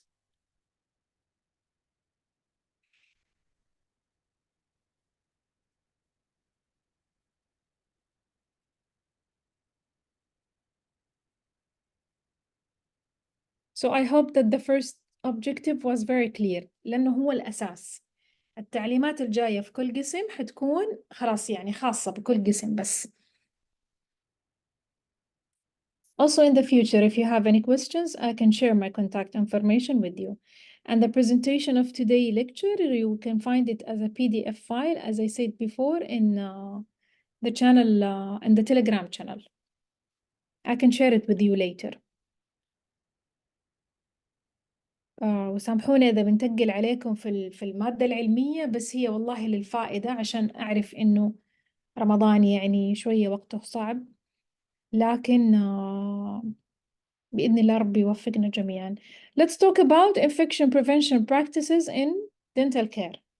اللي يحبوه قسم الأسنان هو اللي شوية كده يعني طويل أكثر من غيره. Infections could be transmitted in dental operatory through several routes. Direct contact with the blood, oral fluids, or other infected materials like surfaces, any type of machine around the patient, or the physician hand. Indirect contact, number 2, indirect contact with contaminated objects such as instrument, environmental surfaces, or equipment. Number 3, contact with conjunctival, nasal, or oral mucosa with droplets such as spatter or containing microorganisms from an infected person and propelled by coughing, sneezing, talking. Or number 4, inhalation of airborne microorganisms that can remain suspended in the air for long periods, such as pneumonia particles. Pneumonia particles can stay in the air for about 4 months. That's why we have to disinfect the clinic. We have to clean it clean it in a very good way, or use the steam or UV irradiation machines in dental clinic, and be careful about preventing the infections inside dental clinic. So الأمراض أو الكائنات المعدية أو العدوى ممكن تنتقل في عيادات الأسنان بعدة طرق، يا إما التلامس المباشر بالدم أو سوائل الفم أو الأدوات والآلات اللي موجودة حول المريض وتكون فيها جزء من الكائن المعدي، أو أيوة الأدوات والآلات والأسطح والأجهزة مثلا المستخدمة على المريض واللي ممكن يكون فيها كائن معدي، أو عن طريق لمس أو التلامس المباشر للمخاط وانتقاله مثلا إلى الممارس الصحي، أو عن طريق اللي هو مثلا كل أداة حول الممارس الصحي وبقاعد استخدمها على مريض سابق، والآن قاعد يستخدمها على نفس المريض بدون تعقيم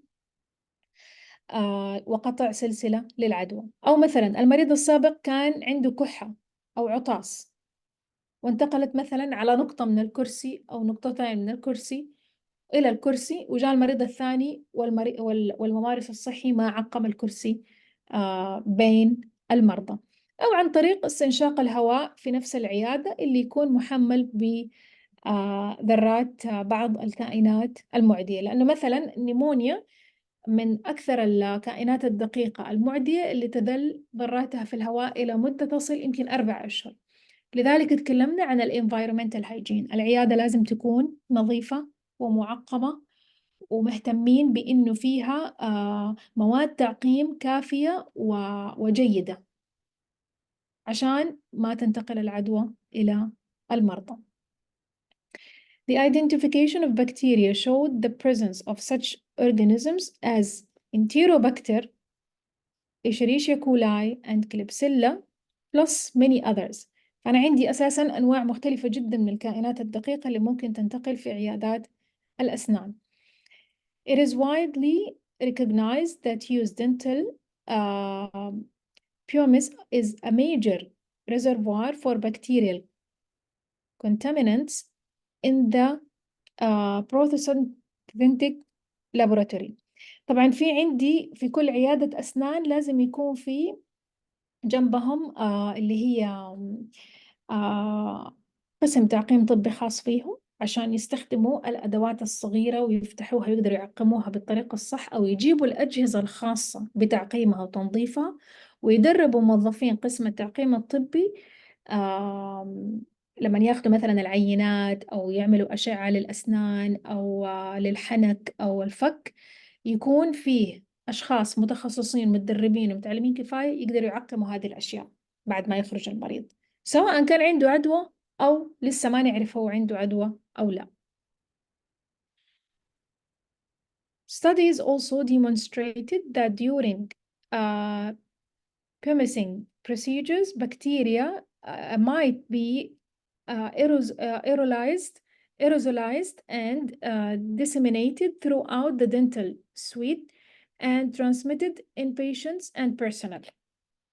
طبعا هي الكائنات الدقيقة or the microorganisms are very smart and they can hide everywhere, and some of them will love to live in living cells and some of them will love to live in dead cells or in dust. So we cannot find or we cannot decide or dedicate that there is only one path for microorganisms to be around the dental clinic. That's why we have to take care and cover all the areas by infection prevention practices. Because of their various degrees of pathogenic potential, these microorganisms may be hazardous to dentists, patients, staff, and prosthodontic laboratory personnel, including members of the Bacillus series or Bacillus species, Acinetobacter, Micrococcus, Pseudomonas, Moraxella, and Candida. MRSA, which is methicillin resistant, Staphylococcus aureus, and Pseudomonas aeruginosa, which are very dangerous when it will enter the respiratory tract. Any type of these microorganisms will start to enter our bodies either through catheters or dental procedures or inhaled in the air. It will be very dangerous and it will not make a good outcomes. That's why we have to take care of each clinic in our dental department. أي جزء من هذه الأنواع من البكتيريا أو الفطريات زي الكانديدا إذا دخلت إلى الجسم ما حتعطيني مخرجات حميدة، يعني المريض يجي يكون قاعد عنده مشكلة في الأسنان يخرج من العيادة بعدوى. طبعا هذه مصيبة، يعني عالجنا جهة ورحنا جبنا له مرض من جهة تانية أو جبنا له عدوى يضطر ياخذ له علاج أو مضاد حيوي عشان يتعالج.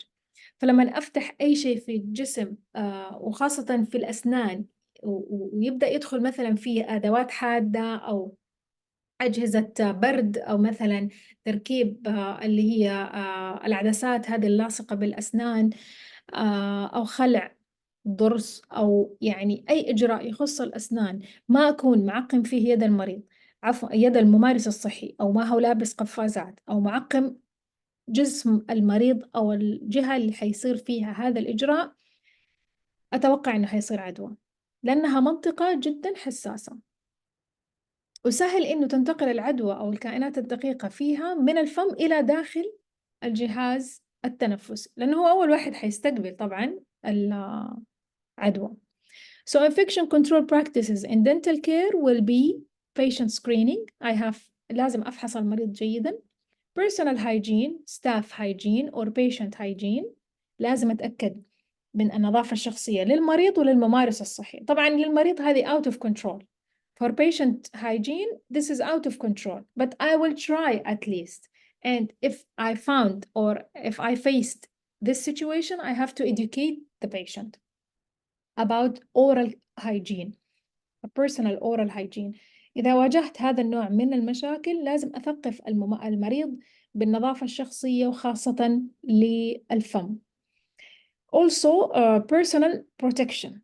That's why we are educating you about PPE اللي هو حماية نفس الممارس الصحي من انتقال العدوى له من المريض.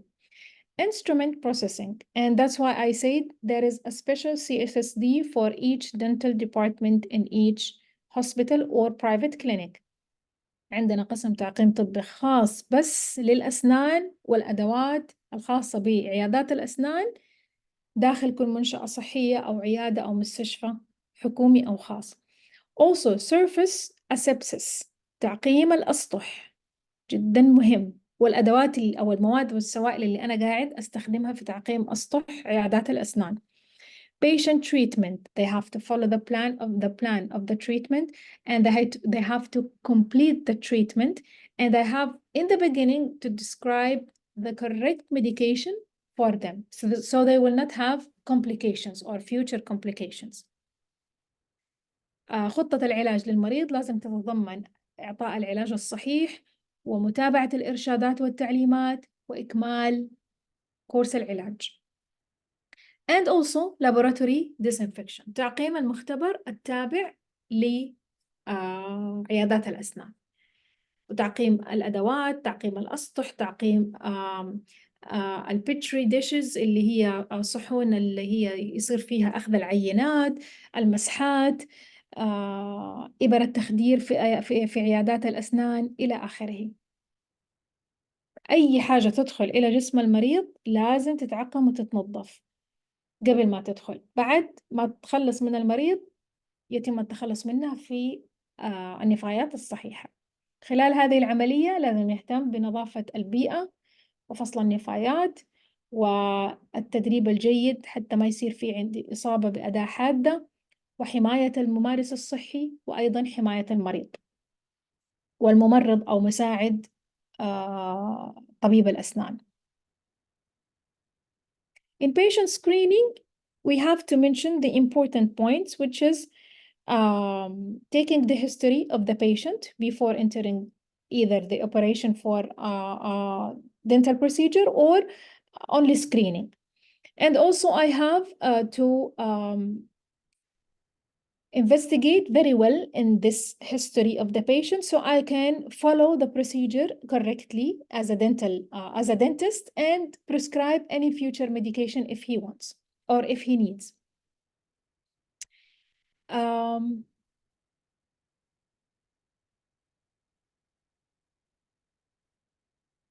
Also screening for COVID infections, because sometimes it might damage whatever is in the teeth. And some operations and some studies found that the infection was leading to, for example, some cases of rottenness inside the mouth of the patient while he was coughing and sneezing and not taking care enough of his personal hygiene or oral hygiene. في بند فحص المريض يهمنا نذكر إنه الطبيب طبعا هو أدرى وأعلم، ولكن لازم يأخذ التاريخ المرضي الصحيح للمريض ويحقق أو يعمل الفحص الدقيق لكل مريض عشان لما يوصف له علاج يكون مناسب له جدا وما يسوي له مضاعفات لا الآن ولا في المستقبل، سواء هذا المريض كان عنده إجراء بسيط في الأسنان أو داخل يعمل عملية. أيضا يهمنا نعرف إذا كان حصلت عنده مثلا مضاعفات بعد إصابته بكورونا، أو إيش حصل مثلا ضرر له عند إصابته بكورونا، لأنه في دراسات أثبتت إنه في أشخاص صار عندهم تعفن في الأسنان أو تعفن في اللثة والفم والحلق، أو كثير مثلا عملوا عملية اللوز بعد إصابتهم بفيروس كورونا نتيجة لإهمال النظافة الشخصية، نظافة الفم الشخصية لكل فرد. In the personal hygienes mean the staff and the patient. طبعا ال patient زي ما قلنا is out of control, but the staff we can control it because we can educate him. Personal hygiene means the dentist's personal hygiene is an absolute necessity. As patients become more aware of the potential danger to themselves from materials and instruments that are not disinfected or sterilized, their confidence and acceptance of dental treatment become directly proportional to the image of the clinic presents. يعني أكيد لما حيجي المريض ويلاقي إن الممارس الصحي ما هو نظيف أو ما هو مهتم بنظافة الشخصية أو البالطو أو أي حاجة من أشياء الشخصية ما هي نظيفة، الموضوع حيأثر يعني يعني وتغذية راجعة حيكون لعدم زيارة مثلا هذا الطبيب مرة أخرى، أو حيصير في مثلا صورة في ذهن المريض عن اهتمام هذا الممارس الصحي بعدم نظافته الشخصية، فكيف حيهتم أنا فيه كمريض أو كيف حكون تحت يده. Specific notes of hygiene includes hair is cleared away from the face، ما يكون شعر الدنتست على وجهه أو مثلا طويل زيادة عن اللزوم وما يلبس مثلا قناع يقوم الشعر يجي على وجهه. and كمان إيش اللي هو مش يعني ممكن يلبس هيرنت اللي هي الشبكة اللي تخص الشعر وتغطيه. so he can wear a hairnet. facial hair is covered by face mask or shield. طبعا الدقن أو الشنب طبعا ضروري إني أنا لازم أغطيها بقناع. عمره ما في طبيب أسنان يكون قاعد يمارس أي إجراء على فم المريض وهو ملابس قناع. هذا إذا شفتوه على طول بلغوا عنه على طول، أصلا هو حيضر نفسه وممكن تنتقل له العدوى.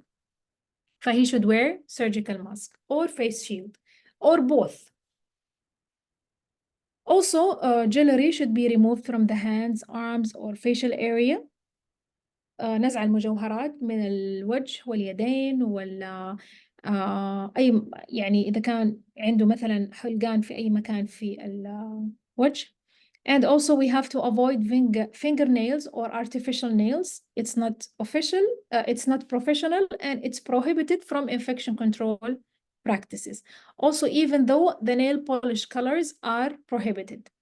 اللي هو نزع الأظافر الاصطناعية أو ألوان المناكير على الأظافر لأنها ممنوعة من ممارسات مكافحة العدوى.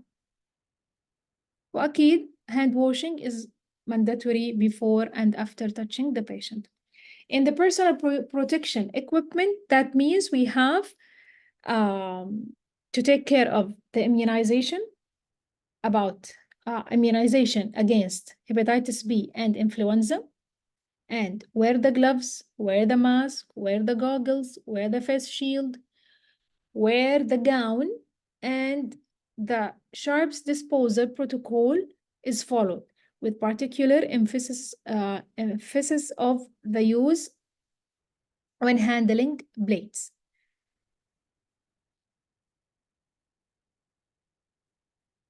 Also, outer barrier garments for aerosol protection are worn at all the time when treating a patient and always changed between patients.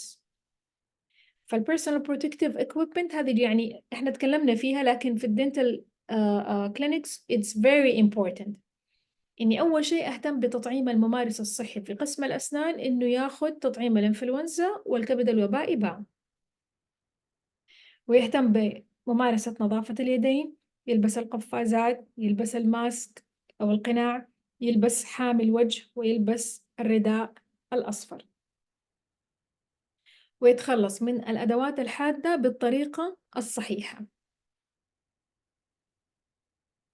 In instrument processing زي ما قلنا في قسم التعقيم الطبي لازم بس أعرف النقاط المهمة، إنه هذه الأدوات لما يتم إخراجها من العيادة حشيلها في علبة. العلبة دي مكتوب عليها كم أداة عندي، كم إبرة، عفوا كم مثلا أداة موجودة، أو إيش أسماء الأدوات، وإيش لونها مثلا، أو إيش ماركتها أو كده، متى استخدمتها، وهل كان المريض مثلا عنده confirmed case of infection، هل هذا المريض كان عنده عدوى.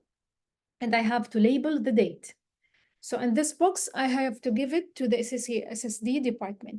The CSSD department will do pre-soaking and cleaning. ينقعوها أول شيء، وبعدين يغسلوها ويعقموها ويطهروها، وآخر شيء sterilizing and then package. على طول يحطوها في التغليف مع التاريخ حق تعقيمها وتنظيفها. In surface asepsis, that means I have to clean the surfaces by the correct detergent or disinfectant. And sometimes I can use a combination of both two chemicals or more, according to each case or according to the hospital policy. فبعض الأحيان أحتاج أرجع لسياسة المستشفى إيش المواد اللي حستخدمها في تنظيف وتعقيم الأسطح. ممكن يكون كلورين، صوديوم هايبوكلورايد، ممكن يكون phenolic components، ممكن يكون water based with orthophenolical or tertiary PO-benzyl chlorophenol. It could be alcohol based, it could be chlorhexidine or iodophor. أي نوع من أنواع المطهرات الكيميائية حسب المتفق عليه according to the hospital policy we have to use it to clean and disinfect our surfaces.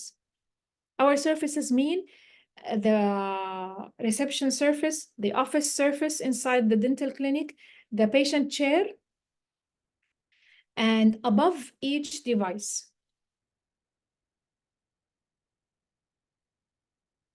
In patient treatment point, I have to mention the important things, which is clean the chair, as we said earlier, disinfect solution will clear the chair. So the patient will sit on a clean or disinfected chair. لازم المريض يقعد على أو ينسدح على سرير معقم ونظيف وعليه الشيت هذا الخفيف أو الورق اللي هو يكون حامل الكرسي. The dental chair is covered with plastic sheath which is removed after treatment ويتغير بين المرضى. ويتمسح الكرسي أيضاً بين المرضى. أي شيء استخدمته على المريض على طول يتشال ويتعقم وينشف وبعدين أجيب جهاز أو أداة ثانية بداله. ما ينفع استخدم نفس الإبرة على أكثر من مريض أو على نفس المريض مرتين أو أداة نفسها بدون ما أعقمها أو أحطها في محلول. كل أداة حسب إرشادات تعقيمها وتنظيفها. So it's prohibited. وإنت كده حتنقل أي عدوى أو أي كائنات تقدر تستعمر داخل جسم المريض الثاني وتسبب له عدوى أو تسبب له مخاطر صحية. فكده بالمنطق أي شيء يستخدمه وحول المريض patient surroundings should be removed and cleaned, disinfected, and then it will bring back to use.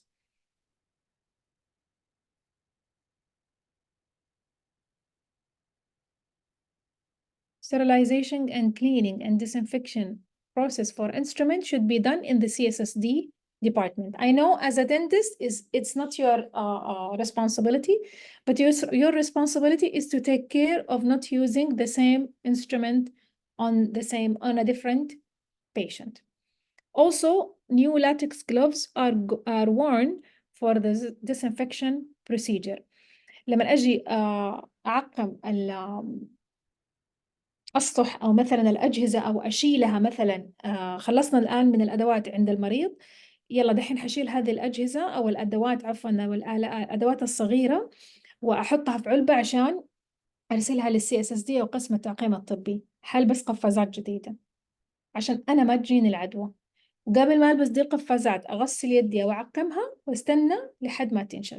So before collecting the instruments to put it in the box to send it to the CSSD after the patient is finished, and then I have to perform hand hygiene, wait until it's dry, wear a new gloves and collect the instruments to put it in the box. I will close the box, I will remove the gloves, and I will label the date and the instruments information to send it to the CSSD. What about the laboratory disinfection? It's also the same. I have to disinfect the surfaces, I have to wear PPE, I have to make sure that all the devices and all instruments or all materials that could be used in the lab is disinfected or clean and new, labeled and packed very well. Using also the PPE in the lab, in the dentist or the dental lab is very important. Wearing the lab coat or wearing the yellow gown.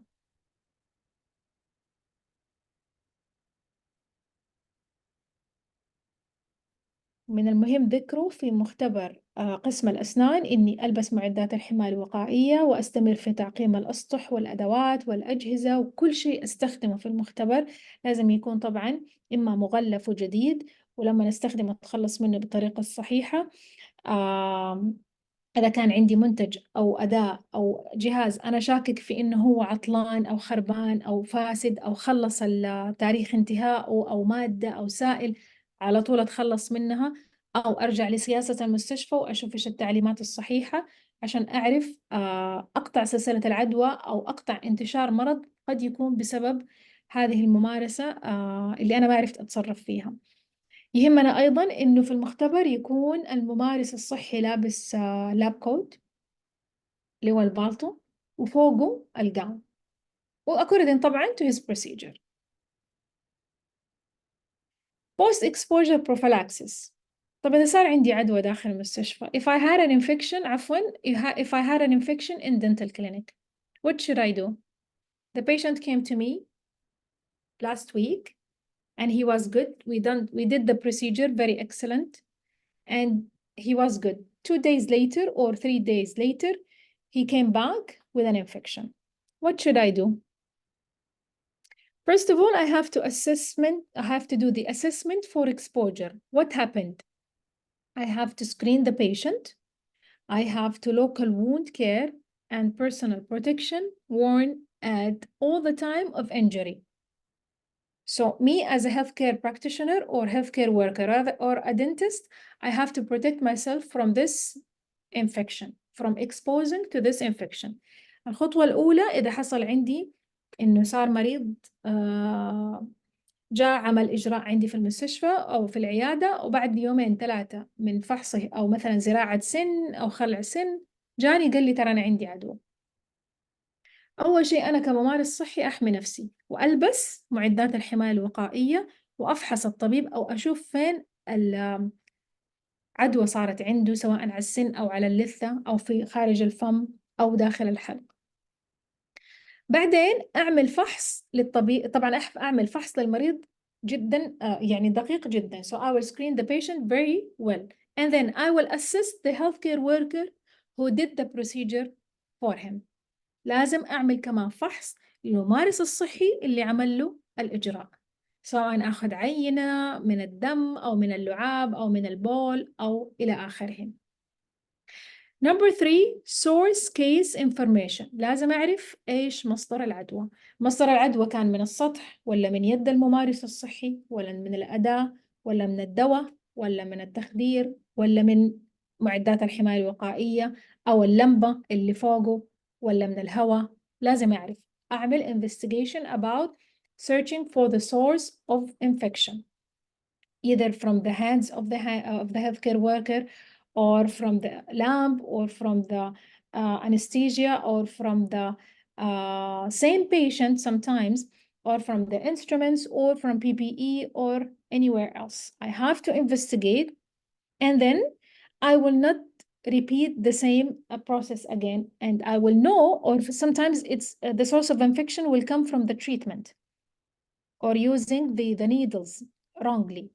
So when I will investigate in this, the chain of infection will not be repeated again. I can break it by knowing where is the source of infection. Sometimes in dental clinic, the source of infection could be the water. صح؟ أحيانا مصدر العدوى يكون من الموية اللي استخدمها في غسل مثلا فم المريض أو المضمضة أو كده. عشان كده قسم مكافحة العدوى يجي كل شهر أو كل 3 أشهر ياخد عينة من الماء في عيادات الأسنان ويعمل لها فحص في المختبر مثلا الإقليمي أو المختبر الخاص بفحص المياه, فيشوف إيش مصدر المياه إذا كان جيد كفاية ومعقم أو نظيف كفاية. هو طبعا يكون في نوع من أنواع الكائنات الدقيقة في هذه الماء, حتى في الماء المستخدم في الهيدروثيرابي اللي هو للعلاج الطبيعي, لكن تكون لها نسب معينة وأرقام محددة. Sometimes the source could be the water used for washing the mouth of the patient. That's why Infection Control Department will take care of this point and will take a sample each month or each 3 months, every 3 months, to investigate in the quality of this water and if it's good enough or as recommended or as policy of the hospital or the healthcare setting recommended. After I found out what is the source of infection, I have to do serological test for both patient and healthcare worker. So we have to make sure that this infection will not have any more complications. لازم أعمل فحوصات وأخذ عينات صحيحة من الممارس الصحي والمريض عشان أعرف إنه إذا هذه العدوى اللي حصلت لهم ما تكون تؤدي إلى مخاطر كبيرة جدا أو في لها مخرجات سيئة جدا وتدهور حالة المريض أو الممارس الصحي. طبعا هذه يقوم بها يعني هذه العملية يقوم بها الشخص المسؤول في قسم الأسنان، أو يعني نفس الطبيب اللي حصل عنده هذا النوع من انتقال العدوى. Okay, any questions? If you have any questions.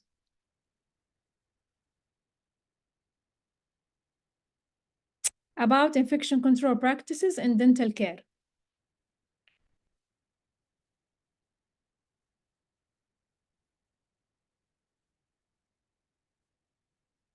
As I said before, the transmitted and standard-based precautions is the most important objective. هو الأساس. لما شرحناه الآن صارت التعليمات جدا واضحة وجدا بسيطة. إيش الأشياء اللي لازم يسووها الممارسين الصحيين في عيادات الأسنان.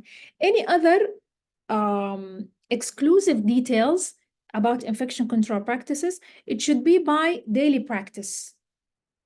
أي تفاصيل ثانية أو إضافية يكون مع الممارسة اليومية. الممارس الصحي يصير يعرف، حتى هو كده بالفطرة يبدأ يعرف، لا أنا ما راح أشيل مثلا العينة من هنا لهنا بدون ما ألبس قفازات، ما ينفع أمسك المريض بدون ما أعقم يديني،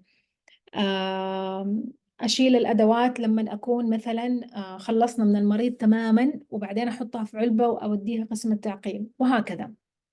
فمع الممارسة اليومية موضوع اللي هو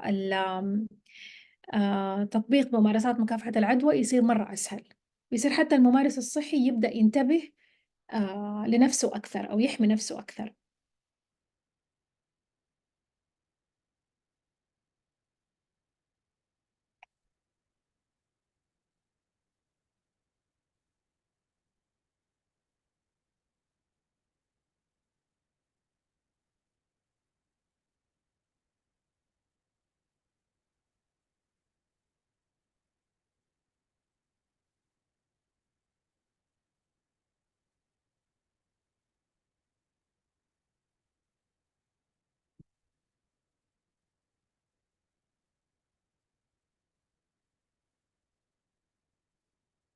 Any other questions if you have? We still do have 2 other objectives. لسه باقي عندنا محورين نغطيها.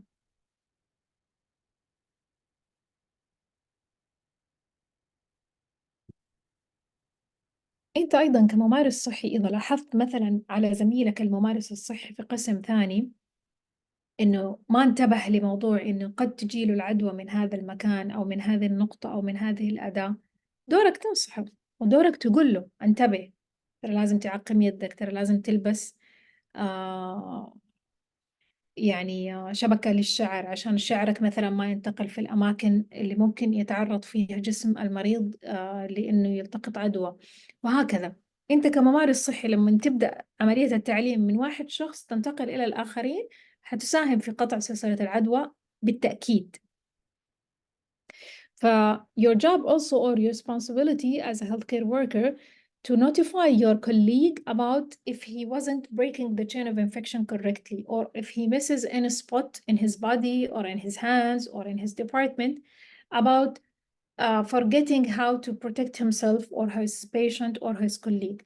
So once the healthcare worker is noticing the basics of infection control and how to break the chain of infection, you can help other colleagues to also inform them, you should do like 1, 2, 3, you should perform hand hygiene, you should isolate this, you should cover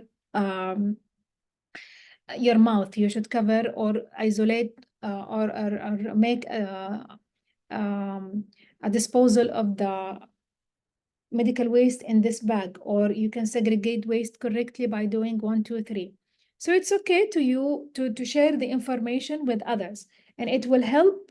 At the end, we need to reach the vision is to break the chain of infection. يهمنا في الأخير نحقق الموضوع أو النقطة تبع قطع سلسلة العدوى بالطريقة يعني الأنسب أو اللي ملائمة للوضع اللي أنا قاعد أشوفه كممارس صحي. طيب نكمل. Still have the third objective. It is about infection prevention practices in different units. Burn units, physiotherapy, derma, laboratory and radiology. حنتكلم عن ممارسات مكافحة العدوى في بعض الأقسام: قسم الحروق، قسم العلاج الطبيعي، الجلدية، المختبرات، والأشعة. First of all, burn units. The problem in burn units that all of the patient's body are open. Not all of the body, it's according to each case, but I mean in this area is open. That means he might receive an infection very quickly. المشكلة في أقسام الحروق إنه أجسام المرضى تكون مفتوحة، حتى لو كان جزء بسيط جدا من اليد بس هو اللي هو يعني جزء بسيط من اليد أو الصدر أو الرجل هو اللي محروق، ولكن هذا يعتبر portal of entry. So it's considered as a portal of entry. حتى نسمة الهواء ممكن تحمل ذرات معدية. That's why it's considered as a critical area. Burn units considered as very critical area. And patients in these burn units يعني should be treated very well with a lot of mercy. المرضى في هذه الأقسام يعني لابد من رعايتهم رعاية خاصة جدا، لأنه يعني هم يحتاجوا لكل لحظة من لحظات الرحمة يعني عشان ما يزيد ألمهم.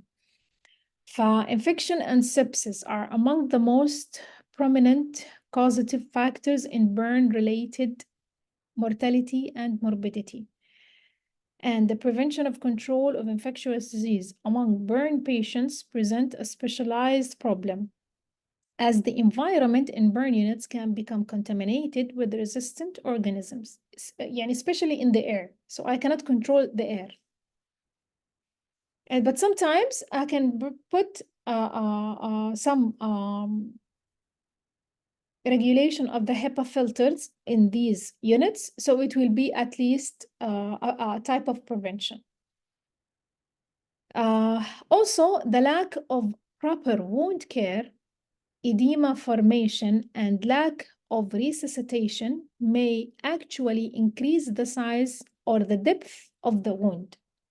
That's why we have to continue educate our nurses, physicians, healthcare practitioners about taking the good and the correct care of patient in burn units.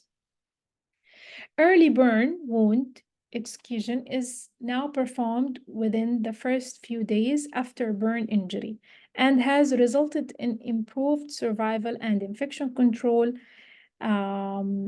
in severely burned patients are doing very well.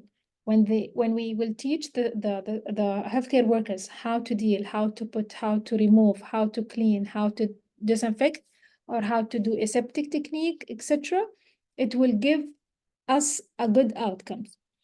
In modern burn care and management, there are many additional tools for controlling wound-related sepsis. These should be also specialized for deteriorated patients in burn units.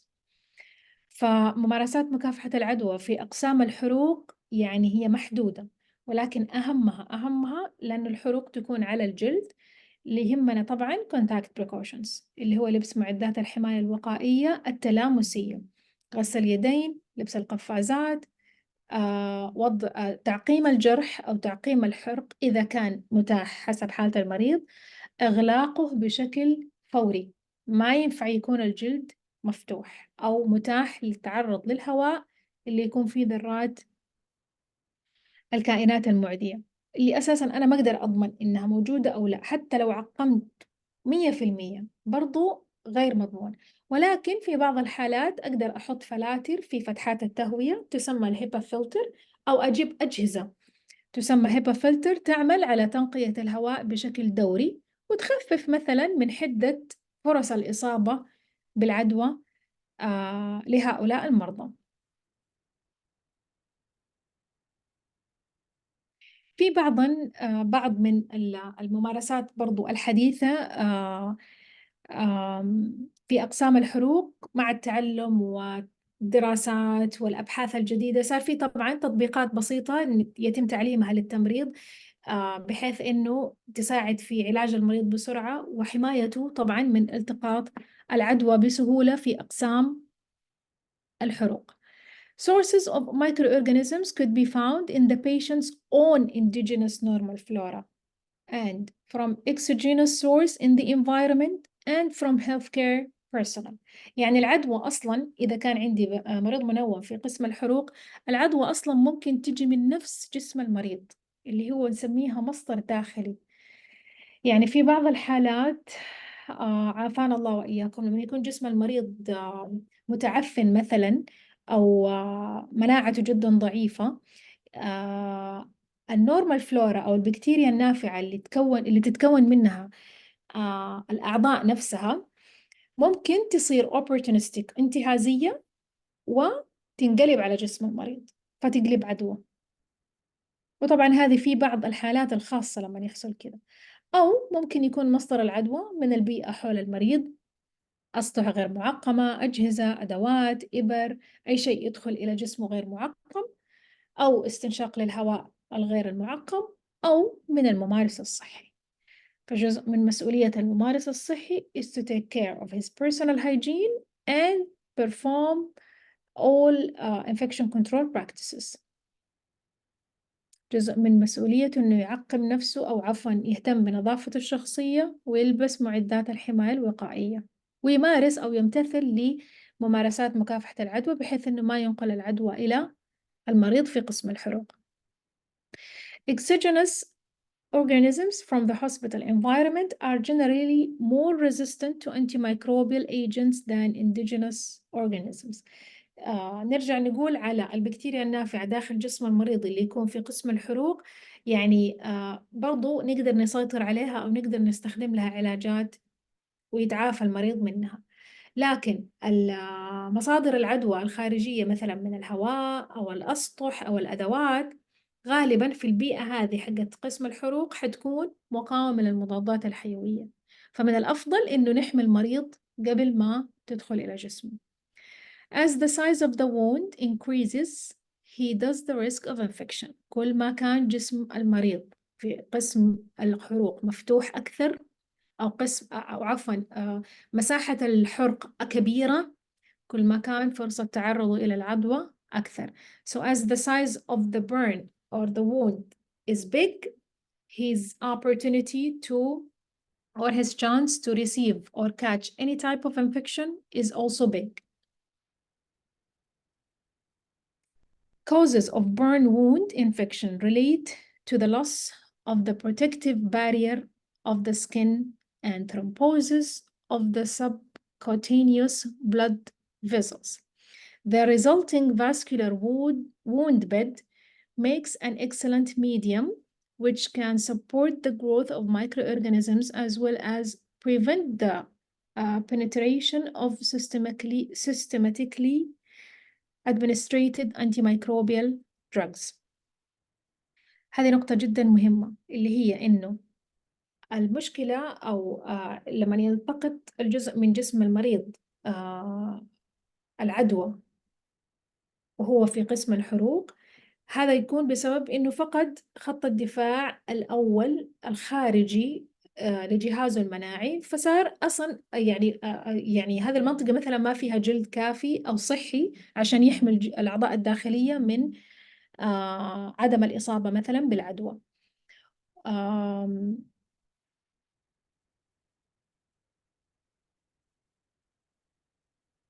ويهمنا نعرف إنه في بعض الحالات إنه لما يصير ردة الفعل للجسم أو ردة الفعل للجهاز المناعي إنها ما قادرة تدافع عن المنطقة اللي فيها ضعف مثلا من الأنسجة أو الخلايا الجلدية للبشرة، بعض العلاجات ممكن تساعد في إنه يتعافى بسرعة إذا كان علاجه بالطريقة الصحيحة. أيوة، هذه أنسب جملة أقولها. إذا تم علاج الحالة بالطريقة الصحيحة حيلتئم الجلد بسرعة ويتعافى ويصير فيه ما عندي مقاومة للمضادات الحيوية، يصير أي علاج على طول يستقبل المريض مع الأكل والراحة وتوفير مثلا الرعاية الصحية الجيدة على طول يستجيب للمرض، عفوا على طول يستجيب للعلاج، فتتحسن حالته الصحية ويبدأ يلتئم الجرح وما يصير فيه مثلا عدوى بسرعة تدخل له تاني، أو يصير فيه عكس مقاومة للمضادات الحيوية ويصير ما يستجيب للعلاجات. Burn wound infection can be subdivided into local or non-invasive infection and invasive infection. طبعا تنقسم العدوى في أقسام الحروق إلى عدوى حرجة invasive infection أو non-invasive، يعني خطيرة مثلا أو غير خطيرة. Prevention of burn wound infection involves assessment of the wound of each dressing at each dressing change for changes in the character, odor, or amount of wound drainage, which immediate notification of the physician if any deterioration occurs. فيعتمد أيضا الوقاية من يعتمد موضوع تقييم المريض في قسم الحروق على فرصة حصوله على العدوى والوقاية منها، على استجابته للعلاج وتكيفه على الرعاية الصحية اللي مقدمة له أو استجابته للعلاج وردة فعل جهازه المناعي.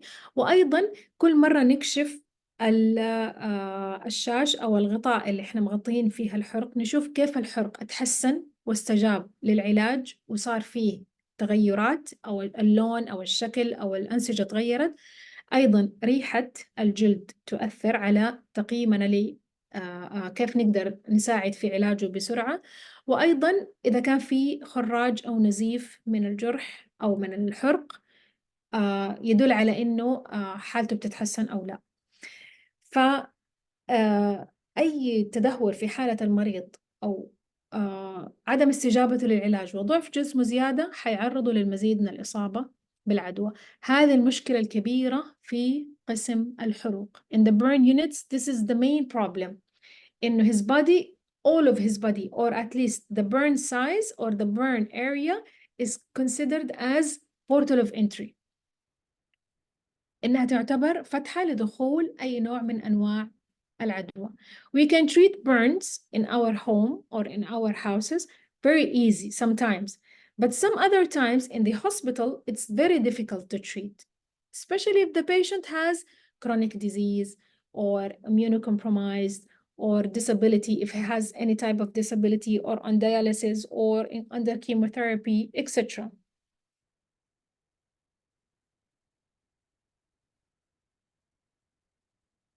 Most important in burn units about infection is how to change the dressing. Hand hygiene, PPE, change the dressing with a new one or a septic or a clean one. We should use a septic technique as much as we can, and also review the treatment plan of the patient.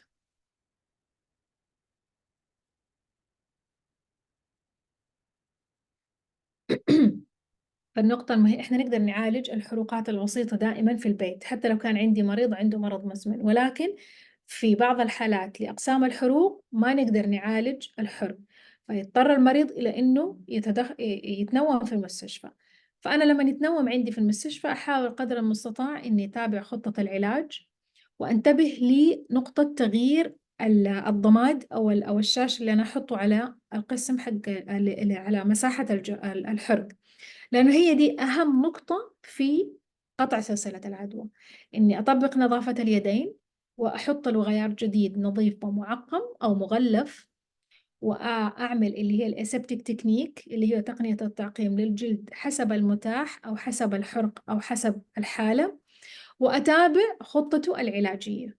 هل هو بياخد مضادات؟ هل هو بياخد مثلا علاجات عادية؟ هل يحتاج غذاء من نوع معين؟ هل يحتاج راحة من نوع معين؟ هل يحتاج إني أقلب المريض إذا كان عنده حرق من الجنب أو في الظهر يحتاج ينام على بطنه؟ هذه التعليمات البسيطة لأنه هي اللي تصنع فرق في قطع سلسلة العدوى.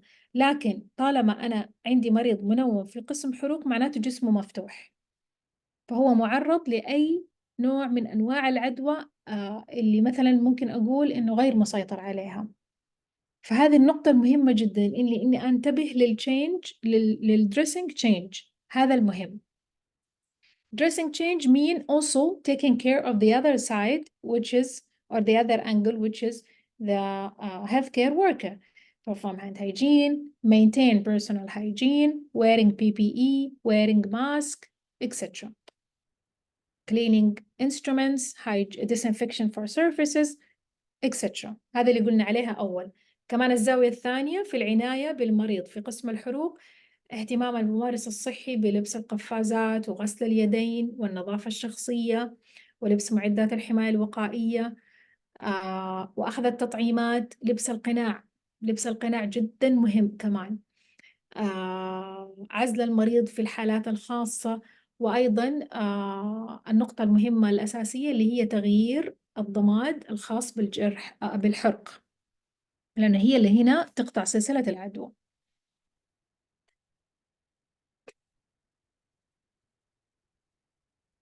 If you have any question in this department, you can write it down and then we will discuss it later.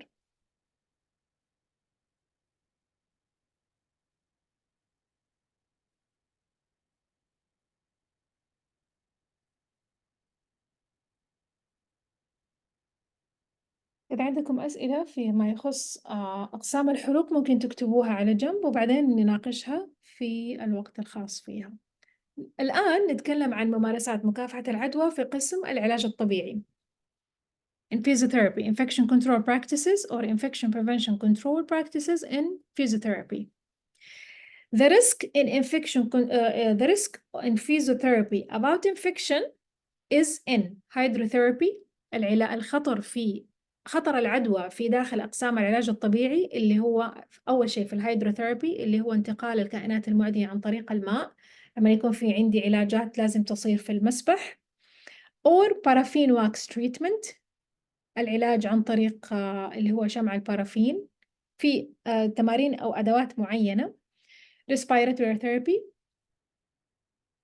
العلاج التنفسي، invasive procedure اللي هي تحتاج aquapuncture مثلا treatment اللي هي الوخز بالإبر، أو أي procedure يكون فيها sharps.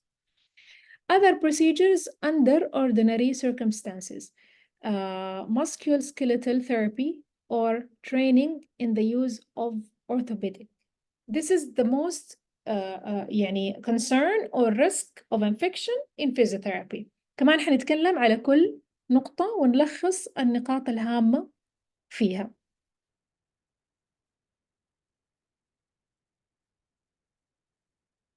other procedures اللي هي الإجراءات الأخرى اللي يكون مثلا عندي علاج خاص بالعظام أو العضلات ويحتاج تمارين معينة أو أجهزة أو أدوات أو أماكن معينة، فيحتاج أنتبه لبعض النقاط فيها اللي تقطع سلسلة العدوى. In general بشكل عام إيش الإجراءات الأساسية أو النقاط الأساسية لقطع سلسلة العدوى في قسم مكافحة العدوى في قسم العلاج الطبيعي. So in general, what is the general recommendation for infection control practices or measures in physiotherapy? Personal, as we said before. الموظف لازم يكون مطعم، ما عنده إصابة بمرض معدي، ولما يلمس المريض يغسل يدينه ويلبس معدات الحماية الوقائية. هذه حنقولها طبعا في كل قسم. So the personnel should be immunized and free from communicable disease and perform hand hygiene and wear PPE. The patient, his place, where is the treatment of physiotherapy should be done? In the clinic, in the physiotherapy department, or in his room, or in his house. فين مكان المريض؟ هو قاعد يتلقى العلاج الطبيعي في البيت ولا في غرفته ولا في غرفته في المنزل ولا في العيادة ولا في قسم العلاج الطبيعي في نفس المستشفى. فهذا لازم نهتم فيه عشان نوفر الممارسات اللي تقطع سلسلة العدوى. In this placement we should provide space between patients. إذا كان في مكان زحمة أو داخل المستشفى لازم نحط فواصل بين أو مساحة بين المرضى عشان لو واحد فيهم احتمال يكون عنده عدوى ما ينتقل للثاني. So if one of the patients might be suspected for infections, it will not transfer to the other patients. B, follow proper isolation precautions when appropriate. يعني for me, I recommend wear isolation precautions, which is PPE, gown, gloves, and that's it. And sometimes mask if the patient is coughing or sneezing. أنا بالنسبة لي يفضل لبس معدات الحماية الوقائية في العلاج الطبيعي، لبس الرداء الأصفر والقفازات والقناع إذا كان المريض أو المريضة قاعدين يكحوا. أو يعطسوا. Hygiene means instruct patients to raise the level of their personal hygiene. كمان ما ينفع يجيني أحد في العلاج الطبيعي ما هو مهتم بنظافة الشخصية، سواء ريحة العرق أو الملابس المتسخة أو الجوارب الداخلية المتسخة، أو ينزل المسبح وهو ما هو عامل حساب إنه يجيب ملابس خاصة في المسبح، وبعد ما يخلص من الجلسة كمان يكون ما هو جاهز.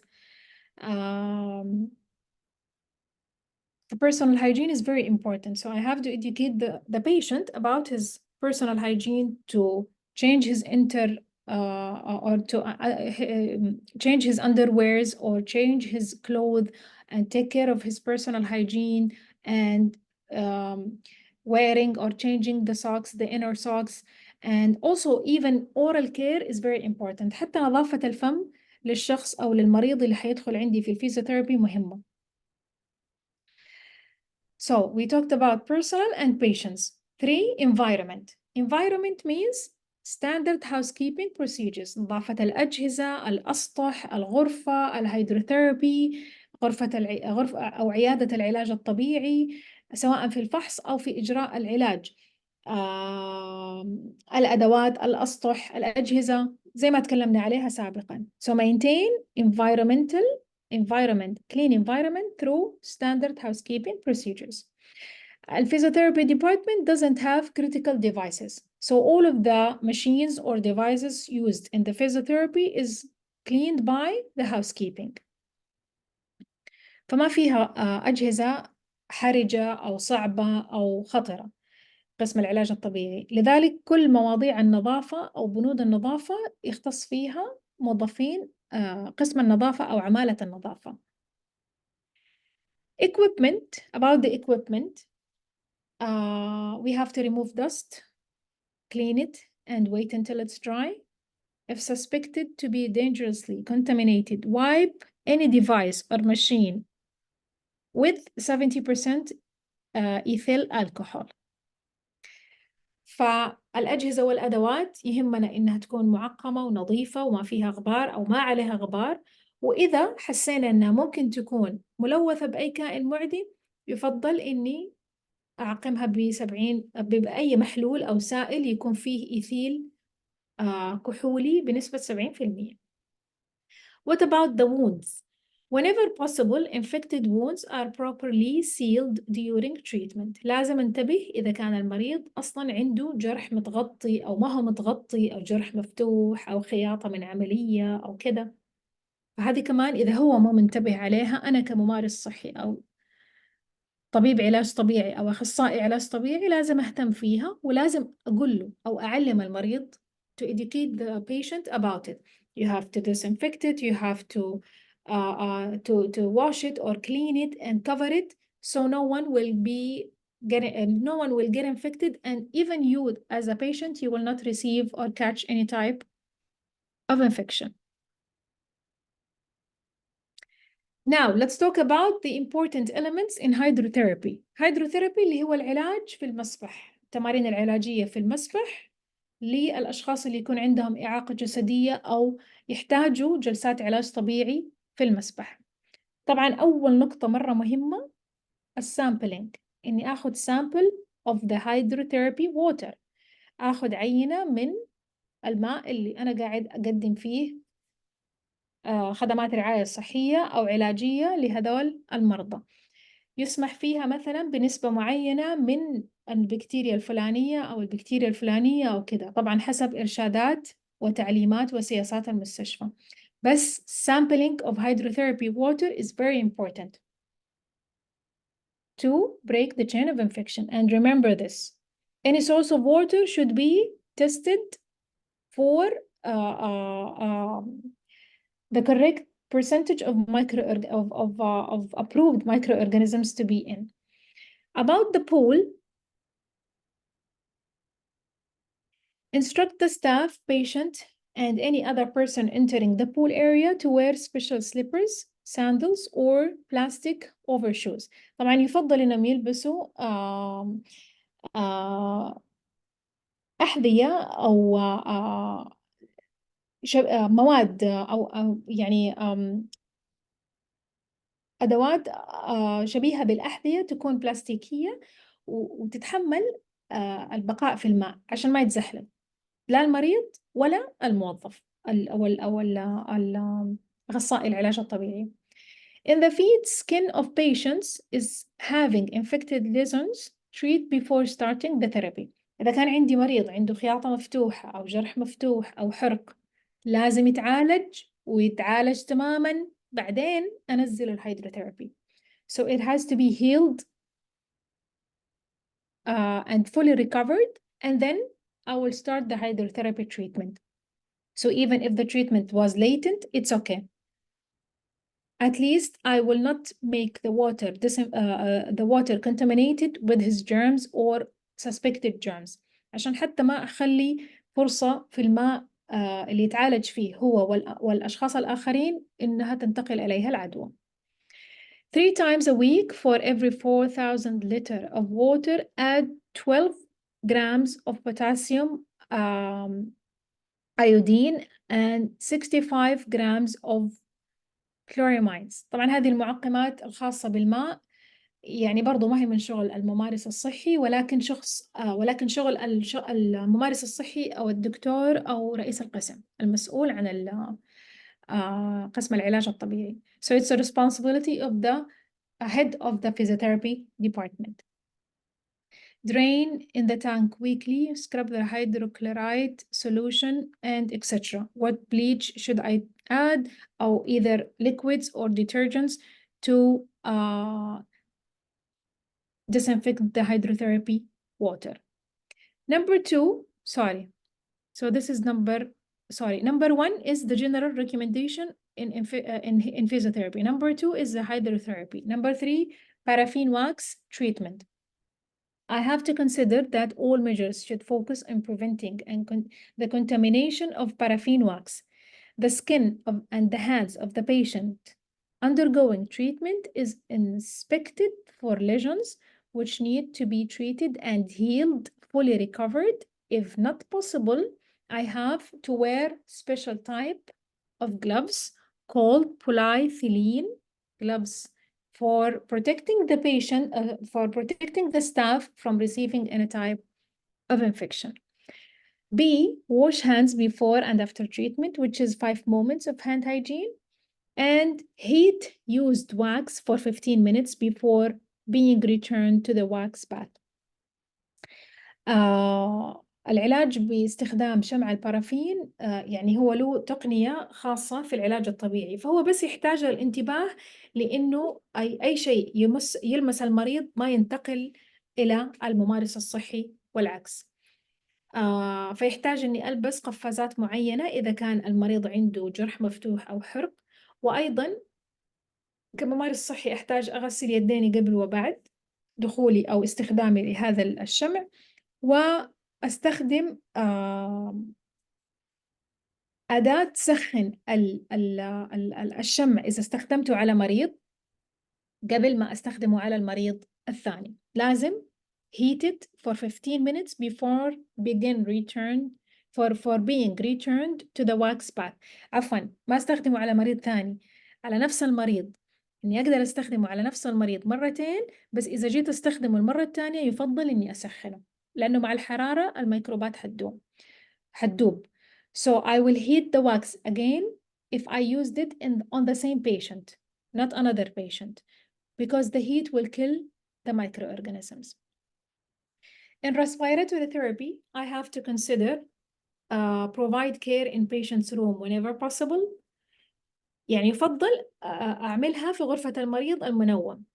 Wash hands after each patient or equipment contact. غسل اليدين بعد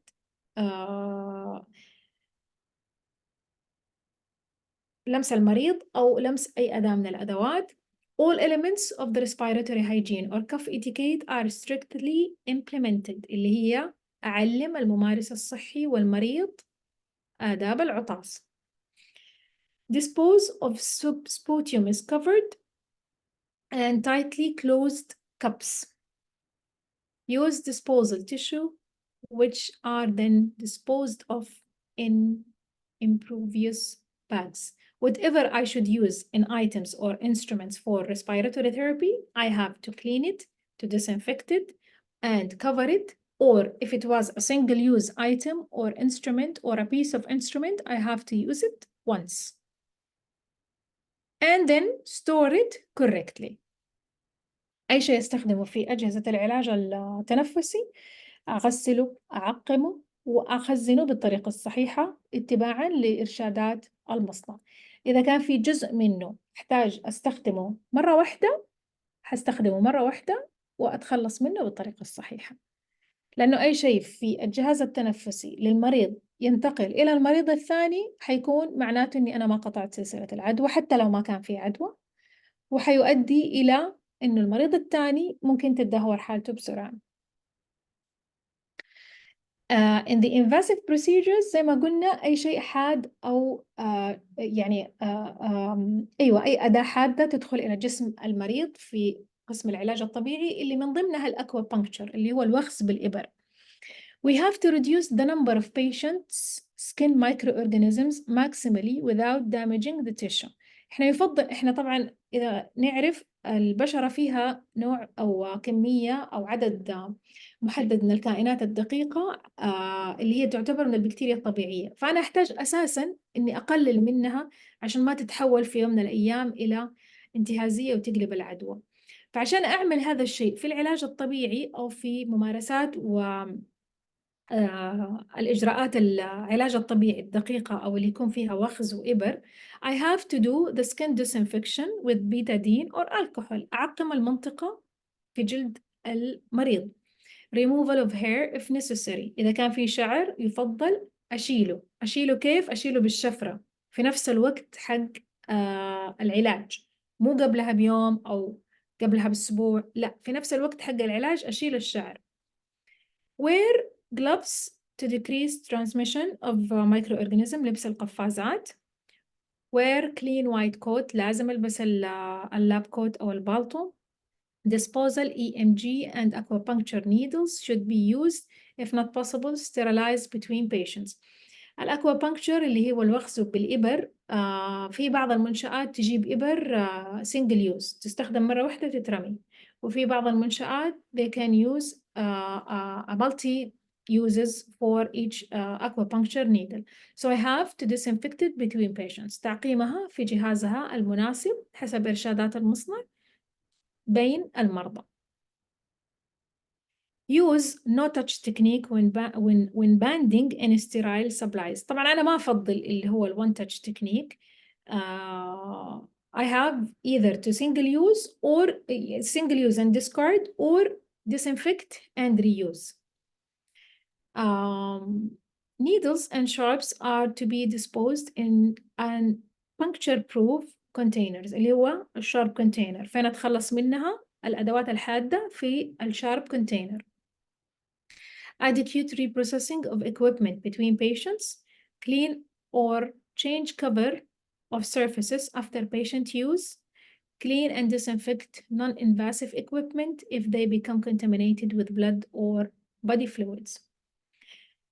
قلنا إحنا نظافة المعدات والأجهزة في قسم الفيزيوثيرابي هو من مهام الهاوس كيبينج. فإذا كان عندي جهاز ملوث بقطرات من مريض قاعد يكح أو دم أو سوائل، أطلب من عمالة النظافة يجي ينظفوها.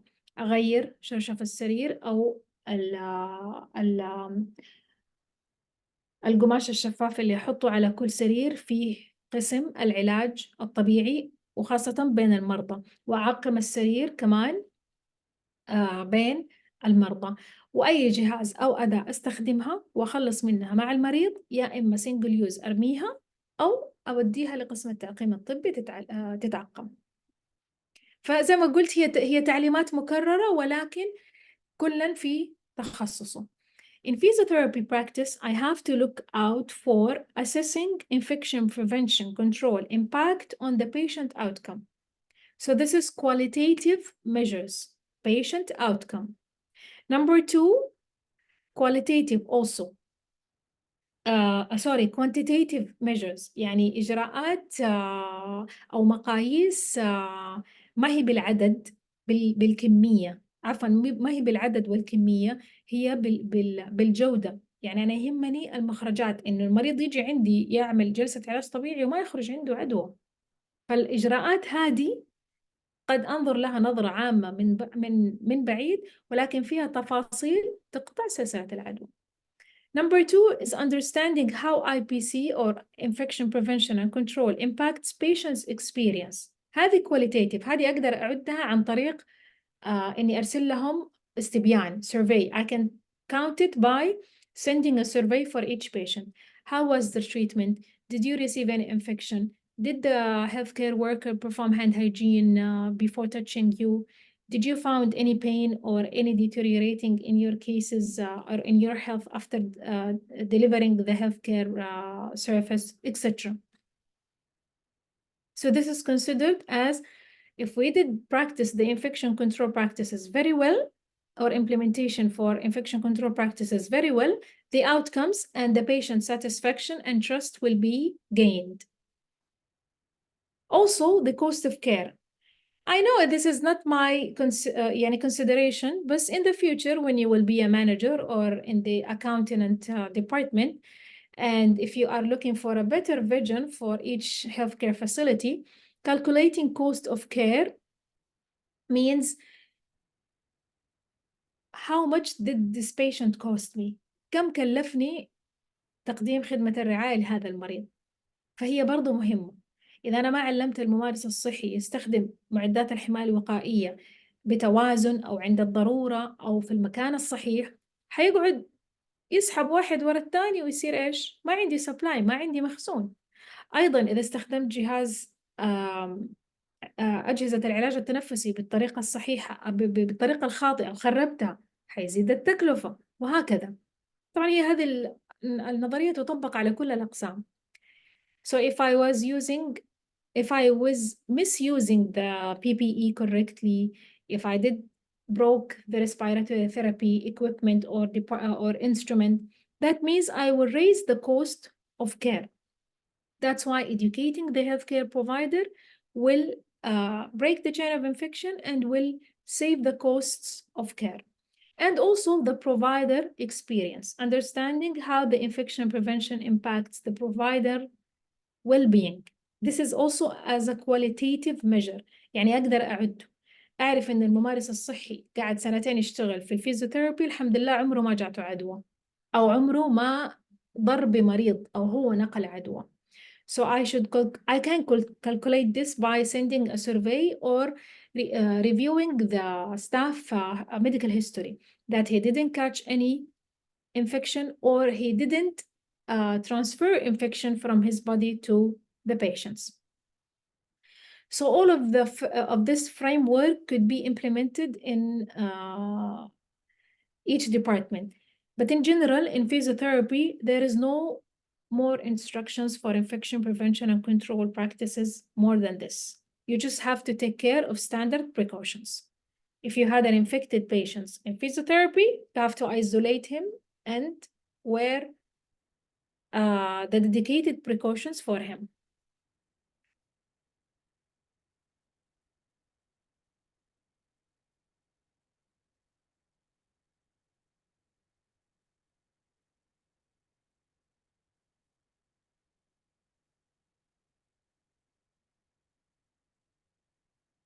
We still have 3 other departments and it's very easy, so don't sleep. لا تناموا، لسه باقي 3 أقسام والمحور الأخير. Let's talk about infection prevention practices in derma or in Cosmo Center في الجلدية، أقسام الجلدية. طبعا إحنا قلنا أول الهاند هيجين أو اليدين هي أكثر الطرق لانتقال العدوى عن طريق المصافحة أو اللمس المباشر للمريض أو للممارس الصحي أو الأسطح والأجهزة والأدوات. So the recommendation in derma كلهم لازم يلبسوا standard and transmitted based يطبقوا standard precautions الاحتياطات الأساسية ويلبسوا transmitted based precautions. أنا أقول حتى في الدنتال care either in dental care I prefer standard and full transmitted based precautions. But sometimes we have to review, as I said before, the hospital policy. So we have to take care of our staff to educate them very well, to implement standard and transmitted based precautions, and focus on hand hygiene,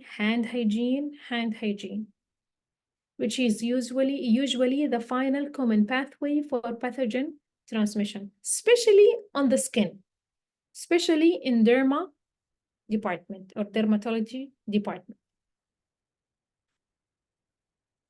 What should I do in dermatology department? Skin preparation، تحضير البشرة أو الجلد، أعقمها، أشوف إنها صالحة أو جاهزة للحقن أو سحب الدم أو إلى آخره. Cut on the hands, cut and the abrasions on the hand and free arms should be covered by water-resistant or occlusive dressing, which should be changed and as necessary or when the dressing becomes soiled. إذا كان في مثلا عندي جروح أو خياطة أو فتحة مثلا لإجراء تجميلي لازم تكون مغطية زي ما قلنا في باقي الجروح أو الحروق و covered by water resistant bandage، يعني ما أحط لها غطاء وممكن الوضوء يخربه أو مثلا يشيل الباندج عني ويصير الجرح مفتوح. So water resistant bandage. Healthcare workers with the exudative lesions or weeping dermatitis problem must seek medical advice and must be removed from all direct patient care until the condition resolved and fully recovered. إذا عندي ممرض أو ممارس صحي عنده مشكلة مثلا في الجلد أو عنده تشيكن بوكس أو عنده حرارة على البشرة أو عنده تقرحات أو عنده تغيير في لون البشرة أو أي شيء يخص الجلد أو البشرة عنده، أكيد إني حشيله من قسم الجلدية إلين يتعافى وأرجعه fully recovered. لازم يكون اتعافى تماما وجرحه تم إغلاقه أو تم حل المشكلة في الجلد والبشرة عنده. Patients should be involved in the hand hygiene process. ولازم أعلمهم when to perform hand hygiene at your house or before and after changing the dressing. لازم أعلم المريض تقنية أو الامتثال لنظافة اليدين وخصوصاً لما نجي يغير على الجرح ضروري. It is important also to consider the risk of allergic and irritant dermatitis from skin contacts, including skin cleaners, occlusive gloves, and less commonly hand rubs. كمان مهم إن الممارس الصحي يعرف إذا عنده حساسية من نوع صابون معين أو نوع جل كحولي للتعقيم معين أو مشاكل في الجلد تخص أي معقمات أو محاليل أو مواد إحنا نستخدمها حتى لو كانت بس تنظف البشرة أو تنظف الجلد. وكمان اللاتكس أو الشمع اللي موجود في بعض أنواع القفازات latex gloves could irritate some skins of some nurses or some doctors. So the healthcare worker should know what type of allergic and irritant dermatitis situation for his skin. So the facility will provide for him something special or for give him solutions. عشان إذا كان عنده هذا النوع من المشاكل الجلدية يا إما المنشأة توفر مثلا نوع ثاني أو نوع بديل أو أقل ضرراً من غيره للجميع أو يوفروا له العلاج في حال حصول حساسية أو تهيج لجلده إذا استخدم نوع صابون أو جلد كحولي معقم معين. But this is part of employee rights. Cleaning of work area and equipment, disposal of sharps, and consider blood-borne viruses and risk to patients. يعني زي ما قلنا نرجع نعيد تعقيم الأسطح والأدوات والأجهزة، تعقيم اليدين، أفتح معدات أستخدمها على المريض جديدة تكون labeled و packed very well، فصل النفايات، والاهتمام بموضوع انتقال الأمراض المعدية التي تنتقل عن طريق الدم سواء في الحقن أو خلال إجراء عملية تجميل أو فتح البطن أو شد البطن أو شد الذراع وهكذا. هذه مرة لازم أنتبه فيها. إيش أستخدم؟ Standard precautions. Consider blood-borne viruses and risk to patients. Standard precautions.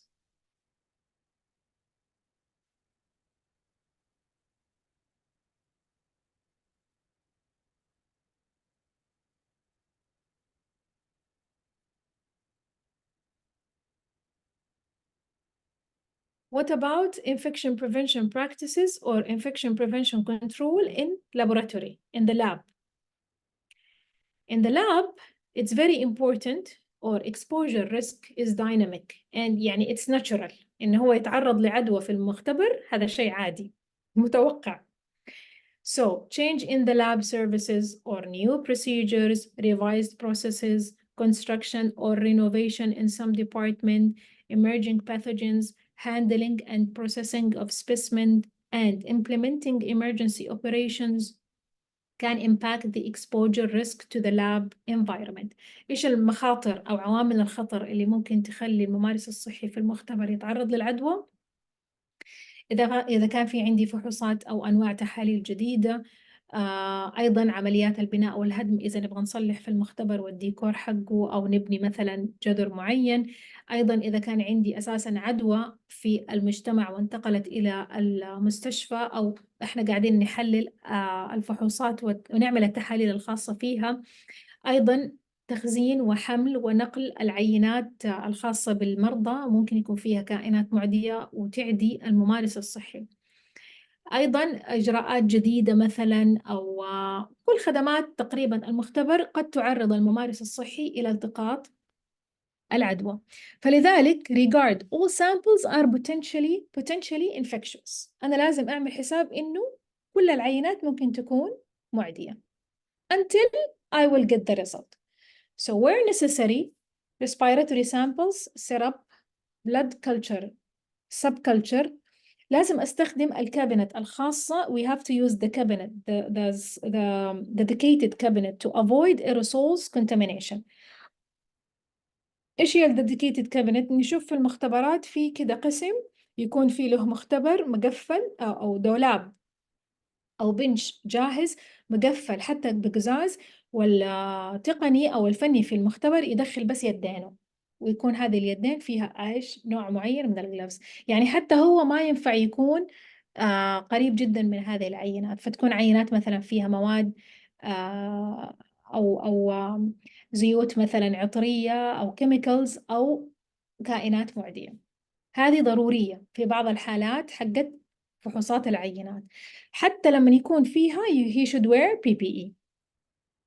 Never smell an agar plate. لا تشم إذا كنت في المختبر، لا تشم ولا نوع ولا طبق من الأطباق اللي نعمل عليها التحاليل اللي هي agar plate. ممنوع الأكل والشرب. No eating and drinking in the lab. Avoid play with pens or touching faces. If you touched any type of samples, please avoid touching your face. So you have to remove the gloves and then wash your hands and then touch your face. أي شيء تستخدمه في المختبر ممنوع تلعب فيه، وإذا إذا اضطريت إنك تلمس وجهك لازم تشيل القفازات وتغسل يدك وبعدين تلمس الوجه. كمان لازم ننتبه للزحمة في المختبر وتعطل الطريق.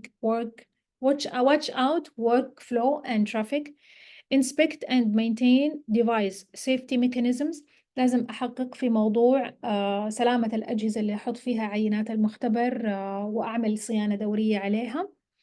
So I have to maintain safety and maintenance, continuous maintenance for these devices.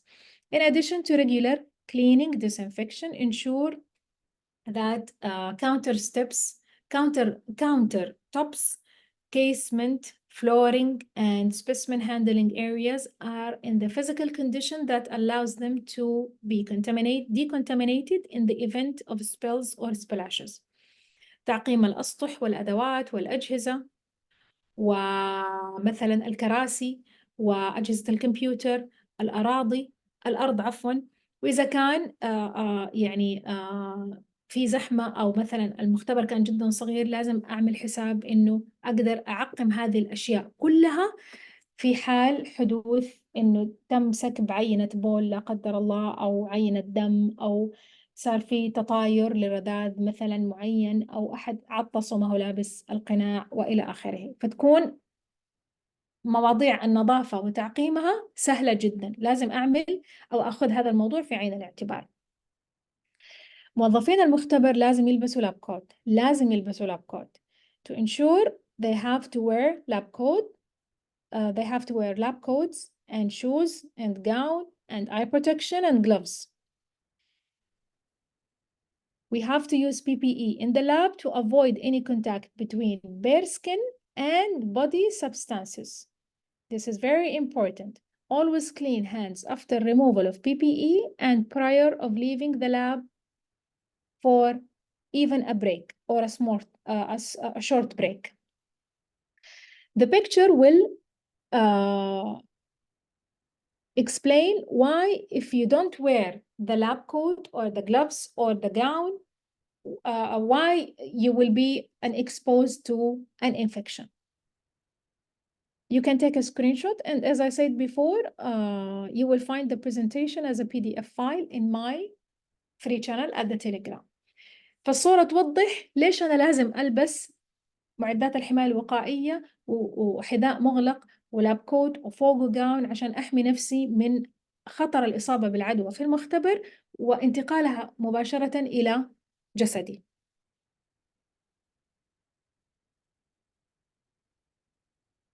متبقي لنا جزء بسيط اللي هو الحديث عن Infection Prevention Practices in Radiology.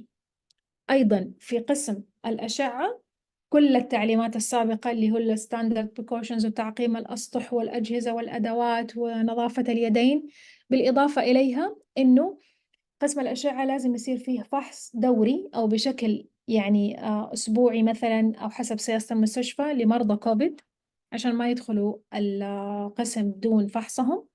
وكيف الممارس الصحي جوا قسم الأشعة إيش يحتاج يلبس، مثل في السونار مو زي في الMRI، مو زي في الألتراساوند. إيش يلبس، إيش يحتاج يلبس؟ ألتراساوند يلبس مثلا القفازات والماسك العادي. مثلا في الMRI يحتاج يلبس الفل PPE with full أو اللي هو long sleeves PPE the thick one. Also the picture will explain a lot. Why should we use gloves? Why should we wear surgical mask? Why should we wear N95 mask or avoid ourselves from irradiation exposure?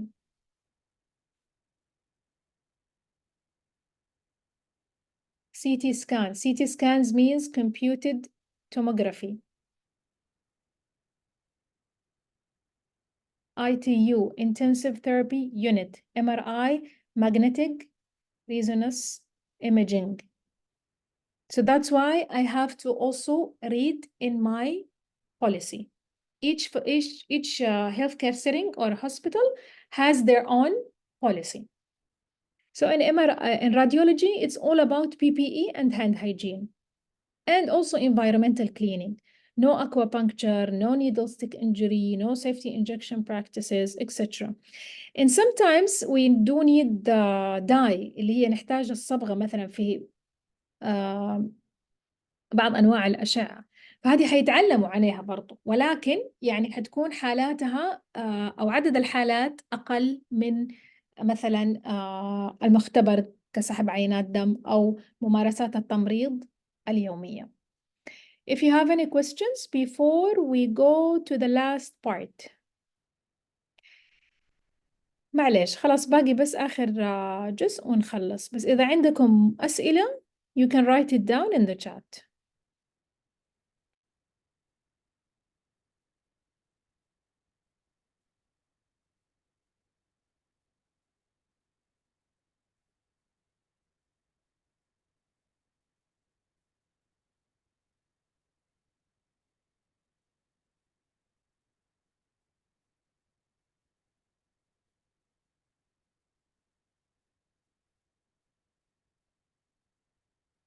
قناتي بالتليجرام هحط الرابط حقها الآن. بس if you have any questions you can ask it now. The last part will be very short.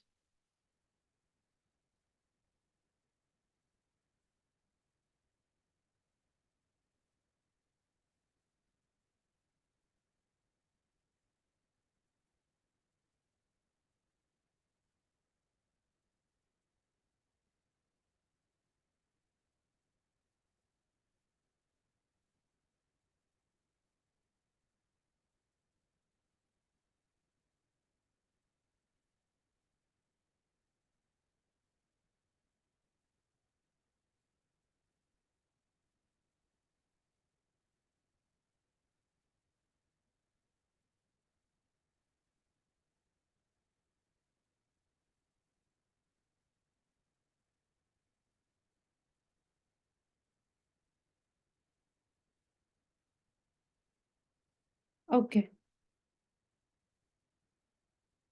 والله شكرا لكم أنتوا. thank you.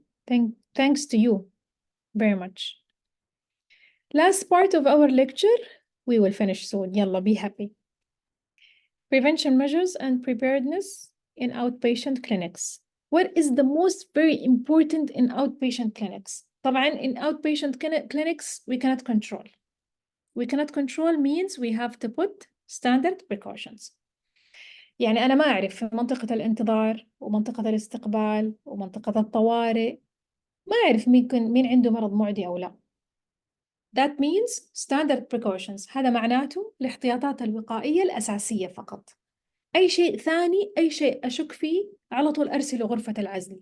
في عندي غرف عزل في في أقسام الطوارئ، وعندي غرف عزل خاصة أو منطقة انتظار خاصة بالريسبيراتوري issues، منطقة انتظار خاصة تنفسية. فهنا يكون شوف يعني الخطر يعني أوسع، فأنا ما أقدر أسيطر عليه، لكن أسوي اللي أقدر عليه. So I cannot control it, but I have to do my best. In healthcare settings or acute care facilities, in private hospitals, we receive a lot of attention for their risk of spreading healthcare associated infections. So we have to work on improving hand hygiene. حتى لو اضطريت أعلم المريض إنه يستخدم أو يطبق نظافة اليدين بالطريقة الصحيحة، أعلمه. I have to focus on wearing personal protective equipment, PPE. Emphasize injection safety. I have to educate the staff more and more about safety injection practices and what should you do about needle stick injury and where to discard needles. Complete through environmental cleaning، جدا مهمة، نظافة البيئة. و establish respiratory hygiene or cough etiquette. Should be implemented directly in the outpatient clinics.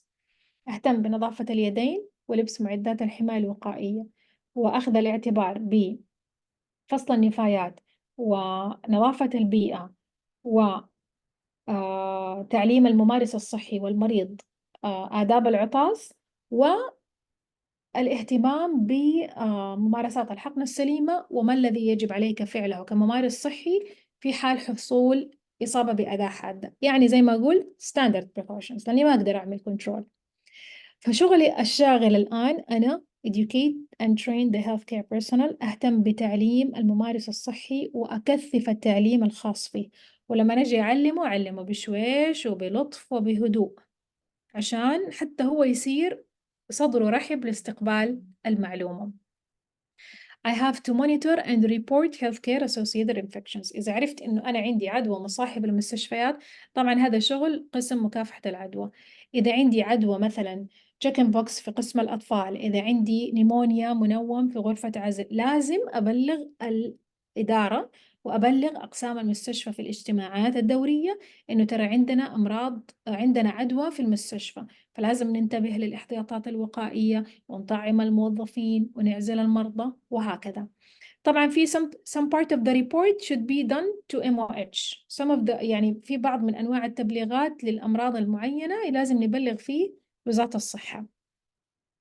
ولكن the most important to prevent infections inside hospital is to report to administration and to other departments in the meetings and perform risk assessment.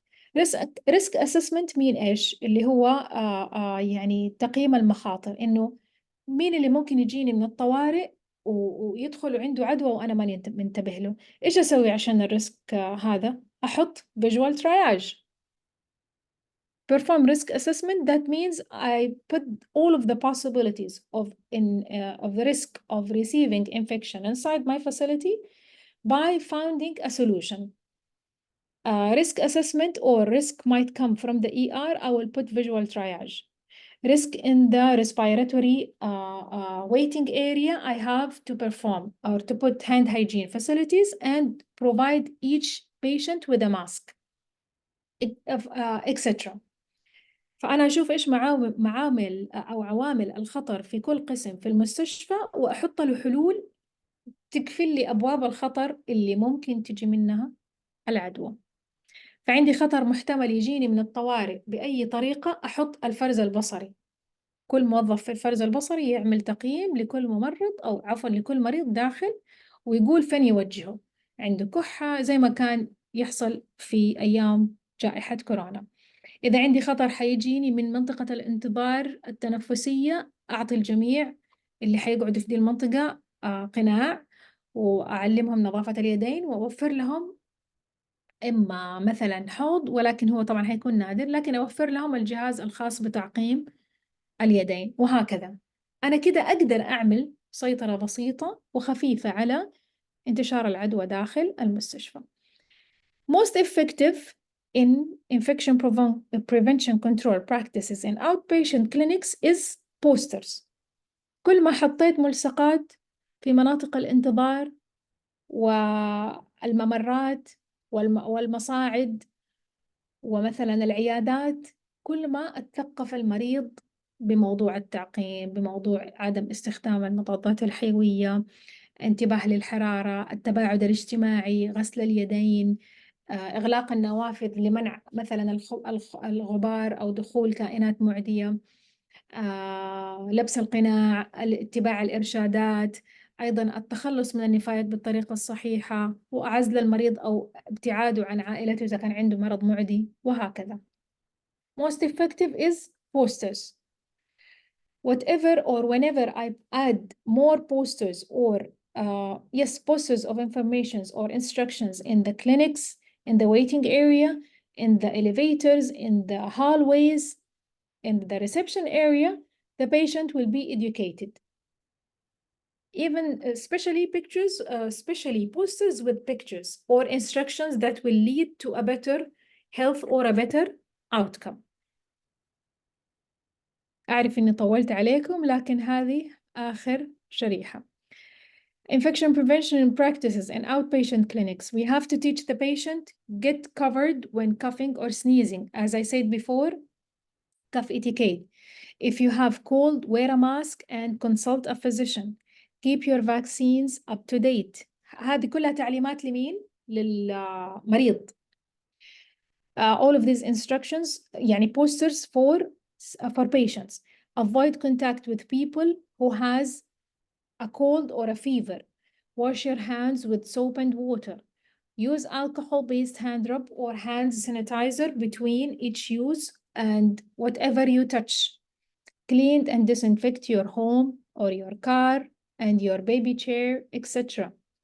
Stay at home and stop spreading of some infections.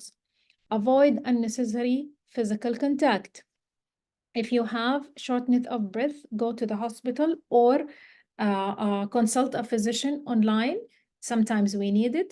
And whatever information could be useful for the patient, we can spread it out. يعني أكثر شيء نافع في العيادات الخارجية ومناطق الانتظار والمصاعد والممرات وأقسام أو عفوا الاستقبال للمرضى هو التعليمات اللي حتكون موضحة في الملصقات، إلى أن يدخل كل مريض للعيادة المناسبة أو العيادة المطلوبة ويتم تثقيفه بطريقة أفضل. لكن أنا كممارس أشتغل في قسم مكافحة العدوى، أنا ما أقدر أمسك كل مريض وأعلمه أو أمسك مجموعة من المرضى وأعلمهم، لكن أقدر أنشر هذا العلم على الملصقات.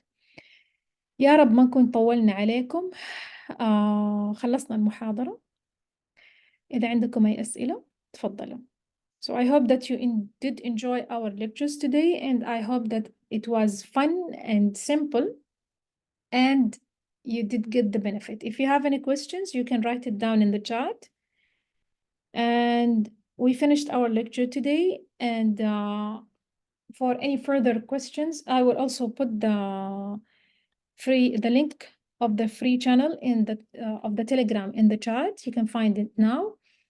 If you have any questions, I'm ready to answer your questions. مين المسؤول عن تبليغ الأمراض المعدية؟ قسم Infection Control، قسم مكافحة العدوى.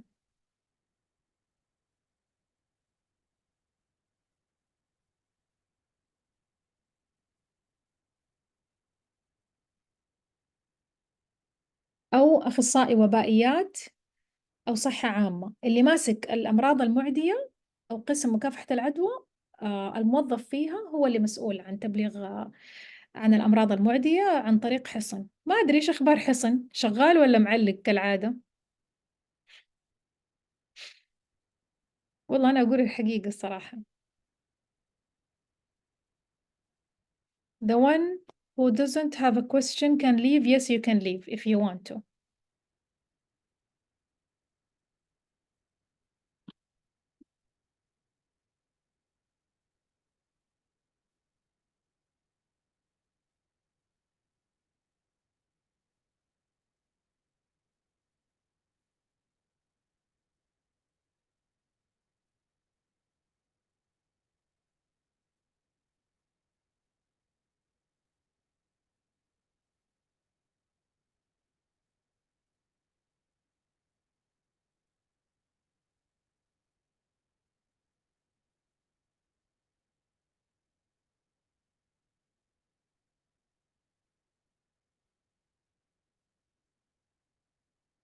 شكرا لحضوركم أنتم.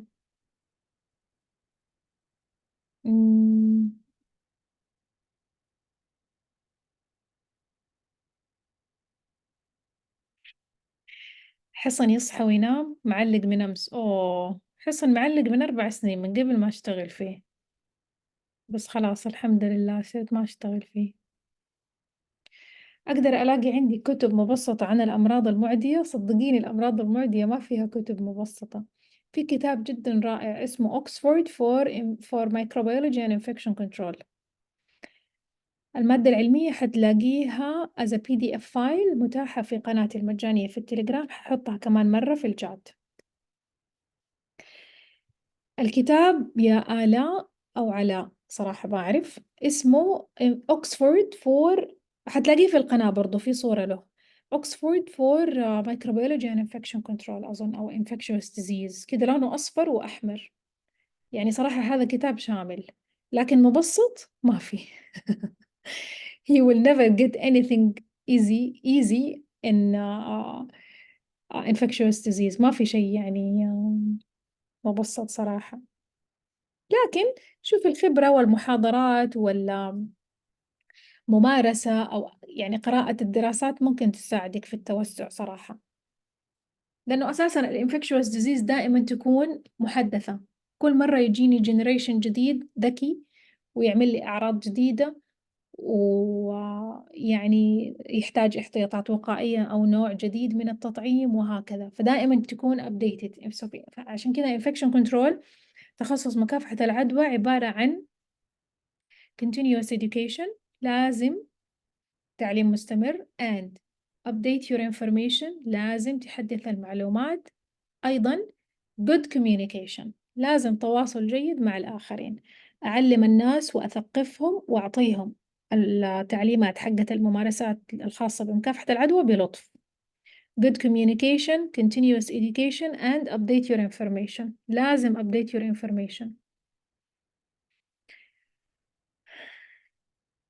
لأنه أنا لسه طالب وقلت أحسن أبدأ بشيء خفيف.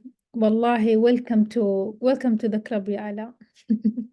ما في شيء مختصر الصراحة يعني، لكن ممكن تفتح اليوتيوب. اليوتيوب صراحة is a fun way to learn، وخاصة الفيديوهات يعني السريعة مثلا اللي تلخص لك something about a microorganism or something about a disease، ممكن يساعدك كشيء مختصر أو يعني يلخص الموضوع ويختصر الوقت أو يفيدك. Otherwise it's not easy. بس إذا كان عندك شغف في هذا التخصص حيصير يعني من الأشياء اللي أنت ما تقدري تستغني عنها وتتعلمي فيها بشكل مكثف. إذا ما عندنا أسئلة، if you have any questions again، إذا عندنا أسئلة اكتبوها على الشات. if you have any questions please write it down in the chat. إذا ما عندنا أسئلة نقدر خلاص يعني ننهي محاضرة اليوم. نقول لكم شكرا للحضور وشكرا لحسن إنصاتكم واستماعكم، وأتمنى الفائدة للجميع. Thank you for attending. Thank you for being until this time in Ramadan. I hope that you did enjoy the rest of the night and please pray for us. أدعوا لنا لا تدعوا علينا، بالتوفيق للجميع. I will share my contact information with you. You can contact me later if anyone wants to ask me. قناة اليوتيوب قناة Future Vision، نفس المركز، قناة رؤية المستقبل حتلاقوها. أي شيء تقني تواصلوا مع الدعم الفني. شكرا لكم، والله يوفقك كمان أنت يا سارة. شكرا للجميع. أتمنى لكم يعني أمسية وليلة طيبة. شكرا لكم ولحضوركم. أدعو لنا صياما مقبولا للغد وإفطارا شهيا. شكرا جزيلا للجميع، يعطيكم العافية وموفقين. نشوفكم على خير إن شاء الله في مؤتمرات قادمة.